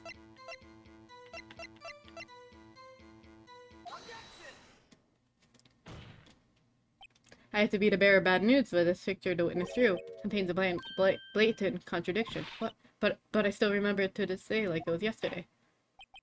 Mr. Wright, perhaps it would be faster if you simply pointed out this contradiction for us. The knife! What you got there? A knife! No! The contradiction, of course, lies here. Take a look at the knife the man is holding. If you look closely, you see the tip is broken. Even I don't have to look closely to see that, Mr. Wright. But Mr. Wright, look at the evidence. See the murder weapon. The tip is broken too. If I recall. The tip of the knife. The tip of the knife was found broken off in the victim's body. It was a conclusive piece of evidence that proved Joe Dark was a murderer. I'm afraid this is not so simple, Emma. And where, pray tell, could you possibly see a problem? It's obvious, really. The victim suffered a single stab wound to the back. If the victim was only stabbed once, then the murder weapon should not be broken. Wow. Ah! Ah! Perhaps the knife was broken beforehand. Sorry, but that's not possible. The tip of the knife was found inside the victim's body. If it was broken beforehand, it couldn't possibly wind up there. That's right, but what does this mean? That's a lot of objections. This is a combo. Combo breaker. The tip of the knife was undeniably discovered within the victim's body. The only possible explanation is that the witness's memory is mistaken. That's why I asked her so many times if she was sure she remembered correctly. I believe you were annoyed at the time, but she's sure she remembered correctly. But there's no other way to explain this inconsistency. Not so fast, Mr. Edward. There's another explanation. Have you forgotten already about a little something called falsified evidence? You're treading on thin ice, right? All I'm saying is that this broken knife tip might be the piece of evidence that was forged. You can't deny the possibility. No. Oh! Order. Are you saying that the investigation really was corrupted? Your Honor, please allow me to once again look over the details that took place the day of the murder. The police department and the prosecutor's office was holding a ceremony that day. After receiving the King of Prosecutors Award at the ceremony, Neil Marshall questioned Joe Dark along with the Demon Grant. During this questioning, Joe Dark fled the room. Prosecutor Marshall chased after him. Prosecutor Marshall chased after him and was killed by Dark. It is my belief that somewhere in the story there's a lie. I'm not lying. This man was really holding up a broken knife. If that's true, then there's no other way around it. This could not have been the actual murder weapon. There must have been another broken knife. What are the chances there are two broken knives? Another broken knife beside Joe Dark. Could there have been one? There is another one. As a witness is adamant about the accuracy of what she saw. It just can't be explained away by one simple observational error. That's right. In that instant, Emma really did see a broken knife. I assume then you have some information about this other broken knife. If so, please feel free to enlighten us. The murder weapon was already broken prior to her murder. There's only one way. Take a look at this real murder weapon. Oh. Oh. Oh.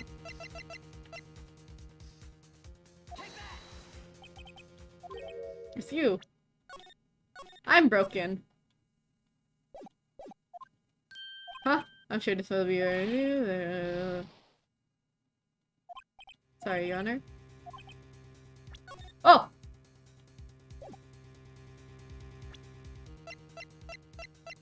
Was it?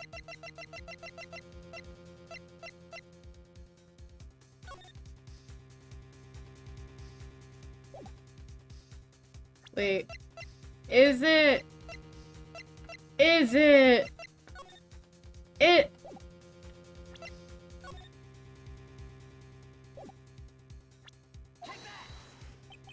The answer lies in the past. 2 years in the past. Right there, right inside his picture. This is a picture of the award ceremony. What is it, Mr. Edward? It's a broken murder weapon. Notice the award Prosecutor Marshall's holding. That's a broken knife. As we earlier concluded, the knife in the drawing was not Joe Dark's knife. That being the case, the knife the witness saw was in all likelihood from Mr. Ward. Order, order, order. Neil Marshall was awarded the King of Prosecutors that day. As an award, he was given his broken shield and knife.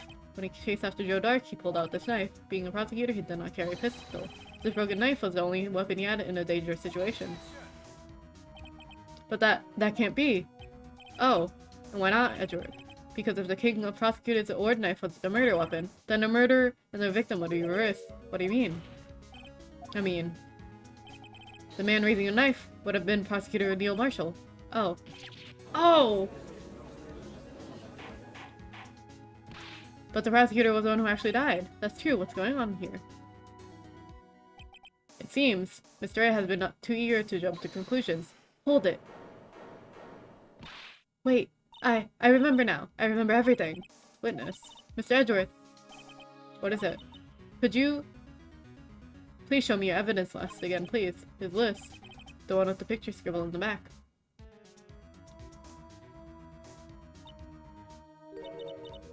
I knew it. This picture, I'm the one who drew it. What? You drew that? That's right. The list wasn't torn in half at all at the time I drew this picture.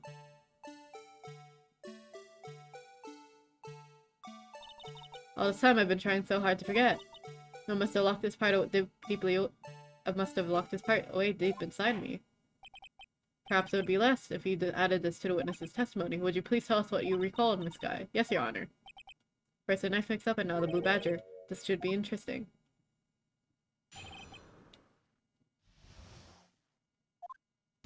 I saw the man raise his knife. I panicked and I rushed towards both of them. I think I knocked away the man with the knife. Just then there was another flash of lightning and that's when I saw the blue badger. He wasn't in the one. He wasn't in the room, but I'm sure I saw his shadow. This is certainly most unusual. Try impossible. The chief of detective hadn't even assigned him until this year. That would mean he didn't even exist 2 years ago. Yes, well, defendant... Oh. Stop. Please, don't pursue this any further. Anna, what's the meaning of this? Please remain seated in the defendant's chair. We can't do this. I've already confessed to the crime. Why can't you just leave it at that? Chief Prosecutor Sky. Okay, we have already come this far. It's too late to come back. Silence. The defense will now begin its cross-examination. Bailiff, please detain the defendant. It seems we're finally getting to the core of the matter.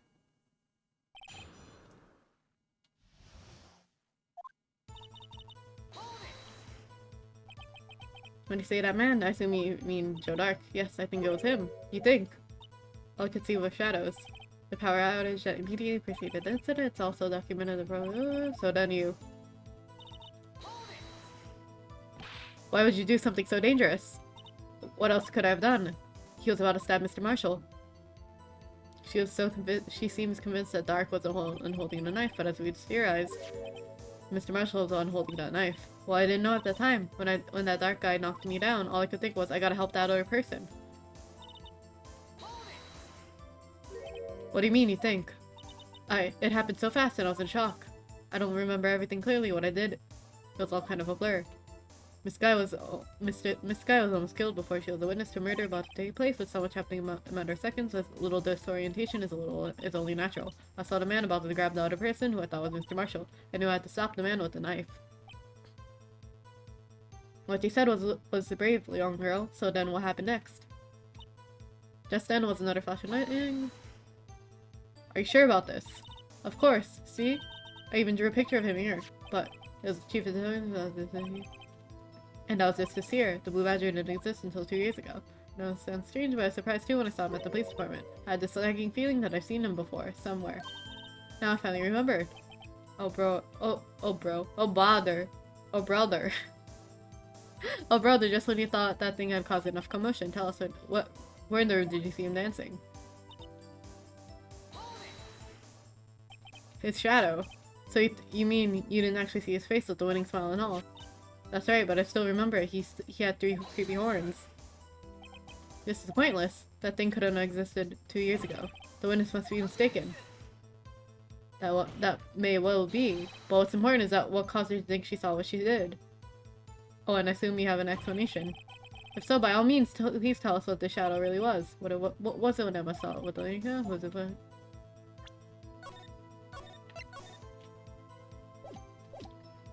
I just might know. Yes, she's certain she saw its shadow. Ladies and gentlemen. Ladies and gentlemen, it is the defense's belief that on that fateful day 2 years ago, there was indeed something that looked similar to the Blue Badger. Something that is now sitting in this very room. Mr. Wright. In this room, very well, Mr. Wright. What is it that the witness saw in this instant? Please show us.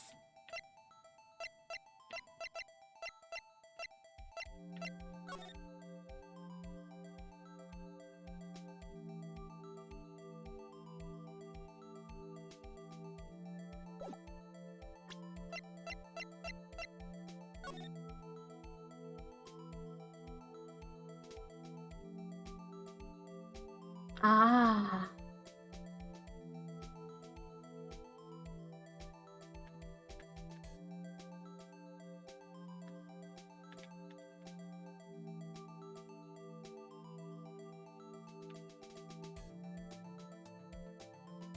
It's this face, isn't it? Isn't it? Isn't it? Isn't it? Isn't it? The mysterious Blue Badger was in fact this. But what exactly is that? I believe it's some sort of jar. But Mr. Wright, that doesn't look anything like a Blue Badger. Indeed, it doesn't. As it stands now, it's just a blank jar. However, what if we were to change our viewpoint? Our viewpoint? Yeah, show them the correct way to look at his form. About that. About that.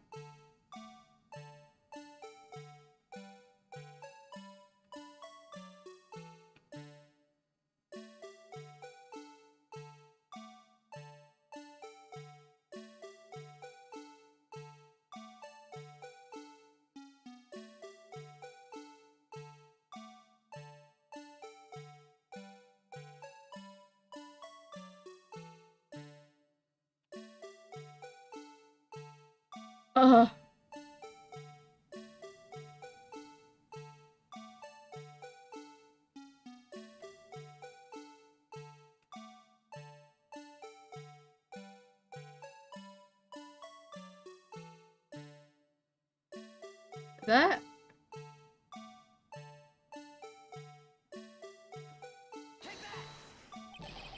Oh, fuck.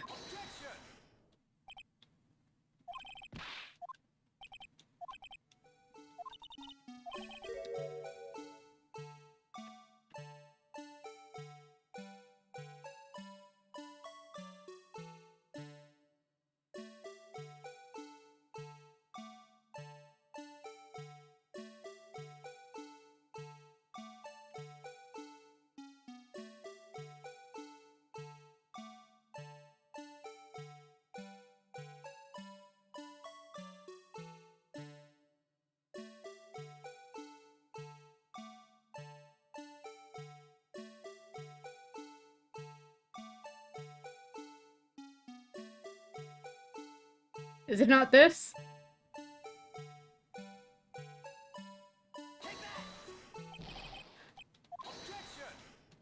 Okay, I'm looking at the guide. I'm looking at the guide. I'm not good enough for this. Fuck you.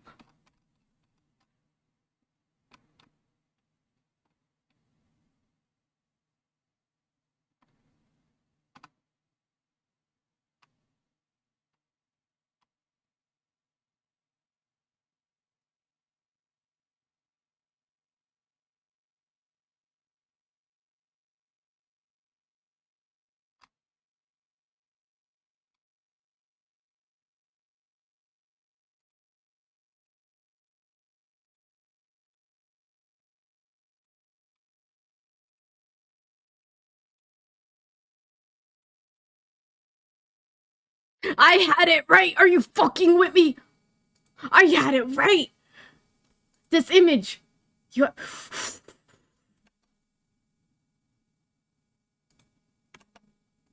You lied to me!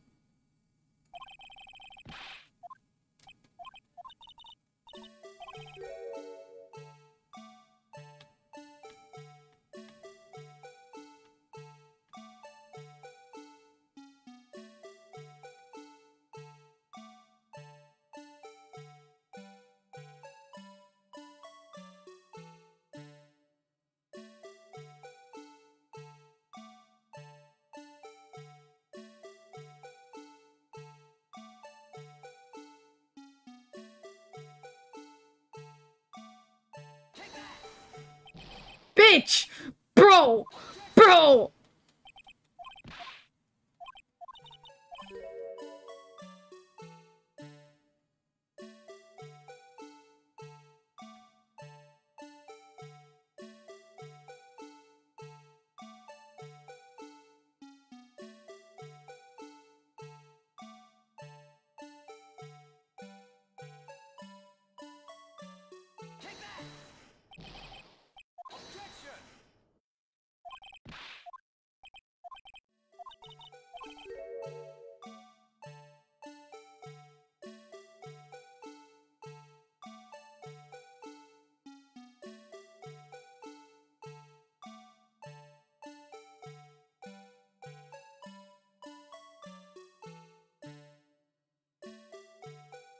This reference image above.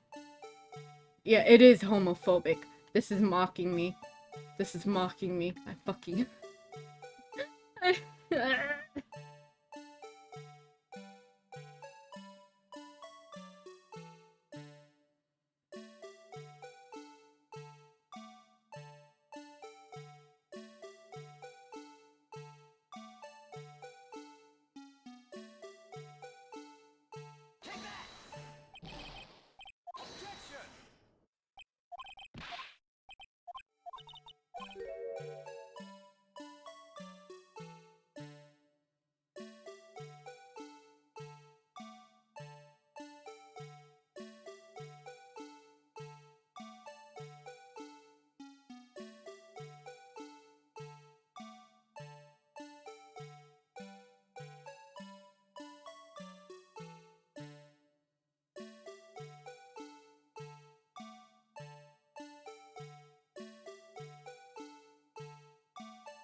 Take me home.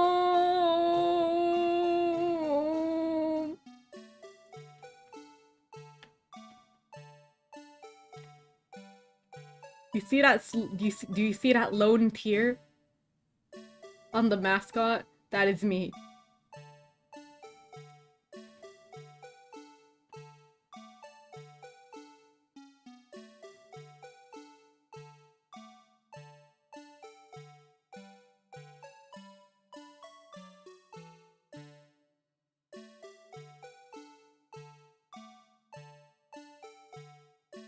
You have got to be fucking with me.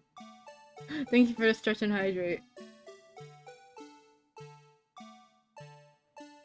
I am looking at every graph, every line on the graph in the background to match it up, bro. This is so annoying.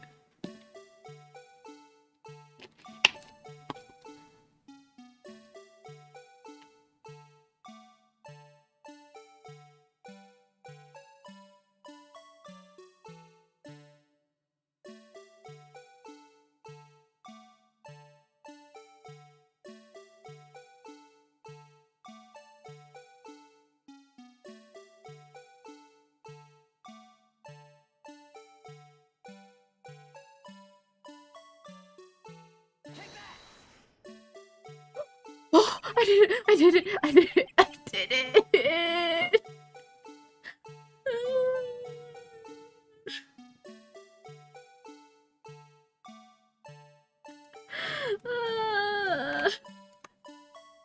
Is this a miracle or what? No one can possibly deny this jar's resemblance to the blue badger. No. This can't be. Order, order. The defense has proven its claim. The mysterious blue badger witness the day of the crime was actually this. But we all enjoy Mr. Wright's dramatic performance, one question remains. What is your point? What do you mean? So that badger thing was actually just a jar. That doesn't change anything. I'm afraid that's where you're wrong, Mr. Edgeworth. You see, this changes everything. Indeed, well, very well, please tell us. What difference is it now that we know that the witness saw the jar?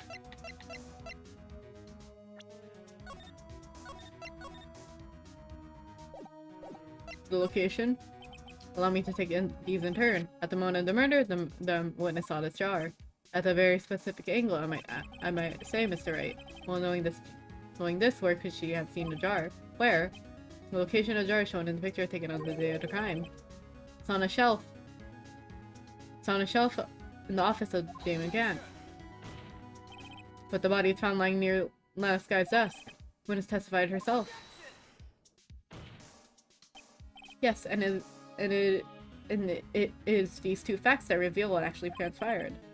You see, the struggle between Drake and Marshall did not take place in the Lana Sky's office. It happened to the other side of the room in Chief Grant's office. Are you implying that the murder moved the victim's body from Demon Grant's office to Lana Sky's office? Yes. Why would he do that? There's no reason. Exactly.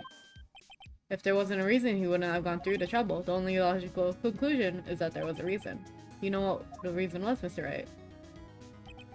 I finally figured it out. This is why Lana tried to stop the trial. It's too late to quit now, though. Please recall the witness's testimony. She said she knocked away the man who was holding up the knife. In the instant, the jar was hit and flew across the air. Now tell me, what could have sent the jar flying? That would have to been the impact the man made when he was knocked into the wall. Ladies and gentlemen, if I may draw your attention to this picture once more.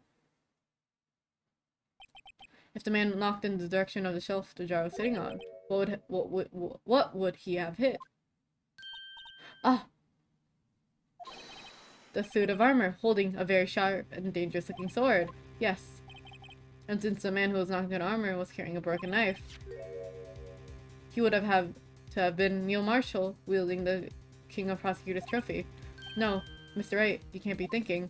Yes, there's another possibility to actually transpired in that room. Another possibility.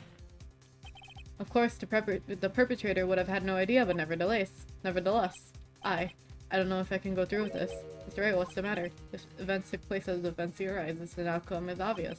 In that moment, assuming the main man Emma Sky knocked away, it was actually Prosecutor Neil Marshall.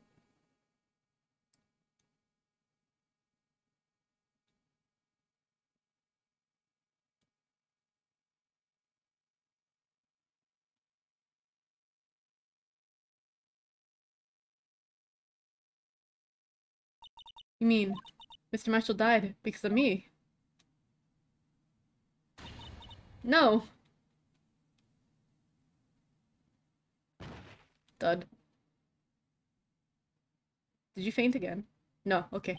I never imagined her testimony would lead to this. So as a witness who took the victim's life, and proved so with her own testimony.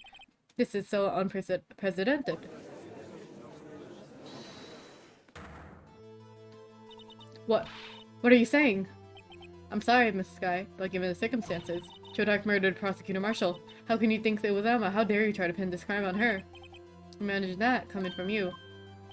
If you recall, it was you who admitted to forging the evidence 2 years ago. The reason you moved Prosecutor Marshall's body was to keep anyone else from finding out what Emma did, didn't you? I assure you, Mr. Edward, I have no idea what you're talking about. If you hope to have anyone believe in your insane allegations, I'm afraid you're going to have proof. Tell me, do you have any conclusive evidence that proves my sister killed Neil Marshall? Evidence? I'm willing to bet you don't. Yes, certainly it would be difficult to prove this with evidence. If we don't have evidence, then we have to rely on the testimony. I'm afraid that won't work in this case. Both parties involved in the incident are dead. I can't get the people to testify. This has all been a wild goose chase from the beginning. Touche, Miss Sky. Of course, that only leaves us with one possibility. You mean there's still another possibility? What do you mean, Mr. Edgeworth?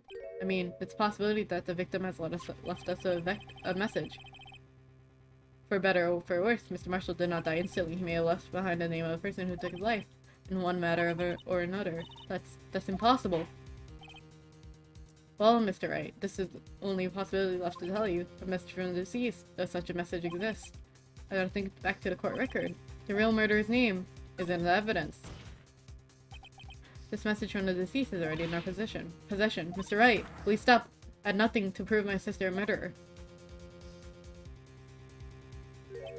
Do not be mistaken, Miss Sky. Our purpose is not to excuse Emma of any crime. There is only one thing we seek. The truth. No matter how painful it may be. Now then, Mr. Wright, please show us a piece of evidence. Ahaha! Ahaha! This is a message left by the deceased. Is that the Blue Badger from before, yes? Oh, is he just going to speak the killer's name? If that's... if that thing could, I'm sure it would.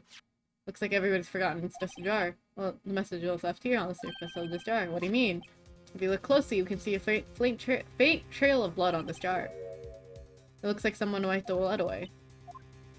Yes, but notice, for some reason the blood on some of the fragments was not ripped away. Yes, there's still a line here drawn in blood. So what you're saying is that these dots were once lines. Prosecutor Marshall did not die instantly. He used a few precious moments left of him to leave behind a message. One that someone apparently wiped away, but blood must have been seeped into the jar where the lines changed directions. Precisely so. All we need to do is connect these points, and the victim's message will become apparent. No. That's right. What kind of message did the victim leave for us? Your Honor. I believe the blood stains will reveal to us the answer. Connect these. Okay. Murder's name. Emma!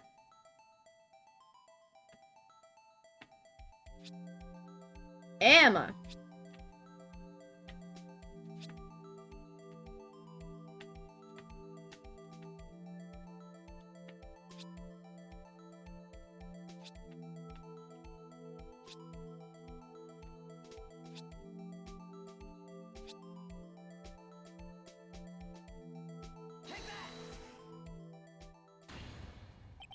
It's a defense attorney's duty to prove their client's innocence. That's why I've been thinking about saving Lana. After all my efforts, I never thought it would turn out like this. Emma. So this is the final message the Prosecutor Marshall left behind.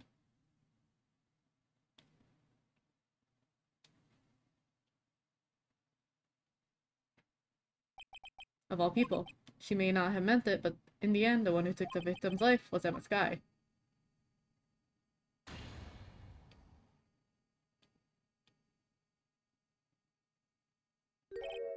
Seaworthy, can't say I didn't warn you. Chief Gant, do you understand the implications of what you've done? What are you talking about? 2 years ago, Joe Dark was sentenced to death. He was convicted because of his final murder. I believe you're the prosecutor in the case, were you not? Eck. Yes, Worthy.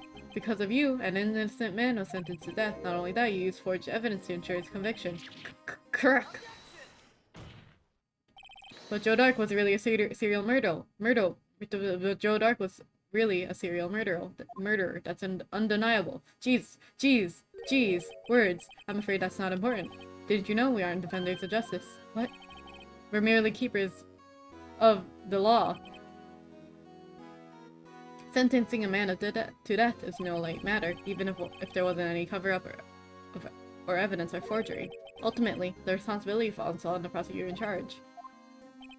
Despite what anyone may say, this fact cannot be denied. What's going on here in the office? They might have sent an innocent man to his death. How can he just stand there like it wasn't his fault? Order.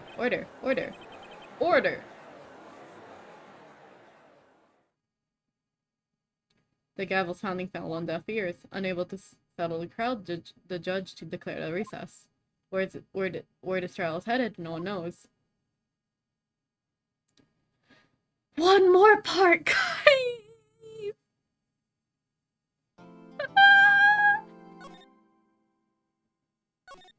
Get me out of here.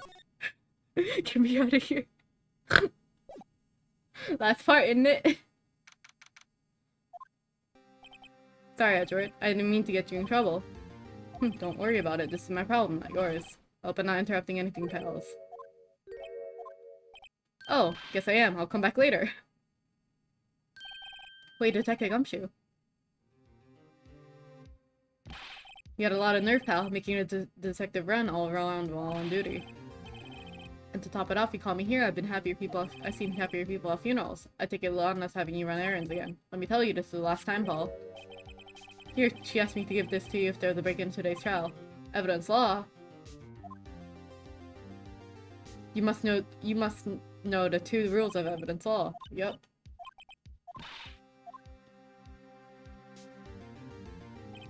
The chief prosecutor also wanted me to give you a message. A message? She said if you're planning to take him on, you're going to need this book. Him. I guess I'll need to give this book a thorough read. All that stuff now is the chief prosecutor's sentence. That's where you're wrong. Haven't you figured it out yet? Why I'm still sitting in that prosecutor's seat, despite all those allegations being thrown at me, Mr. Edward. The real trial today hasn't begun yet. What else is left to do? Your credibility's been all ruined with this forged evidence you were unaware of. Emma Skye found out she was unwittingly caused a man's death. And now, you're telling me you want to do more. You gotta be kidding me, pal. You're missing the point, Detective. Lana didn't murder Detective Goodman. She merely stuck a knife into his dead body. That means the real killer is still out there. What? And we're going to expose him, no matter what it takes. This case... I'm almost done, Basil! Don't worry! Basil, do you remember that time we saw...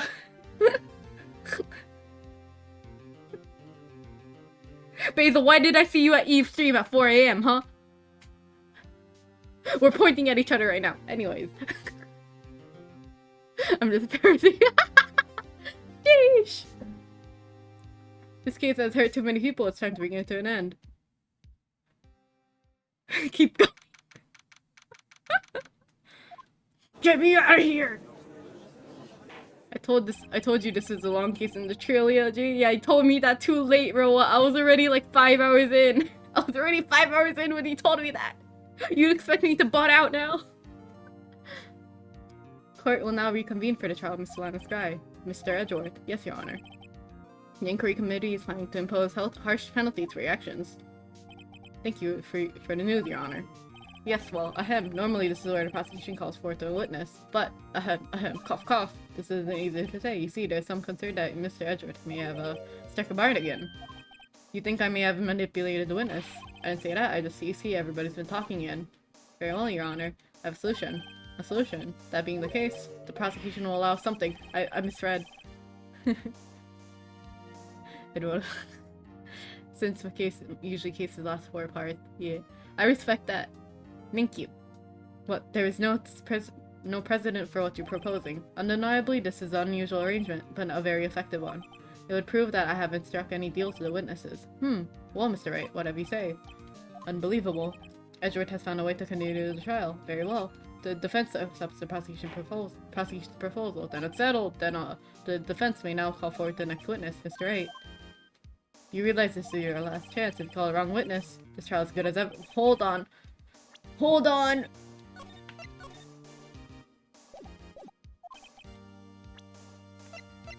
Hey, buddy. Hey, buddy. Demon Gant. The defense calls Demon Gant to the stand. Demon Gant, what does he have to do with anything? As the defendant's partner 2 years ago, Mr. Gant has first-hand knowledge of the crime. I feel like we should hear what he has to say about it. As luck would have it, he should still be in the courthouse. He would also be the least likely to have been manipulated in any way. Before we do that...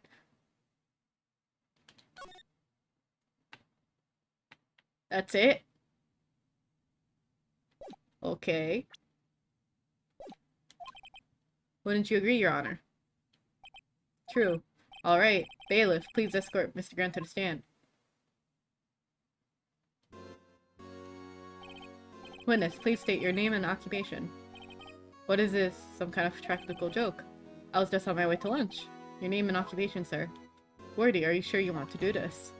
Your name and occupation. So, you want to play hardball, eh? Please, Mr. Grant. Fine. My name is Demon Gant. I'm the acting chief of police. Now then, Chief Gant, the court requests you to hear your testimony. Alrighto, what's with the grim face? First, let's hear this SL9 incident. Oh, you mean the time when Lana's sister murdered that prosecutor? Personally, I think it's been made pretty clear already. No, there's still things unaccounted for. Oh, like what? Like the role you played in all of this. Son, either you're really brave or very foolish. I may be stupid, but I'm not dumb. You are aware of course that a police chief has all kinds of weapons at his disposal. Hi, mail order. Welcome. Sure, take my testimony for example. I don't want to give it if you don't want to. Thank you for the hydrate. Is that true? We're gonna finish this!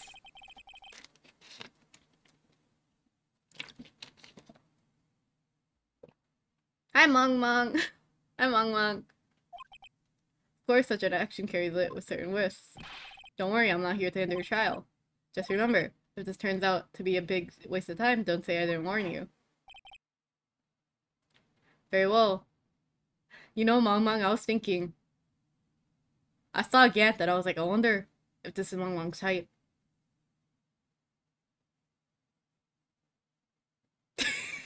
Okay. Very well, this witness may now begin his testimony.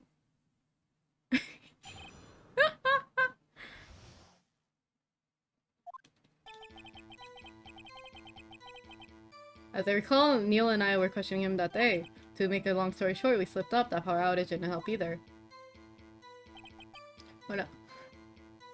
When I went to my office, I found Lana there. Apparently, she had already arranged the crime scene. As you can see, I had nothing to do with the forgery. Is that when Dark was arrested? Him. He was lying on the floor unconscious.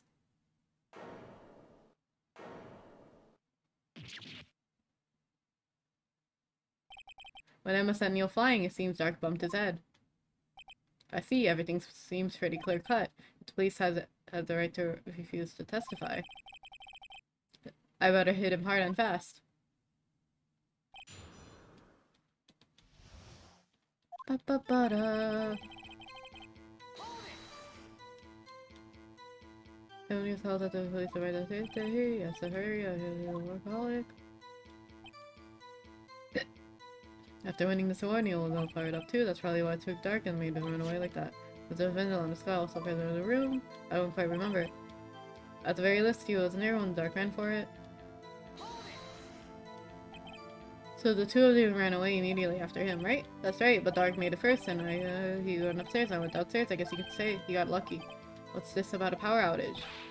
Oh, that.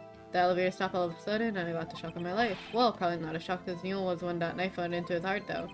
That's not funny. Could you tell us what you saw? It was a shocking sight. Neil and the serial killer were lying on a heap on the floor, all tangled together. Dark was also lying collapsed on the floor. Yes, apparently he hit his head and was knocked over. Next to him were those two girls, Lana and Emma. Lana was cradling Emma in her arms. Looking back at it now, she must have already known what her sister had done. Apparently she had already arranged a crime scene. How can you know that? Because the victim's body had already been moved, so that means... You found the body near Lana's desk. That's right, I think you said earlier. It was my suit of armor that really stabbed the prosecutor. Yes. Anyway. So you're saying that the forgery had already taken place by the time you arrived at your office. That's exactly what I'm saying. I can understand how Lana must have felt, but moving a body and hiding evidence was inexcusable to matter those circumstances. Is that how it really went down? Staring at the witness won't do any good, Mr. Wright. If you're going to stare at anything, you should better look staring at the court record. Which piece of evidence? Okay. Could be the whole truth. Somehow we've got a link grant to the incident. Fuck.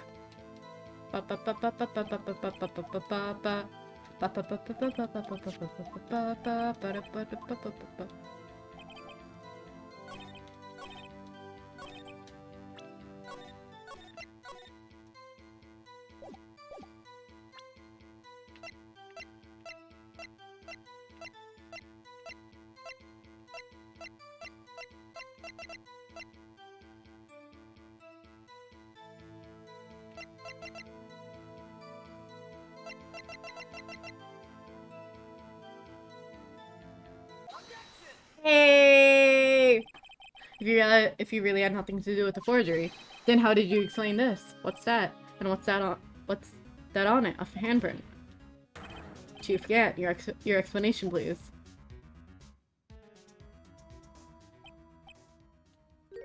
I don't know. You tell me, son. Huh? My dear Righto, don't you know the second rule of evidence law?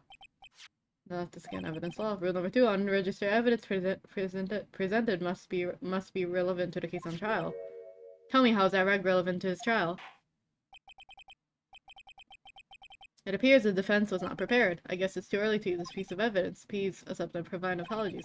I'm gonna give you, well, okay, I'll do this once. Thank you. I shared this, yeah, sorry. Fuck, it wasn't that.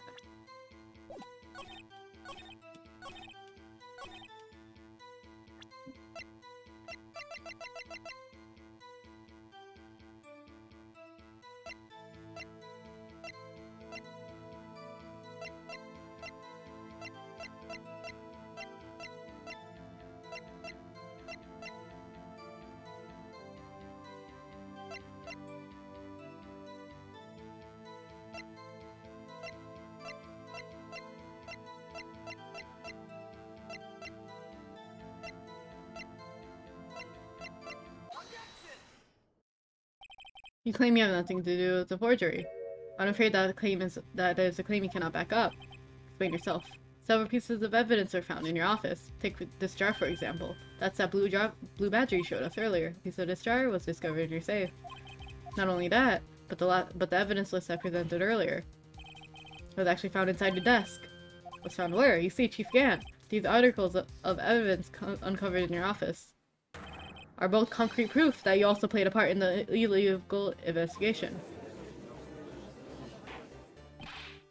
Chief Gant, what's the meaning of this? Oh, you're the defense attorney who may even rival Already. So you admit to it then, that you were involved with the forgery. Who, me? Or do you mean you? Why would I have anything to do with that? Well, you were the one who snuck into my office when you found this evidence. Prosecutors aren't the only ones capable of forging evidence, you know? Defense attorneys can also do that too. Isn't that right, Righto? However, Detective Gumshoe was present during the investigation. Worthy, my boy. Not even the detectives are exempt from the law. Rest assured, Dick will receive his due punishment. Ooh, what? If Detective Gumshoe drops any he'll end up paying to work. Yes, in the light of the detective's presence, please give us your testimony regarding these pieces of evidence found in your office in relation to a forgery that took place in the mail. My, kids these days no longer know how to put the two and two together.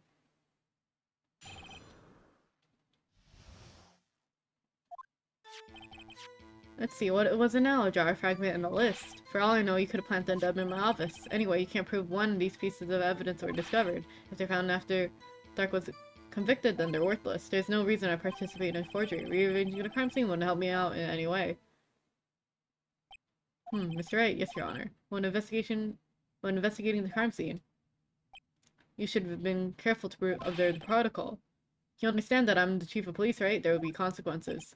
Ooh, indeed. I will press charges so you don't make the same mistake again. Apologies, Mr. Chief, but would you mind waiting until tomorrow for that? Today's, well, you know. All right, Udgy. In return, though. I know. That place, right? Are they going on a date? That's kind of cute.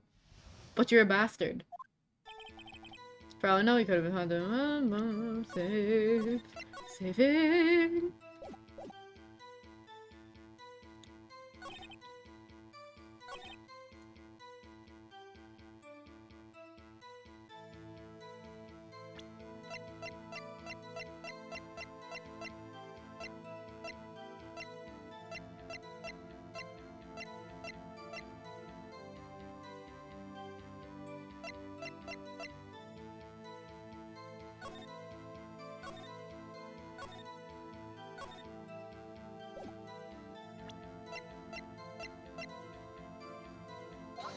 Nope.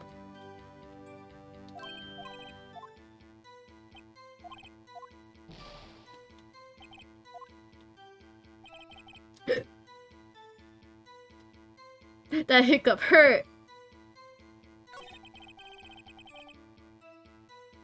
Yeah. Hi, Golden Felix. Welcome to the Rest State. I knew you joined. Thank you for the follow. Hope you're doing well. Are you okay? Yeah, that hiccup just shot out at me. Alright, we're good.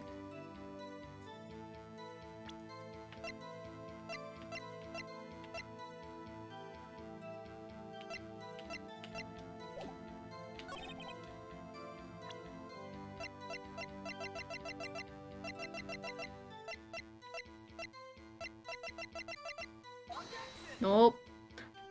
I'm gonna look at the guide because I'm very small-brained right now.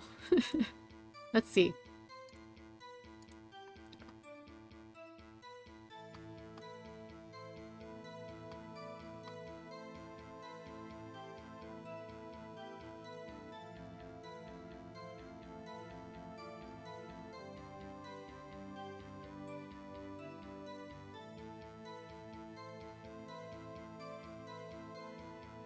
Oh, I didn't press. I have to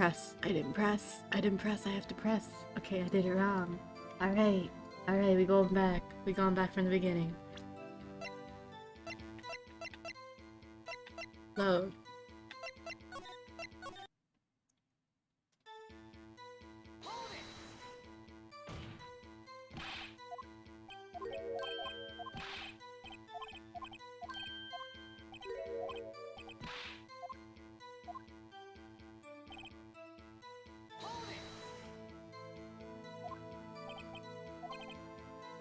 Such an act would have necessarily constitute forgery. But concealing evidence was a forgery.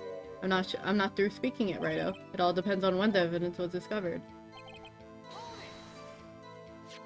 Are you saying this jar fragment wasn't discovered in the initial investigation? It would appear not. After all, it wasn't listed in the evidence list. For all you know, it could have suddenly rematerialized the day after Dark was sentenced. Oh, and wouldn't that be convenient? Right.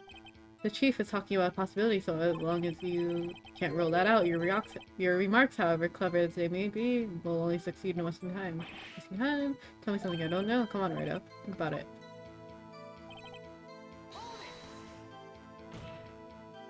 How can you look at me in the eye and say that? Because I'm innocent. Remember? Who was it that murdered Neil? I'm not sure I care for the word murder here, but in the end, the person responsible for Marshall's unfortunate demise was Emma Sky. Now, what do you see? Really, Chief Gant. At the very least, there is one large benefit you reaped from all this. Oh, I was unaware. What is this benefit? That, of course, would be the position you have, Chief of Police.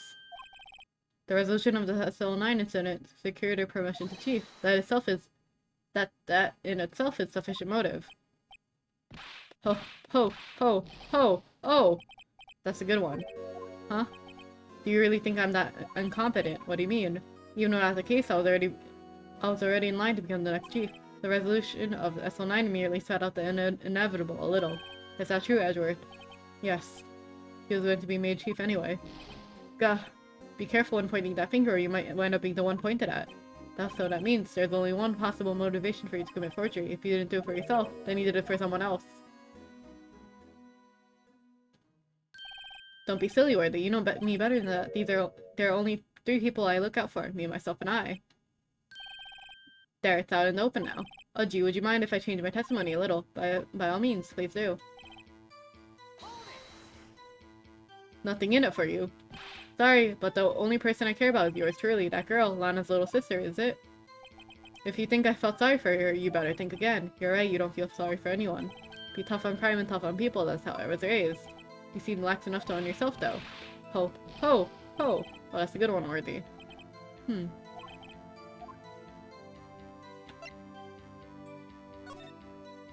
True, you might not help out anyone for their sake, but if it would benefit you, you might decide to assist. Someone. Mr. 8, it appears you're positively determined to portray the chief as a nice man who likes to lend people a hand. That's not what I meant. Very well then. Who is this person? Lana Del Rey. Chief Prosecutor Lana Sky, the defendant. I believe it's quite obvious in the light of the circumstances. Emma Sky fell victim to an unfortunate series of events. Who would want to help her more than her own sister? As for Chief Gant, he would also have a reason to help Lana if she asked him to. That reason, of course, is self-profit. Self-profit? What do you mean? After the SL9 incident was resolved, Lana Sky was appointed Chief Prosecutor at the Prosecutor's Office. The person who arranged this job change was you, Chief Grant. But how would he profit from all of this? He would be able to use the Chief Prosecutor as his puppet. Essentially, he would acquire unchecked authority over all the investigations. You mean to tell me that despite the Chief's formidable appearance, he plays with puppets? Oh wait, you must mean puppet as in... Admit it, Chief. You assisted Lana Sky in forging evidence. Your motive to appoint her as Chief Prosecutor so you can control her. Righto, my boy. You have quite an imagination. Let me ask you something. What? Do you have any proof of this that I controlled Lana? For example, is Lana testifying that I've done such a thing? Lana, she's keeping quiet to protect Emma. There's no way she testified against Grant. I'm afraid without any proof, all amounts to nothing more than mere conjecture. Unless that is also what happened in this incident. This incident, what would that be? Of course, I'm talking about the murder of Detective Bruce Goodman. The Chief Prosecutor has been acting strange throughout this entire trial. Almost as if someone has been controlling her. Worthy, you better watch your tongue. I don't want you to get hurt. What do you mean? What do you mean, Your Honor? Is that Chief Gant is involved in the murder of Detective Goodman. Not only that, but the Chief is now making Lana take the rap to cover up his involvement. What?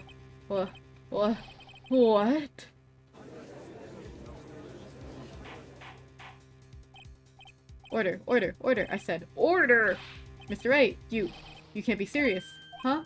This is an affront to the highest ranking officer in a law enforcement agency to accuse the chief of police of blackmail and murder. That's, impossible.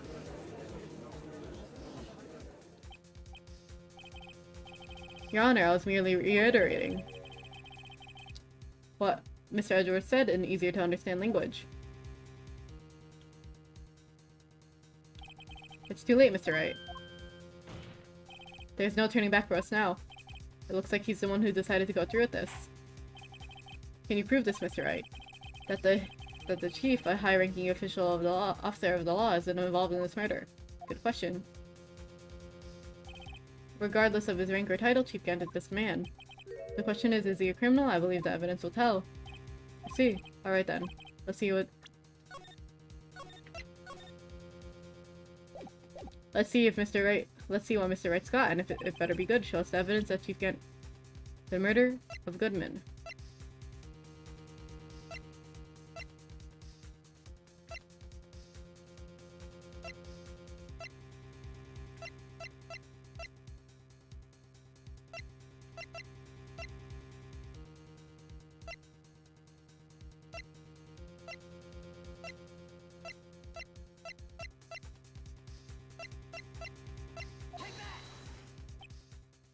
Well, Chief, so long as Dorado here is tossing out things regardless of their relevance, might if I toss something too edgy. This shoe should do that nicely. I'll chuck it right at you. You were always caught the Joker, weren't you? Oops. Fuck!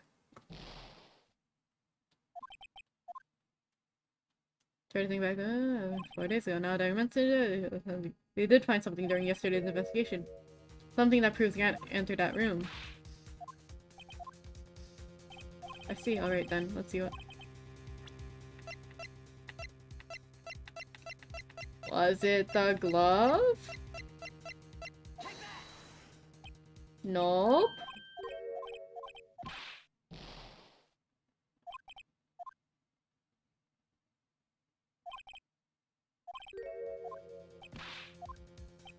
Oh, the bloodstain.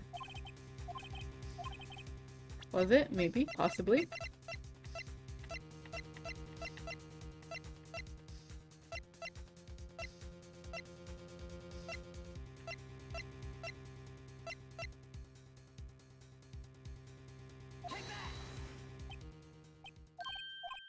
Fuck!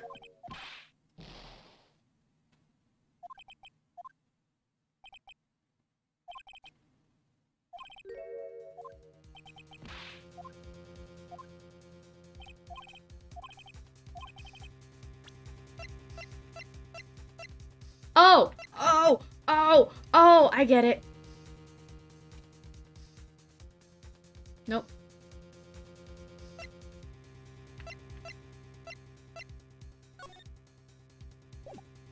I'm gonna do the wrong answer just so I can reload. Don't mind me.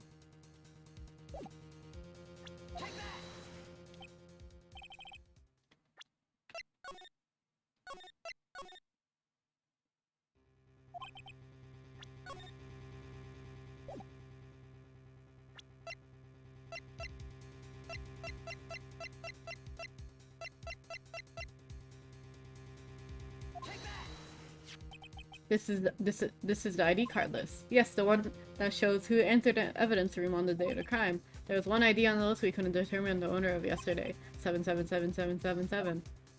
Sorry, but there's no way you can prove that's my card number. It's your number. What? How do you know that? The safe in Chief Grant's office requires a code to open. A 7-digit code. 7 digits? You don't mean... I'm afraid, Your Honor, the code was 777777. The same as the remaining ID card on the number on that list. Chief Gant. Order. Order! Chief Gant. What do you have to say for yourself? Nothing. The defense's search of my office was in a violation of regulations. And I'll demand Mr. Wright be punished for the maximum extent of the law. But right now, this court demands an explanation from you about the use of this ID card.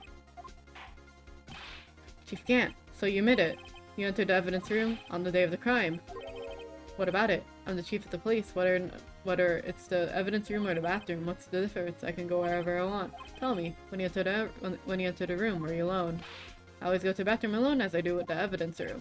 Detective Goodman wouldn't have happened to be with you that day, would he? Of course not. Why would he be? I hadn't seen him in days. You haven't seen him in days, Mr. Chief Grant. I'm afraid you just undone yourself. On that day, you had to have met with Detective Goodman. What do you mean? This trial's purpose is to determine Lana Sky's guilt.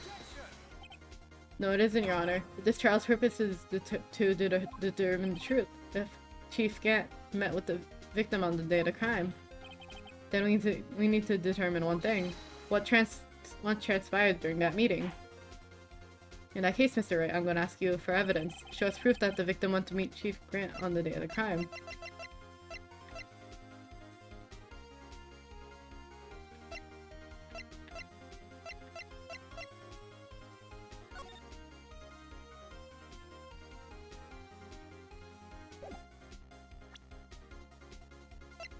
Wouldn't it just be this?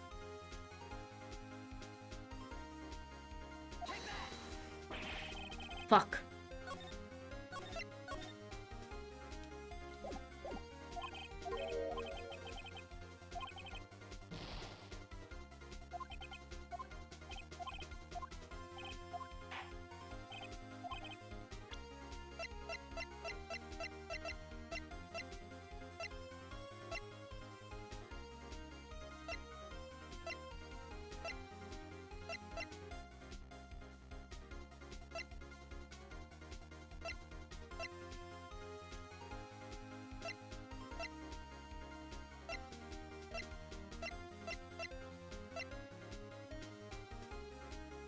I'm out of ideas.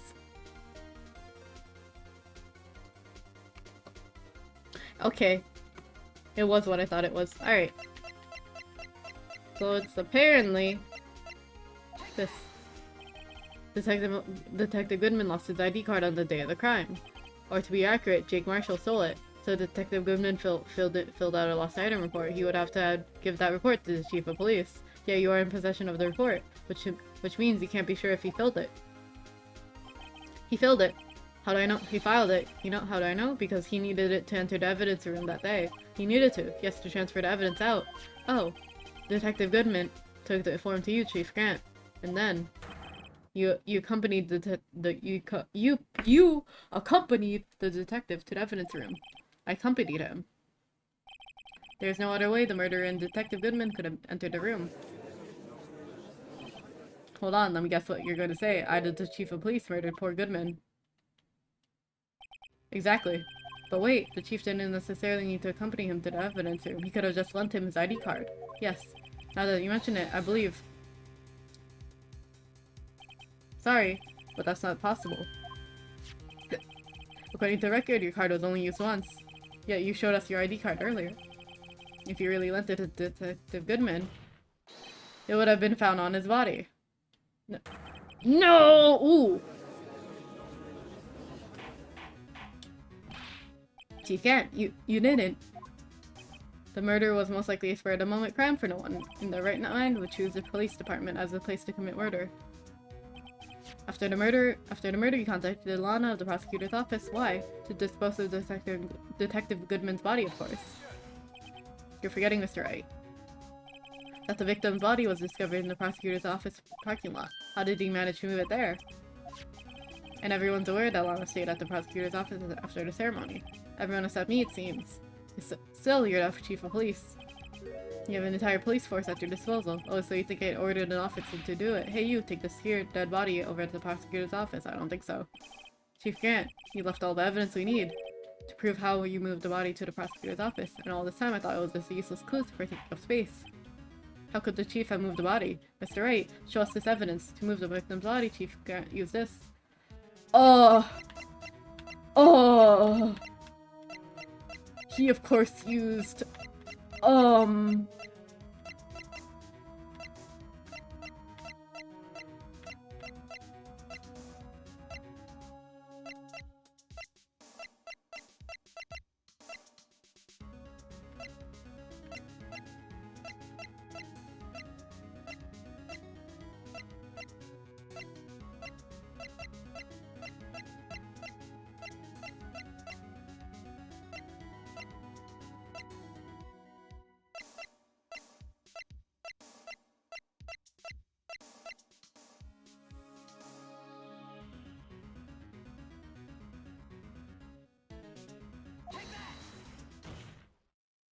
Well, I see. Maybe I'll use this later to move your dead body, Mr. Wright. Huh? And I'll help you dispose of it. What? Fuck. Fuck. Fuck. Fuck.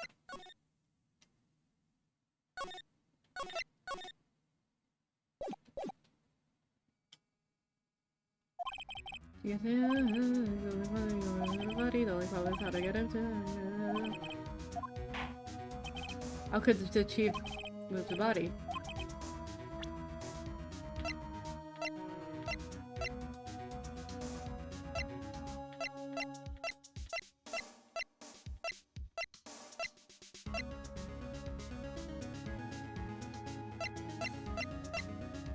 Was it the rubber glove?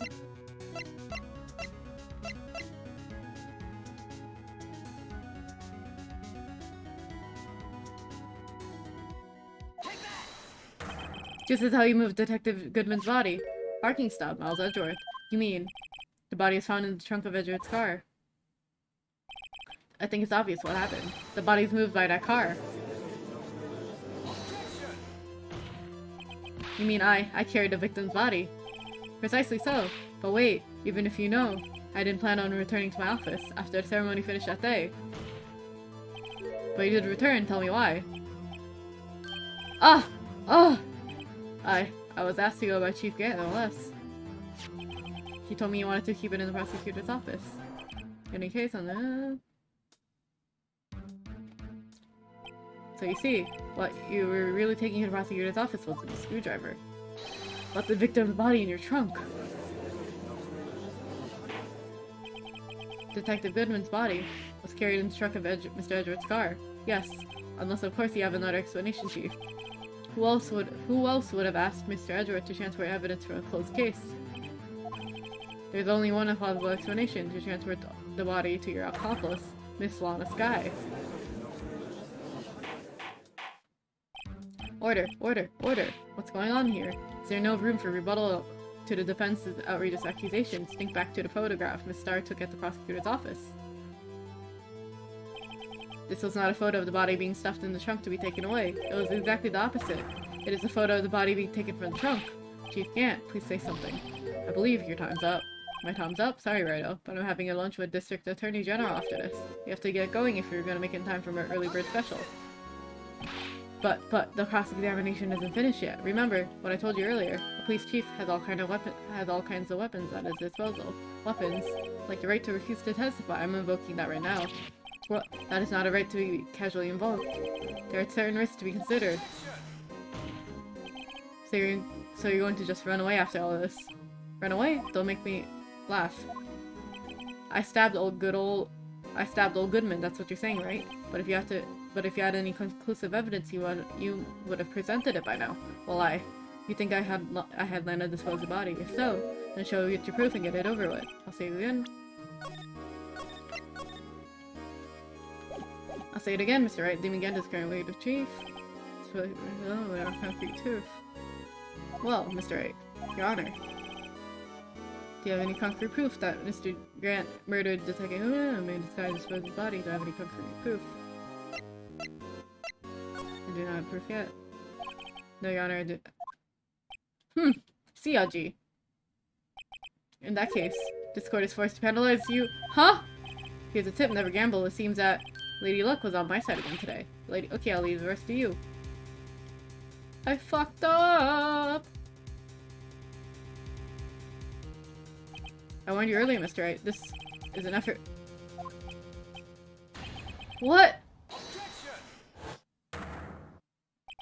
Lady Luck, huh? Maybe you should have a word with her. Mr. Edgeworth, what do you mean? There's one lady who knows the real truth behind this trial. We haven't yet had an honor. A lady who knows the truth. Another witness. No evidence of conclusive evidence, only other method of proof is testimony. But Chief Grant has invoked his right to refuse to testify. There's still one witness who can answer all the questions raised in this trial, someone right in this very room. Mr. Edgeworth, who is this person? Why are you asking me, Your Honor? Have you forgotten? The defense is the one calling the witnesses today. Does such a witness exist? We could judge that now. Lana Skye again. The defendant, Miss Lana Skye, she was in the underground parking lot 515. She was tasked to dispose of the victim's body. In accordance with a certain someone's orders. Mr. Edgeworth, the prosecution has no objections, Your Honor. Very well. The court will now take its final recess for the day. In 15 minutes, we will reconvene to hear the defendant's testimony. This court is... Hold on. Huh? Chief Gant, I thought you were going to eat. Listen good, Lana. He's talking to Lana. I don't think you need me to tell you this, but if you accept Mr. Wright's claims, there will be terrible consequences.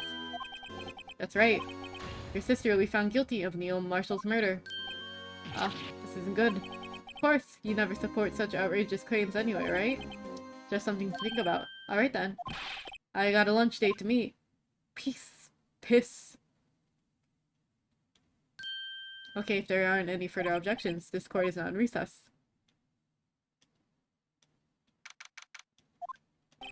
Looks like Leon to stay in the game. Yeah, thanks for your help, Edward.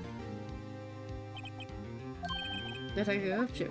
Ha ha ha! I'm not a detective anymore. Sorry about that. Oh, don't worry. I've already decided where to work now. At your office. My office. Sure. I'll take the place of that top-knotted girl you used to work with. Could he mean Maya? Still, looks like we're all out of moves now. Chief Gant's done it again. How is it he always gets the upper hand? It's not fair he has the right to refuse to testify. Settle down right. Remember what the judge said. But Chief, that is not the right to be casually invoked. There are certain risks to be considered. What do you mean by that?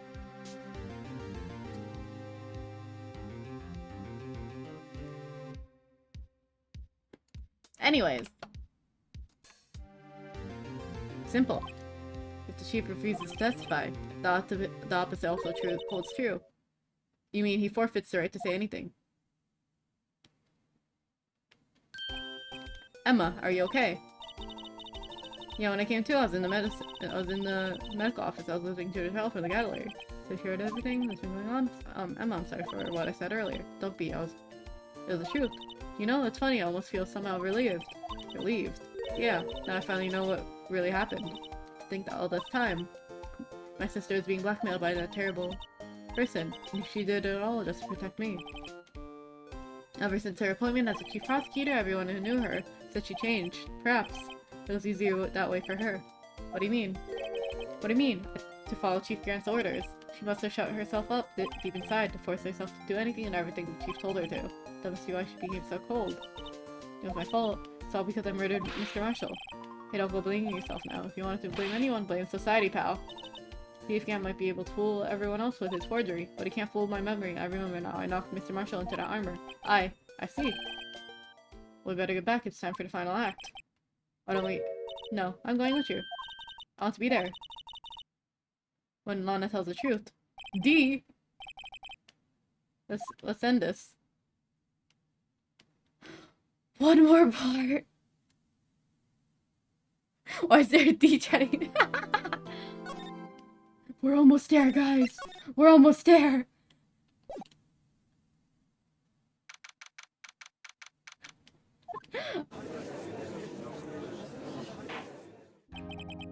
Now then, will the defendant, Miss Lana Sky, please take the stand? Miss Lana Sky, you're the chief prosecutor. I'm sure you're aware of what's required of you. Thank you for the search and hydrate. 10 hours stream! Woo! Let's go! I've done the past 2 years. Please refer to and remember to get on the road. We want to hear it. What's the truth? Lana, no matter what happens, I'll always be your sister.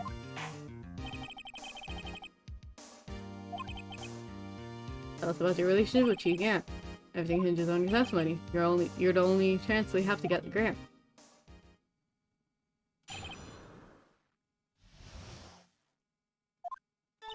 I worked alongside Grant for years. There's no truth to his blackmail theory. I fabricated the evidence 2 years ago all by myself. When I found Prosecutor Marshall's body, I rearranged the crime scene. My only motivation was to get Dark convicted. It had nothing to do with Emma. Are you sure about this testimony, Your Honor? I'm confessing to a capital offense, of course I'm sure. But Lana, if this is true, then that means Chief Gant has nothing to do with this. That's what I've been telling you from the beginning. Please, Mr. Wright, you have to help her. She's sacrificing her because of me. What if she's telling the truth? She's not. I know my own sister. When she speaks stiffly like that, she's hiding something inside. Deep down, she's really screaming in agony. Defense by now cross-examine the witness. Alright. How many years exactly? Since I'm 18 year detective, let's see 24 down, that'll be 4 years. She must have been good coming from the same school as Mia. Demon Gown was Victor detective, that's why. No truth. But think about this, Miss Guy, you didn't murder Detective Goodman. You told me just as much yesterday in jail. You still don't get it, do you, Mr. Wright? Any testimony you cannot present in court is useless as idle gossip. I stabbed Detective Goodman with a knife. It's alright if it's wrong. It's alright if you're wrong. I'm still playing it either way. Don't worry about it, Roa.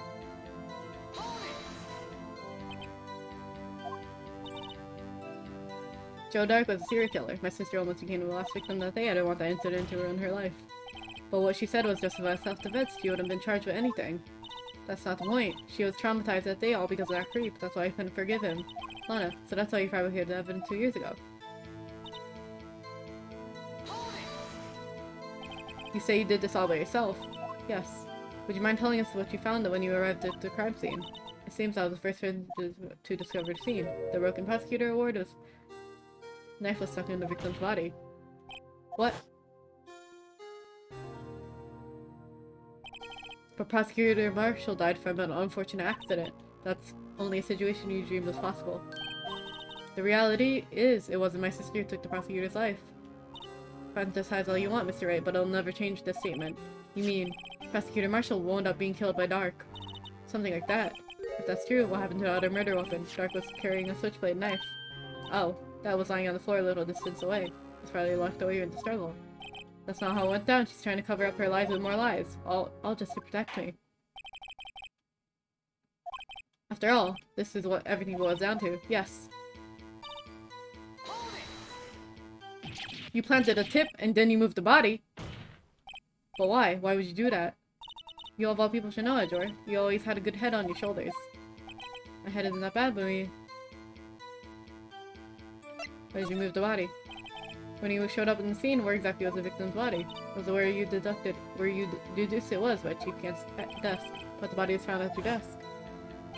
Why did you move it there? The reason for that is simple. Let's have the witness explain this in more detail, the reason Miss Sky moved the body. Piece of jar, you mean? Yes, that wretched jar you showed us earlier, in order to show that Dark committed the crime. I felt it would have been more expedient to move the body. So, when you first found the body, the jar was already. Of course, it had been shattered to pieces. If you looked at the crime scene, it would be clear right away what happened. Neil Marshall is dead, and Dark was lying unconscious. In other words, the jar must have been broken under their struggle. I see. What's the matter, Emma? Apparently the jar shattered at the time the crime was committed. But I have a feeling there's more to it than that. There must have been a contradiction somewhere. Anyone committed this completely alone. So you arranged a crime scene. Are you sure you didn't do this to keep Emma from looking like the murderer? How many times I have to tell you, Mr. Wright? Emma didn't do it, period. Are you so desperate to hide that fact? You're willing to risk the death sentence. She's lying. She did it so I wouldn't be blamed for what happened. In any case, as a prosecutor, what I've done is unpardonable. There's nothing I can do to make up for my actions. Mr. Wright, my sister's lying. Looks like she's determined to protect you to the end. She insists she fabricated the evidence all by herself. There's no way she could have done it alone. If she's lying, she got to make a slip. Or...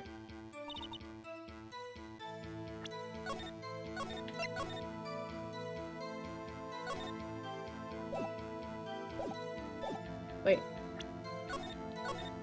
Alright.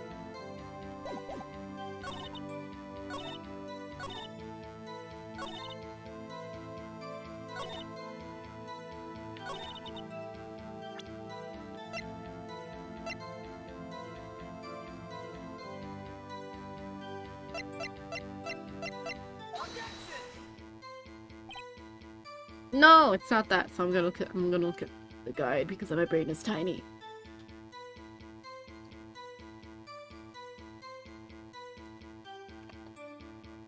Okay.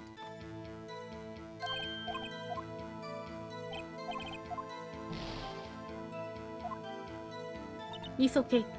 I already read it. Sorry, bro. I appreciate it though. Alright.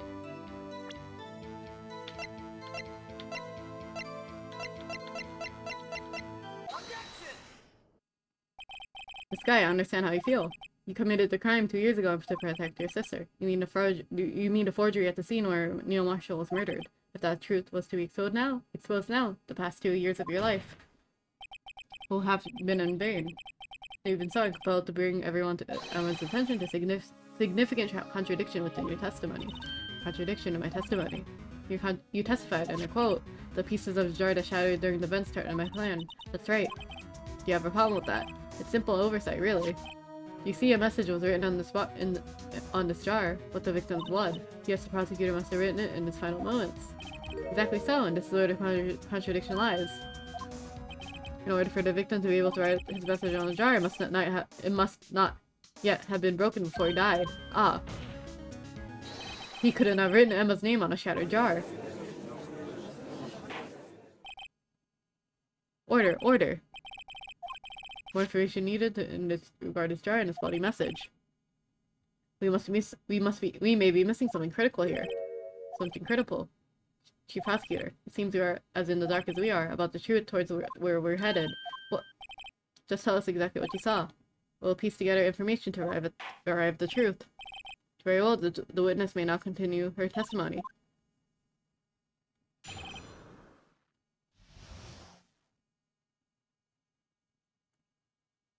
Okay. They immediately noticed the blood traces on the jar, but it was dark in the room and I didn't have time to check it out. To be safe, I looked away the blood. The fragments were large, so I'm sure I got them all. All I could think of, wiping them clean before they were discovered. Okay. You mean you were the one who wiped away the message in blood? I wasn't chief prosecutor at the time. She didn't think Dark was the real murderer. That's why she tried to erase the real evidence. Very well, the defense may now begin its cross-examination.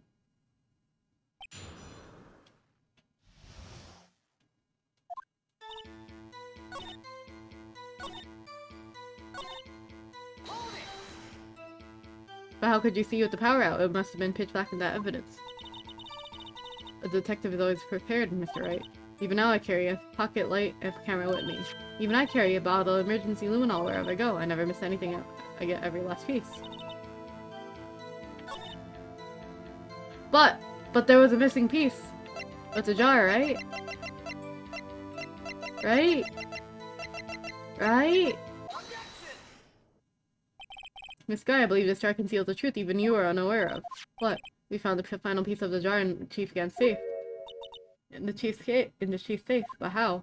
I knew it. She really didn't know. There's something even more disturbing about that final piece. There was still blood on it. But the witness just testified that she gathered every last piece and wiped the blood off them. Yes, which leaves us with only one explanation. On the night Prosecutor Marshall was murdered, you were not the first person to show up on the scene. Chief Gant got there before you. But couldn't the defendant simply miss the piece? I'm afraid that's unlikely. The pieces are too big for anyone to miss, let alone an ace detective.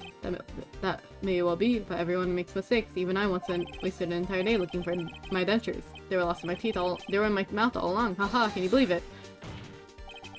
Have you forgotten, Your Honor? When this witness arrived at the scene, the jar was already broken. Oh, that. There's no way a name could have been written on a shadow jar. I'm not a person who discovered the scene prior to the witness. I hope you're not implying this person was Chief Gant at the time he was looking for Dark. The question is, if he did arrive there first, why did he hide that fact for 2 years? Well, Your Honor, could you answer that? No! No! No!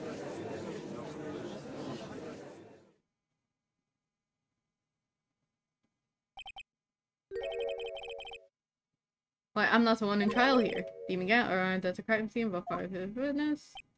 He proceeded to break the jar and purposely hid one of the broken pieces. Question: what is it this action is called? Fabrication of evidence. But why would Chief Gant do that? In light of what happened afterwards, is it clear? What happened afterwards? Discovering the scene, Lana Sky believed her sister Emma killed the victim. Determined to help her sister, she also leading his aid. Gant helped her create evidence that incriminated Dark, sparing Emma. And therein lies the reason. The reason why Miss Sky became Chief's puppet. Ooh, don't bite your thumb like that! Ooh, ow! I did it on my own. Please, sis. Please stop trying to protect the thief. The thief? No, the chief. I can't watch you suffer anymore for my sake. No, you didn't. It wasn't you, Emma. You didn't kill anyone. I don't believe anything Mr. Wright says. The defense attorneys make up the most foul lies to defend their clients. Foul lies? Imagine that coming from my own client. I guess you do seem like the type to twist the truth. Wait a minute. Huh? What if we're still smack dab in the middle of Gant's trap? Something wrong, Mr. Wright. Lana, maybe right after all. Huh? What do you mean, Mr. Wright? So you do tell foul lies, then, Mr. Wright. This guy, please testify once more. But if evidence was fabricated behind your back, then Emma's accidentally killing a prosecutor marshal. Might also be a lie, but I do remember knocking over Mr. Marshall. This guy, if you will. I can't. There's nothing to be afraid of anymore. This cross-examination may not change a thing. However, there is a possibility that it will, if you tell the truth. Very well. I'll testify if that's what I really saw. Alright, the witness may testify once more for the final time. Actual crime scene. When I arrived, I found Mr. Marshall's body impaled on the suit of the armor. No. When I arrived, I found Mr. Marshall's body impaled on that suit of armor sword. Emma and Dark were lying unconscious on the floor nearby. When I saw what had happened, I thought she did it. That's why I erased all the evidence and linked it to the murder. Chief Gan helped me remove the body from the sword and carry it. But if it all really was a fabrication, Emma might be innocent. Unbelievable, the body was impaled on the armor sword. You were the only one who saw that, if only you had proof. Actually, I do have proof. I gave it to Mr. Wright just this morning. What? To me? It's a picture I took of the crime scene. As I encountered it, I thought it might be needed. I don't recall receiving a picture like that. Lana must have known. See, Mr. Wright, she really does have faith in you. Lana said she gave it this morning, right? I seem to remember something from her. Let's check the evidence again. There must be a picture. That's why it wouldn't let me observe it before. I see.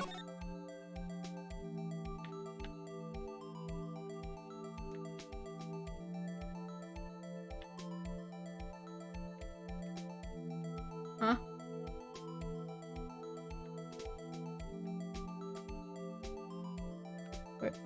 Where the picture at? Where the picture at? Peel.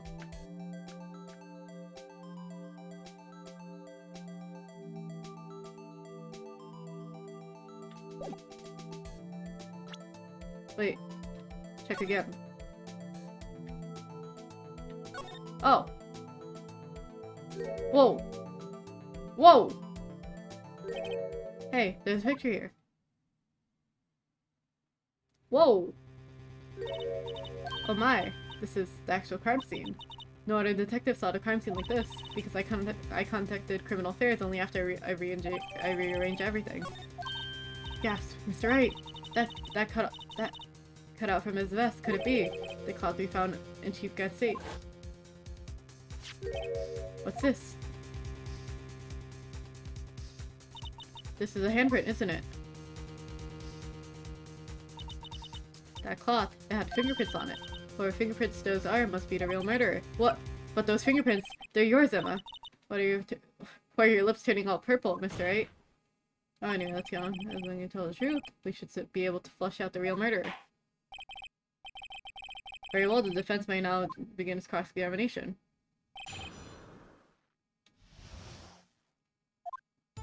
When I arrived, I found Mr. Marshall's body impaled on the suit of armor sword.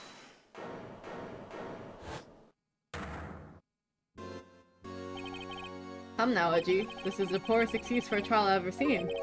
Chief Gant, what? You want to make me out as a bad guy too? If so, I'd like to put a word or two in my defense. I'm afraid it's too late for that. What? You already declined to testify. That means you forfeited your right to make the statement of any sort. This must be that risk we were talking about earlier. Just sit back, relax, and enjoy the sound of the noose tightening at your own neck.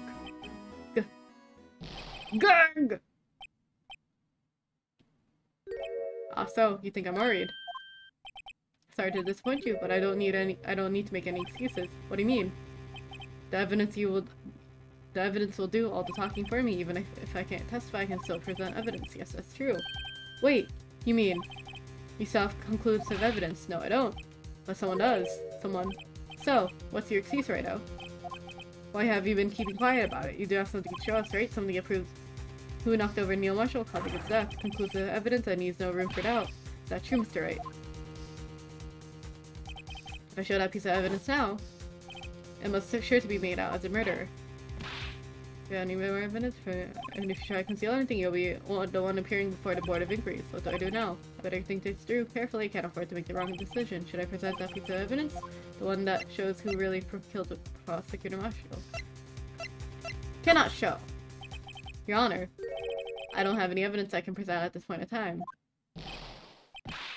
But you lie.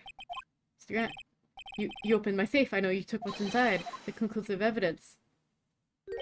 I don't know what you're thinking about. I don't know what you're talking about. Mr. Wright, why don't you show it? We found it together. Oh, I see. It's because you don't know the truth, do you? You don't know whose fingerprints are on it. That's why you won't present it. What are you talking about, Mr. Chief Grant? Can't you figure it out? Take a look at this picture. See the victim's vest? Notice anything odd ripped out? Anything odd about the chest area? It looks like part of it's been cut out for some reason. You mean you had this in your safe? What? That means you, Chief of Police, have been concealing evidence. This is going to be the biggest scandal in the history of the police department. Impressive. To be honest, I didn't think you had the gala right, oh. Well, I just can't let you pin me up as a murderer. I'll tell you what really happened. What? You mean you admitted to it?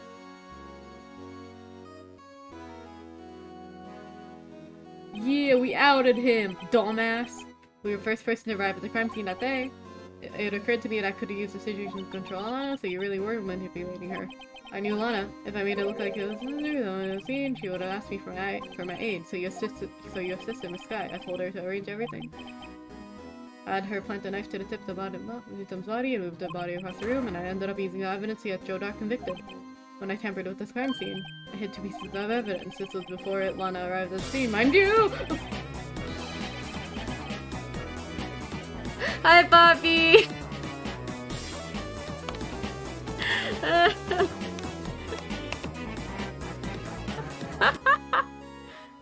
Wait, oh, I meant to shout out. I'm sorry. I've been streaming for a long time. I apologize. I forgot to do the exclamation mark shout out. Oh, you're playing more Skyward Sword. Did you request? I remember when I watched last time. You got stuck in an area. He's used. But yeah, let me say hi to everyone. Hi, Mythic. Hi, Jingle Bells. Hi, Poppy. Hi, Thunderwing. Hi, Rumpy Loves Hole. Leave it the first spot. Nice! This bitch never played a Zelda game. Anyways. Let me say. Oh, I hit my table. Let's see. Hi, Thunderwing. Hi, Rumpy. Hi, Mercs. And hi, Shinola. Thank you all for the follows. Welcome to S First Day. I know you joined. We're almost done with Ace Attorney. I want to finish this episode so bad. But why? Make sure you eat dinner or something if you haven't already, Poppy. And rest well. For insurance, of course. Insurance. Oh, sure. Hi, Condor! Welcome to Ask First Day. Thank you for the follow. I knew you joined. I was sure my plan would work, but it's always best to be prepared for the worst. I had cake today. So I'm good off of food. Alright. As long as you've eaten, that's good to hear. I wasn't about to let anyone blame me for the murder that girl committed. You mean, you were calculating that far ahead while forging the evidence? What do you think me for? A fool. I didn't make police chief by dumb luck. See this jar fragment? I love the eyes on your water. Thank you! If I widen them, they like, is it undulate when they sharpen? Yeah, but yeah. I hid the most legible part of Emma's name. I didn't expect Lana to go and wipe the blood off all the pieces. But yeah, hi, I'm Esper. We're trying to finish this game.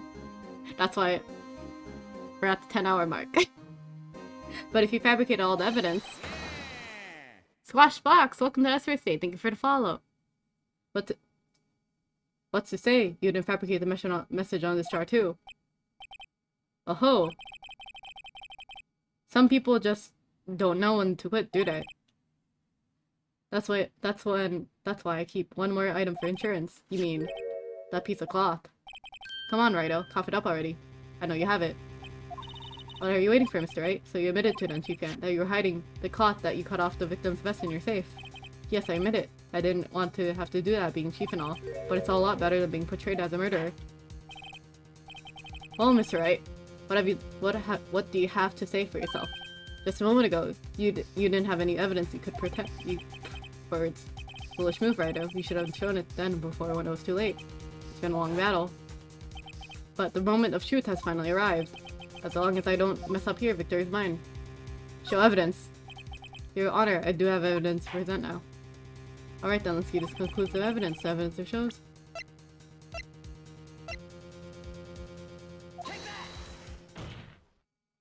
Let me verify this once more. On the day of the crime, you personally cut out this piece of the victim's vest. Oh, yes, at last you finally brought it out into the open. There's a handprint on this piece of cloth. Your Honor, the prosecutor requests that it immediately be sent to the lab for analysis. This handprint on the leather, there must have been a strong impact for it to be left so clearly. You mean, it could not have been forged. It must be authentic, conclusive evidence. Ho ho ho! You're as slow on the uptake as ever, Rorty. What? Think about it. Rido had all this evidence to present. No, all this time to present evidence. Yet he was reluctant to do so. Why would that be? You mean you don't already know? You know whose fingerprints are on that? Mr. Wright, do you really know? Whoever the fingerprints belong to must be the real murderer. Whose fingerprints are they? Very well, I'll tell you. They are Emma's. Everything is proceeding as predicted.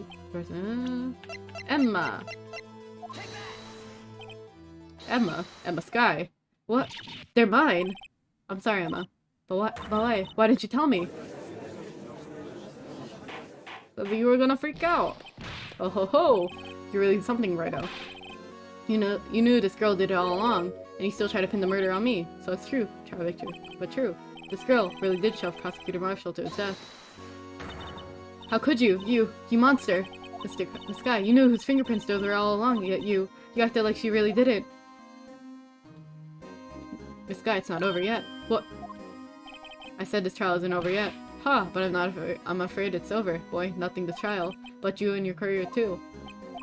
You purposely concealed this conclusive evidence that my friend is a serious offense. I'm looking forward to pressing charges after the defendant is convicted. I'll have your badge, boy! What's the matter, cat got your tongue? Aren't you going to tell us how it feels? How it feels to be the one who single-handedly turned a poor little girl into a murderer. Before I do that, there's just one little thing I have to clear up. Oh? Who really killed Prosecutor Neil Marshall? Who? Chief Grant, you're absolutely right. This piece of cloth proves who the real murderer is. Who killed Neil Marshall, you ask? It was Emma Sky, wasn't it? Nope. I'm afraid that's not possible. You see, this piece of cloth... I didn't read the last bit. Fuck. A contradiction. What is this fool babbling about? I'm talking about the contradiction, one that proves who the real killer is. Mr. Wright, this piece of cloth, what could it possibly contradict? Chief Grant, you tyrannical reign ends here. Behold, the piece of cloth that contradicts this. Behold, the piece of evidence that contradicts this cloth. This cloth. Is it the photo? Is it the photo?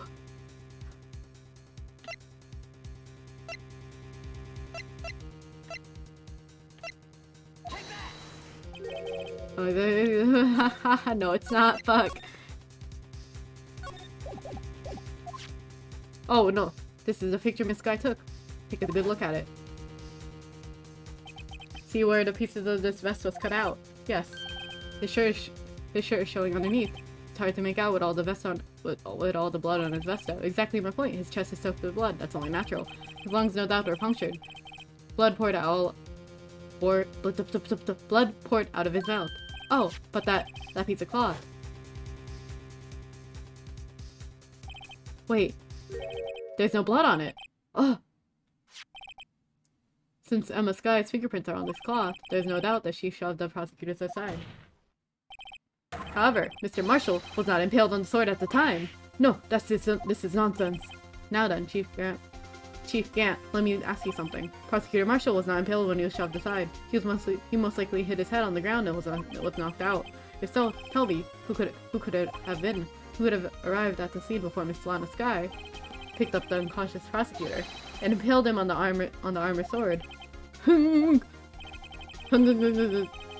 Well, then, to make it look like that Emma was responsible for the prosecutor's death, said person proceeded to write her name on the jar with the victim's blood.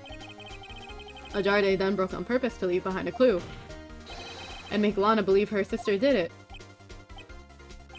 Remember what you admitted only moments ago, that you personally cut off this bloodless piece of victim's vest. Ironic, isn't it? Through the very act of creating insurance, you proved that you were the actual murderer. No! It's finally over.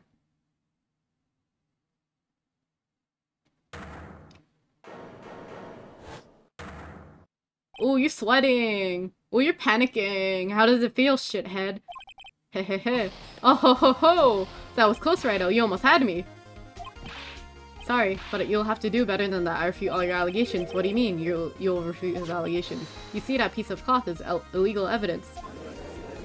Oh wait, I forgot to say hi to little S too. I apologize. Welcome. Anyway, order. Order, what nonsense is this?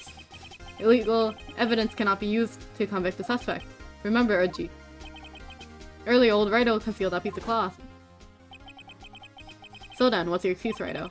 You do have some close words, sorry. You do have some conclusive evidence, don't you? Your Honor, I do not have any evidence I can present at this point in time. Well, that's true. The defense did refuse to present evidence at that moment. The piece of cloth ceased to be legal evidence. But that's not fair. Who? Did you actually think you could best me in court? Looks like the last laugh is on you, son.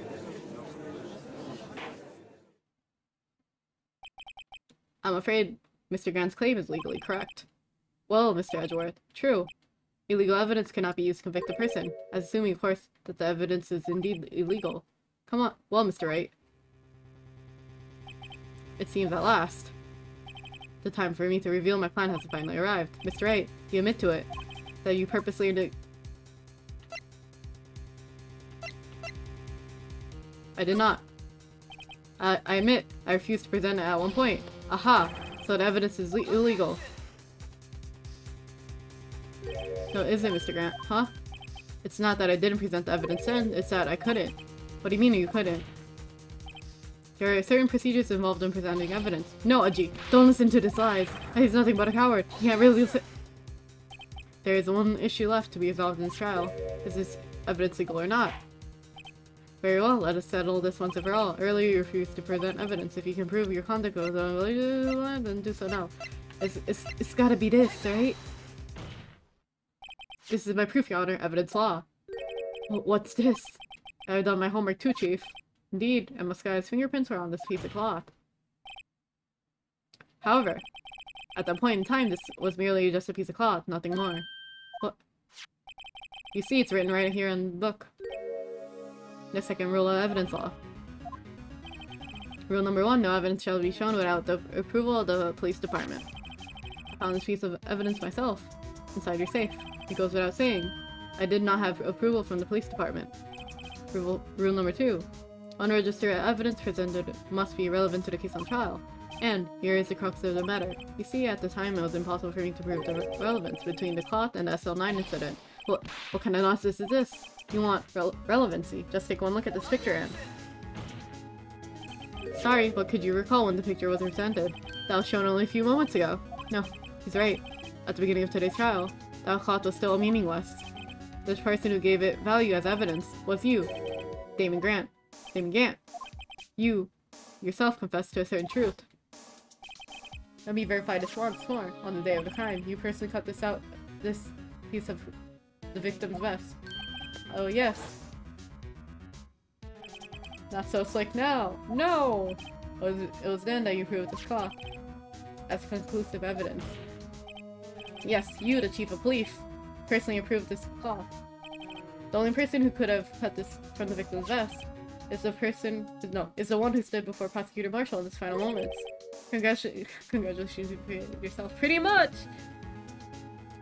He outed himself. In other words, a real murderer, and there's only one person who that could be. Damon Grant. Gant! Not with the R. I keep adding a R. The killer was you.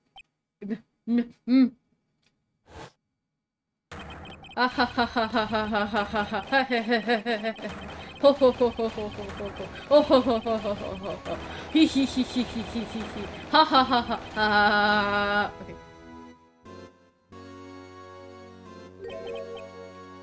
I knew I should have gotten rid of him.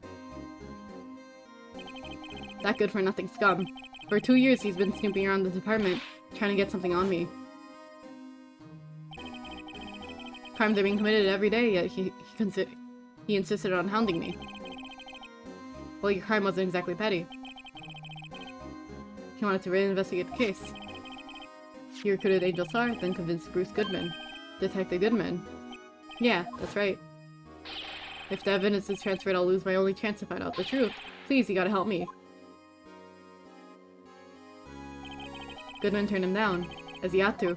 Still, Jake Marshall didn't know what to get. He stole Goodman's ID and tried to take the evidence. Goodman came to me that day. He wanted to file a lost item report. I went with him to the evidence room. Then all of a sudden he decided to speak out. What are you talking about, Goodman? Can you please reopen the investigation, Chief? You can't actually transfer the evidence out. There's too many questions left unanswered. He opened his evidence locker, and as he was taking the evidence out, he said, "It's not too late. I'm going to hand all this over to Marshall." Well, to be honest, I was a bit taken back by his words. I had a bad feeling when he came out to see me, but I never thought he'd bring up SL9. That's when I saw it, the accursed knife.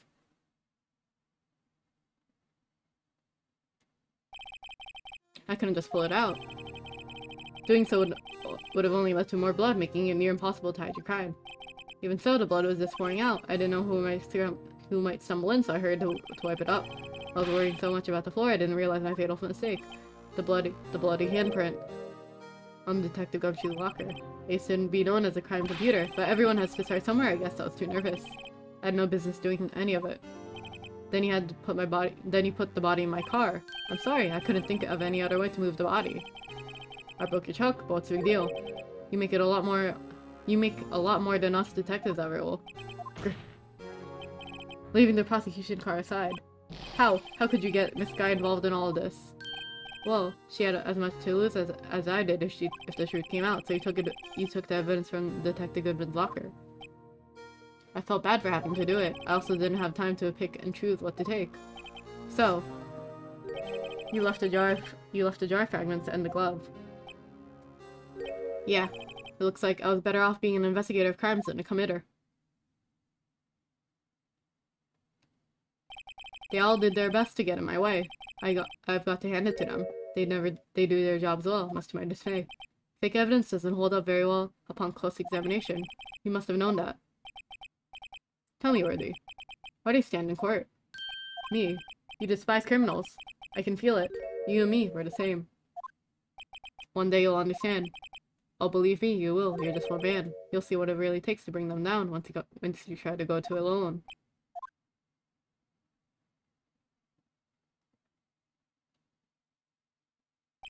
Well, looks like it's time to say goodbye. Oh, Udgy. What? Looks like we'll have to cancel that lunch date. Sorry, old friend. I'm sorry too, Damon Gant. I knew you as you used to be long ago. You were once a fine investigator and a fine example to others on the force. I'm so sorry to learn that you are no longer that person. Those days are long gone, Udgy. Thanks for all the memories, though. Don't worry, you'll be fine. Now you have Fredo here. And Worthy, with these two around, you can't go wrong. In fact, I can hear them already. The melodious something I skipped. Oops. There are two things I want to understand. Yes. First, your sister never hurt anyone. Second, Damon Grant betrayed you from the beginning. You see, Mr. Sky, you no longer have any reason to keep silent. You're right. When this trial is over, I'll tell everything. All I've done these past 2 years. From the time I began to help me forge evidence up until today. It seems all the questions raised in this trial have been answered. I'm sorry, Miss Guy. I couldn't get you out of all your trouble.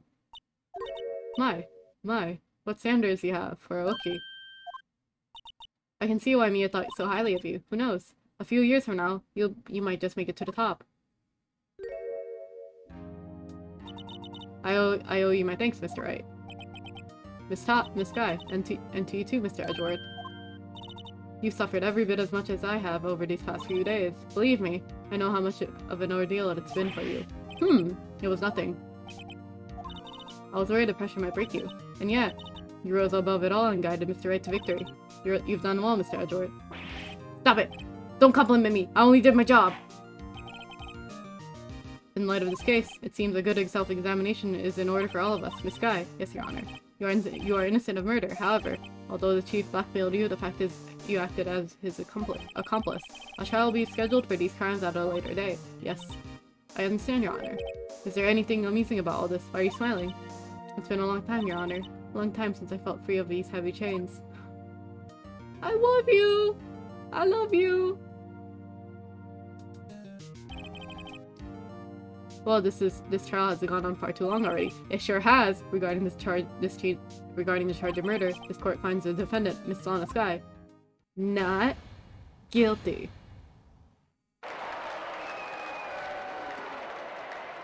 Woo! 10 hours! 10 hours! That's all. This court is adjourned. Thank you for the stretch. February 25th. At long last, it's finally over. Emma, what a long face.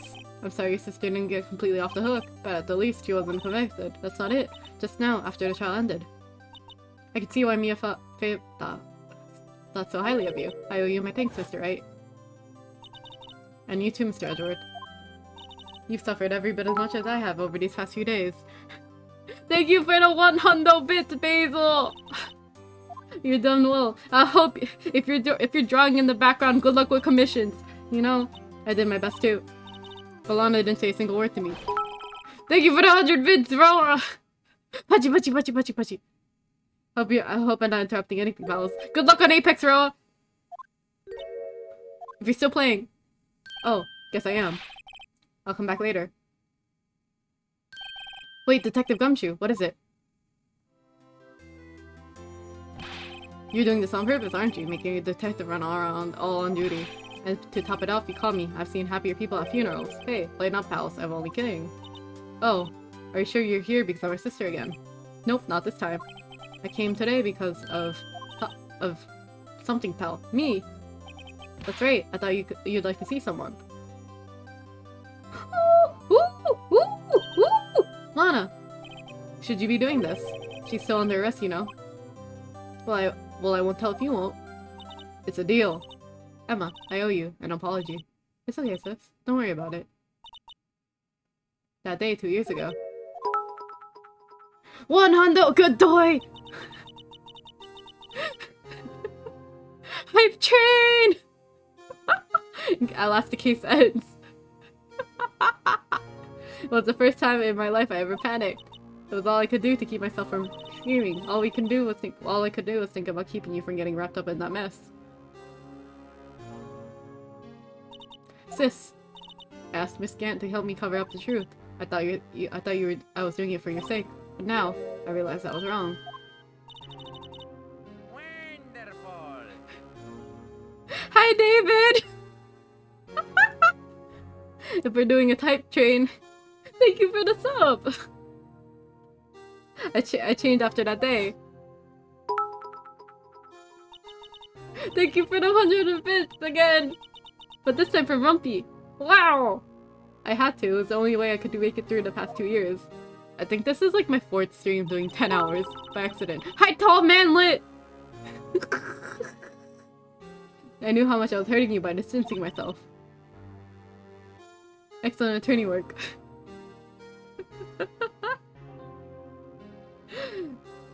You weren't there for the malding period. I secretly love Hate Ace Attorney, so I hope you're enjoying it. I'm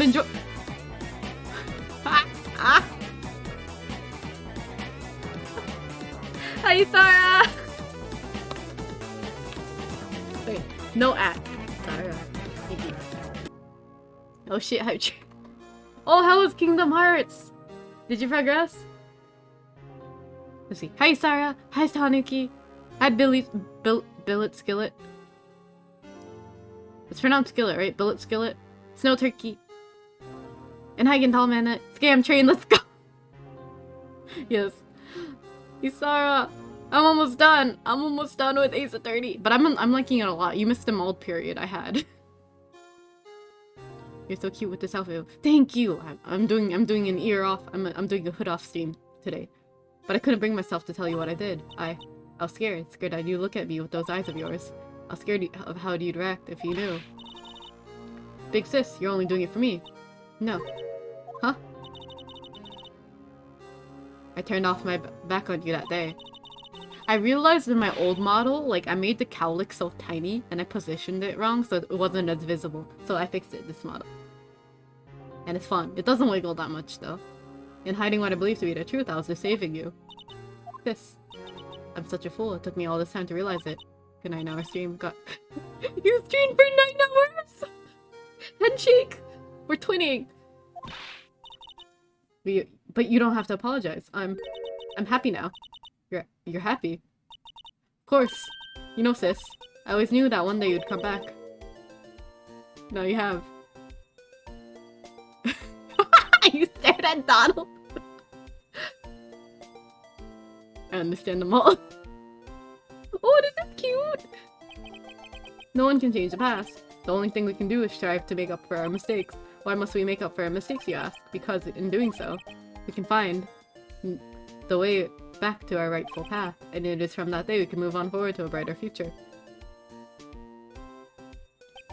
At least that's what I felt watching the two sisters. Hi, Art Sounds! Welcome to SRC. Thank you for the follow. I knew you'd join.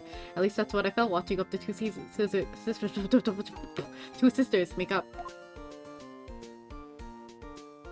Is there gonna be a credit scene for this act? Love Ace Attorney. I'm glad you love it. Mr. Right, Mr. Gumshoe. Me. Thank you both for all you've done. I'm sure we'll meet again someday. Isn't that right, Mr. Edgeworth? Edgeworth? Stop hiding and come out over there. Hi, MB! Hi, MB! Hi, MB! What's he hiding? I just came to say, congratulations. Thank you. Thank you, Edgeworth. Right. Well, I'll be going now. Mr. Edgeworth, I hope you don't blame yourself for what happened. We're the ones who acted corruptly, not you. Glad to see more people. I hope you're having fun. Yeah, I wanted to play this before I started playing the Great Detective one. The one that just came out, like the remake. But yeah, 10 hours. Yeah. No matter what anyone may say, I realized today I had corrected my mistakes. Mr. Edgeworth. Not only that, but I don't even trust myself anymore. Chief Grant was right. You decided scribbles. I could feel it. You and me were the same. I still need to stream 10 hours straight. Thank you for the 100 bits again. Yep, I'm playing through the new one. Yes. Interesting. One day you'll understand. Oh, believe me, you're just one man. 69%. Haha, funny number. No new one's good, so you got a lot to look forward to. I've been lurking in a bunch of friends' stream while they're playing the game, but I'll mute the tab to just support them for the view count. You'll see what it really takes to bring them down once you try to go to it alone. I do despise criminals. I plan to dedicate my entire life to fighting them. I do the same. Yeah! But in order to fight crime on my own, I do need a weapon. It's scary, but I've known that to be true for some time now. But Edgeworth, who knows? Given enough time, I might have tried to pull something like Chef Ganther. That thought terrifies me. That's why I can't continue on as a prosecutor. Edgeworth, don't you understand? Damon Gant and your Damon Gant and your mentor, and friend about karma. We're both the best of the best when it came to fighting crime, but they both made the same mistake. You said, in order to fight crime on my own, I need a weapon. That may be true, but think back to today's trial. You weren't alone. You got your Nakama with you. You were working together with Mr. Wright, and because of that partnership, you were able to present evidence that otherwise would have gone undiscovered. Isn't that right, Mr. Wright? Huh. Oh, well, yeah. What is this, a pop quiz? Come on, Mr. Wright, show him what Lana's talking about. Evidence, huh? Something that neither Edgeworth nor... I'm a lawyer! I'm a lawyer! That might mean something to you, but I don't see how it had anything to do with our partnership. Huh. Mr. Wright, it seems you still have a lot to learn as well. I guess that wasn't the right piece of evidence. What? It's time for me to go. Was it not? Mr. Edgeworth, if you'll excuse me, there's still... was it not the... Was it not the badge? Was it not the badge? Was it not the badge? Was it not the badge? Was it not the badge? Take care, Chief Prosecutor. What is that with the badge? Edgeworth, what do you do now? But it's safe! It's okay! Listen, if BL is in canon, you get more dojin, that's more dojins, that's how it works, right? you can...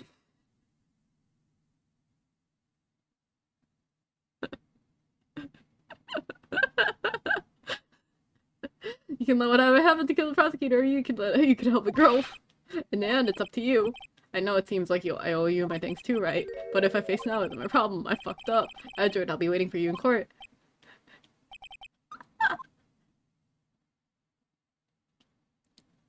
Oops. I better get going too. Okay, but I'll be by to visit soon. Seems we both have whatever. I read too fast. Here, this is a little something for you. Scientific investigation. Scientific investigation. I like how it's all ducks. That's a mascot for these books. Very nice. It's the first book I ever bought. Study it well. Thanks, Swiss. I will.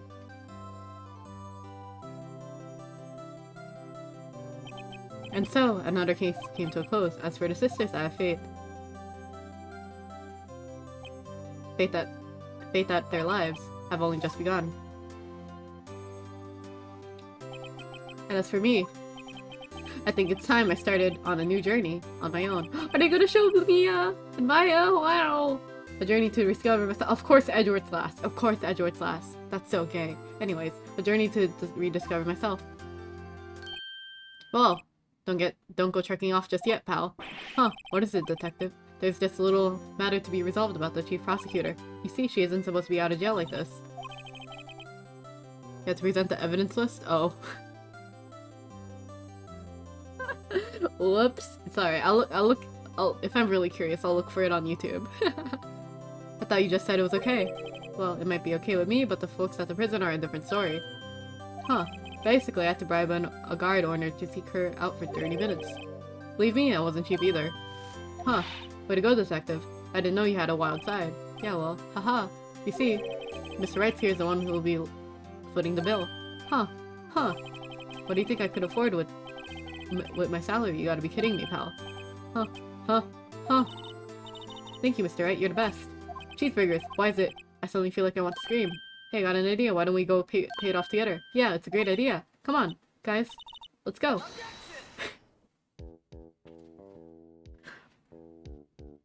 Aww. Wow. Wow. Wow. I arranged for a friend of mine in Europe to take care of Emma. I hope she'll be pleased to study on their top coroner. As for me, this affair has pretty much ended my last days in the prosecutor's office. Congrats for finishing the first game. Thank you! Then I'll be investigating the crimes together.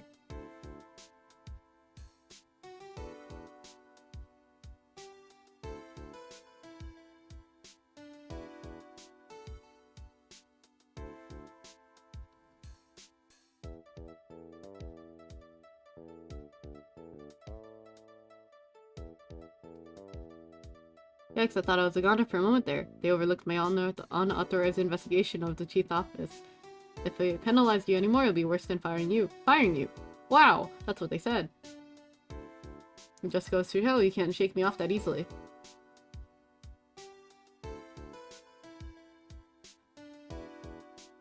I can't wait to read more web novels after this.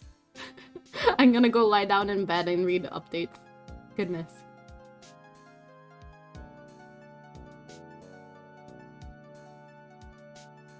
Is there any more cutscenes or is that it? Oh, there's more. Interesting. My new mission is to guard the main entrance and take care of the Billy. Who's Billy? Oh, the cactus. Can you believe it? I've been demoted to a security guard. And the reading stream for more reading. Yeah, I don't need to read it out loud anymore. Wow, I can read it in my head. It can be like that, that comes true. Interesting. You know, I noticed that apparently, like, my... I can talk my ass off for like 10 hours now without a sweat. Because I remember back when I played Night in the Woods, like 2 or 3 months ago?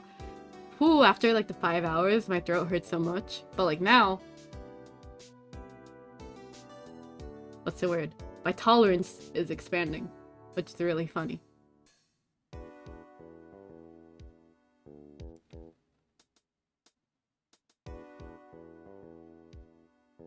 Strong! Next time turn hours doing the voices too. No.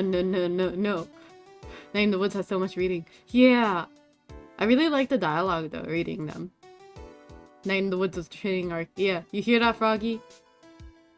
That's phase 1 for you. During the first like 3 hours I tried doing voices, and then the last 7 I gave up. Can you make sure Billy and the gang get their water?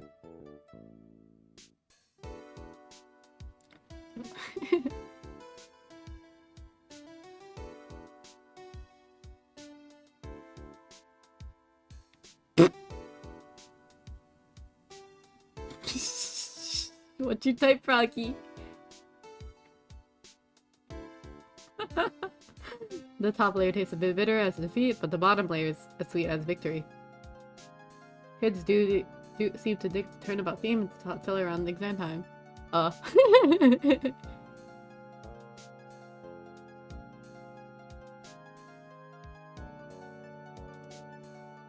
emote. You typed an emo and it timed you out?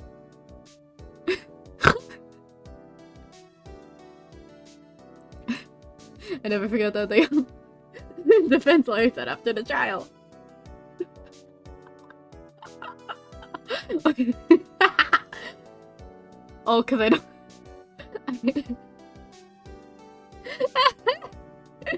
I don't like the word Sag. I don't like seeing it.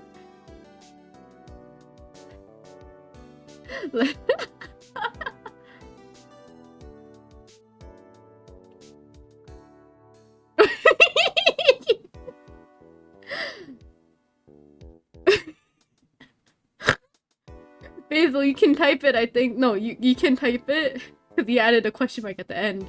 But like, did you ever ban Stun Seed? No, but it did ban these nuts. It's for no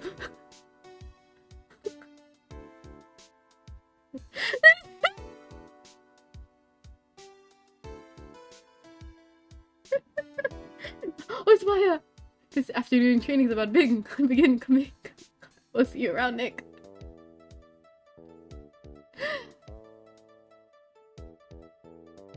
I'll see you don't get permaban. Yeah, only for 10 seconds. Has to be capitalized.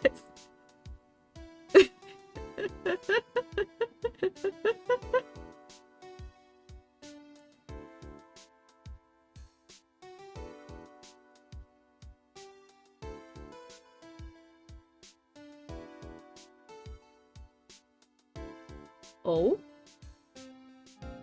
Mr. Edgeworth. Mr. Edgeworth. I brought you your tea. Question mark. What's going on?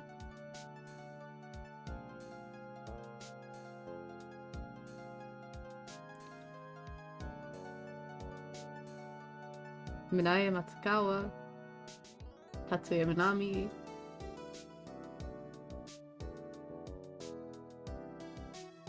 Thanks for coming to see me off. Oh, this is familiar. I can't believe I'm going to Europe. Thank you, Mr. Wright. Thank you, Mr. Wright. Thank you so much for everything. I'm a little sad, but I'll be alright. Oops, my earbud fell off. Whoopsie. Whenever I want to see Lana, all I have to do is open this book. And pretend she's there. This book is my comfort character. Oh, what am I doing here? Did you put a picture? What's in that? What's in that? Oh, that's fucking adorable. Shit. Oh, fuck. Lana looks so cute in uniform. Girl. Girl. Gorgeous. Capcom. Favorite girl, Emma Sky. Lana. Lana. How come we'll go in there too? Crazy. Wow!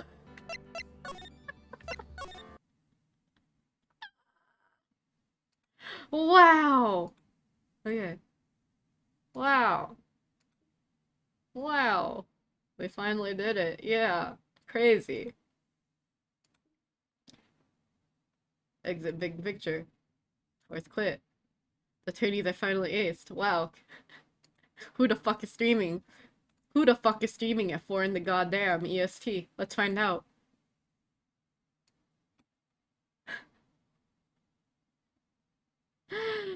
Wow. Let's see. Let's see. Sleep till after the raid. That's great. Sleep well, please sleep well.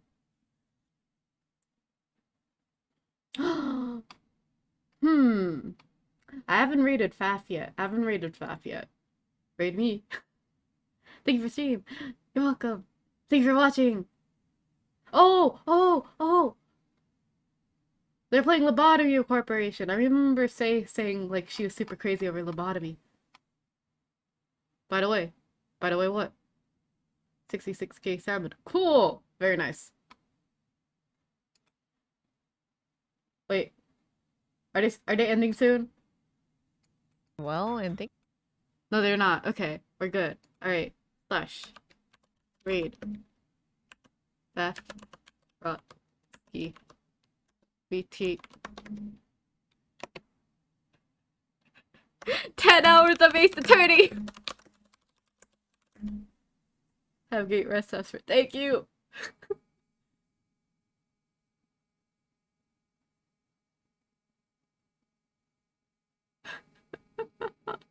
No, I feel like this just shows how tired I am from it. Wait, let me start saying bye to everyone. Okay. Let's see. Bye, MB. Bye, Arts. Art Sounds. Bye, Froggy. Bye, Tom Manlet. Bye, Mong Mong. Bye, MB. I think I don't know if I said MB yet. Bye, Basil. Bye, Billy Skillet. Let's see. Bye, David. Bye, Sarah. Bye, Sarkon. Bye, Godoy. Bye, Basil again. Bye, Poppy, if you're still there. Thank you for the raid. Also, bye, Sarah. Thank you for the raid. That's it. That's it. I think that's it, right? Right? Let me copy my raid message. Where is it? 10 hours a day. Oh yeah. Wish them. They do a lot of rigging, and they're also an artist. Very nice. They're part of the I forgot the group name. I'm really bad with names, but they're in the group with Fire VT. Very nice. Anyways, end screen.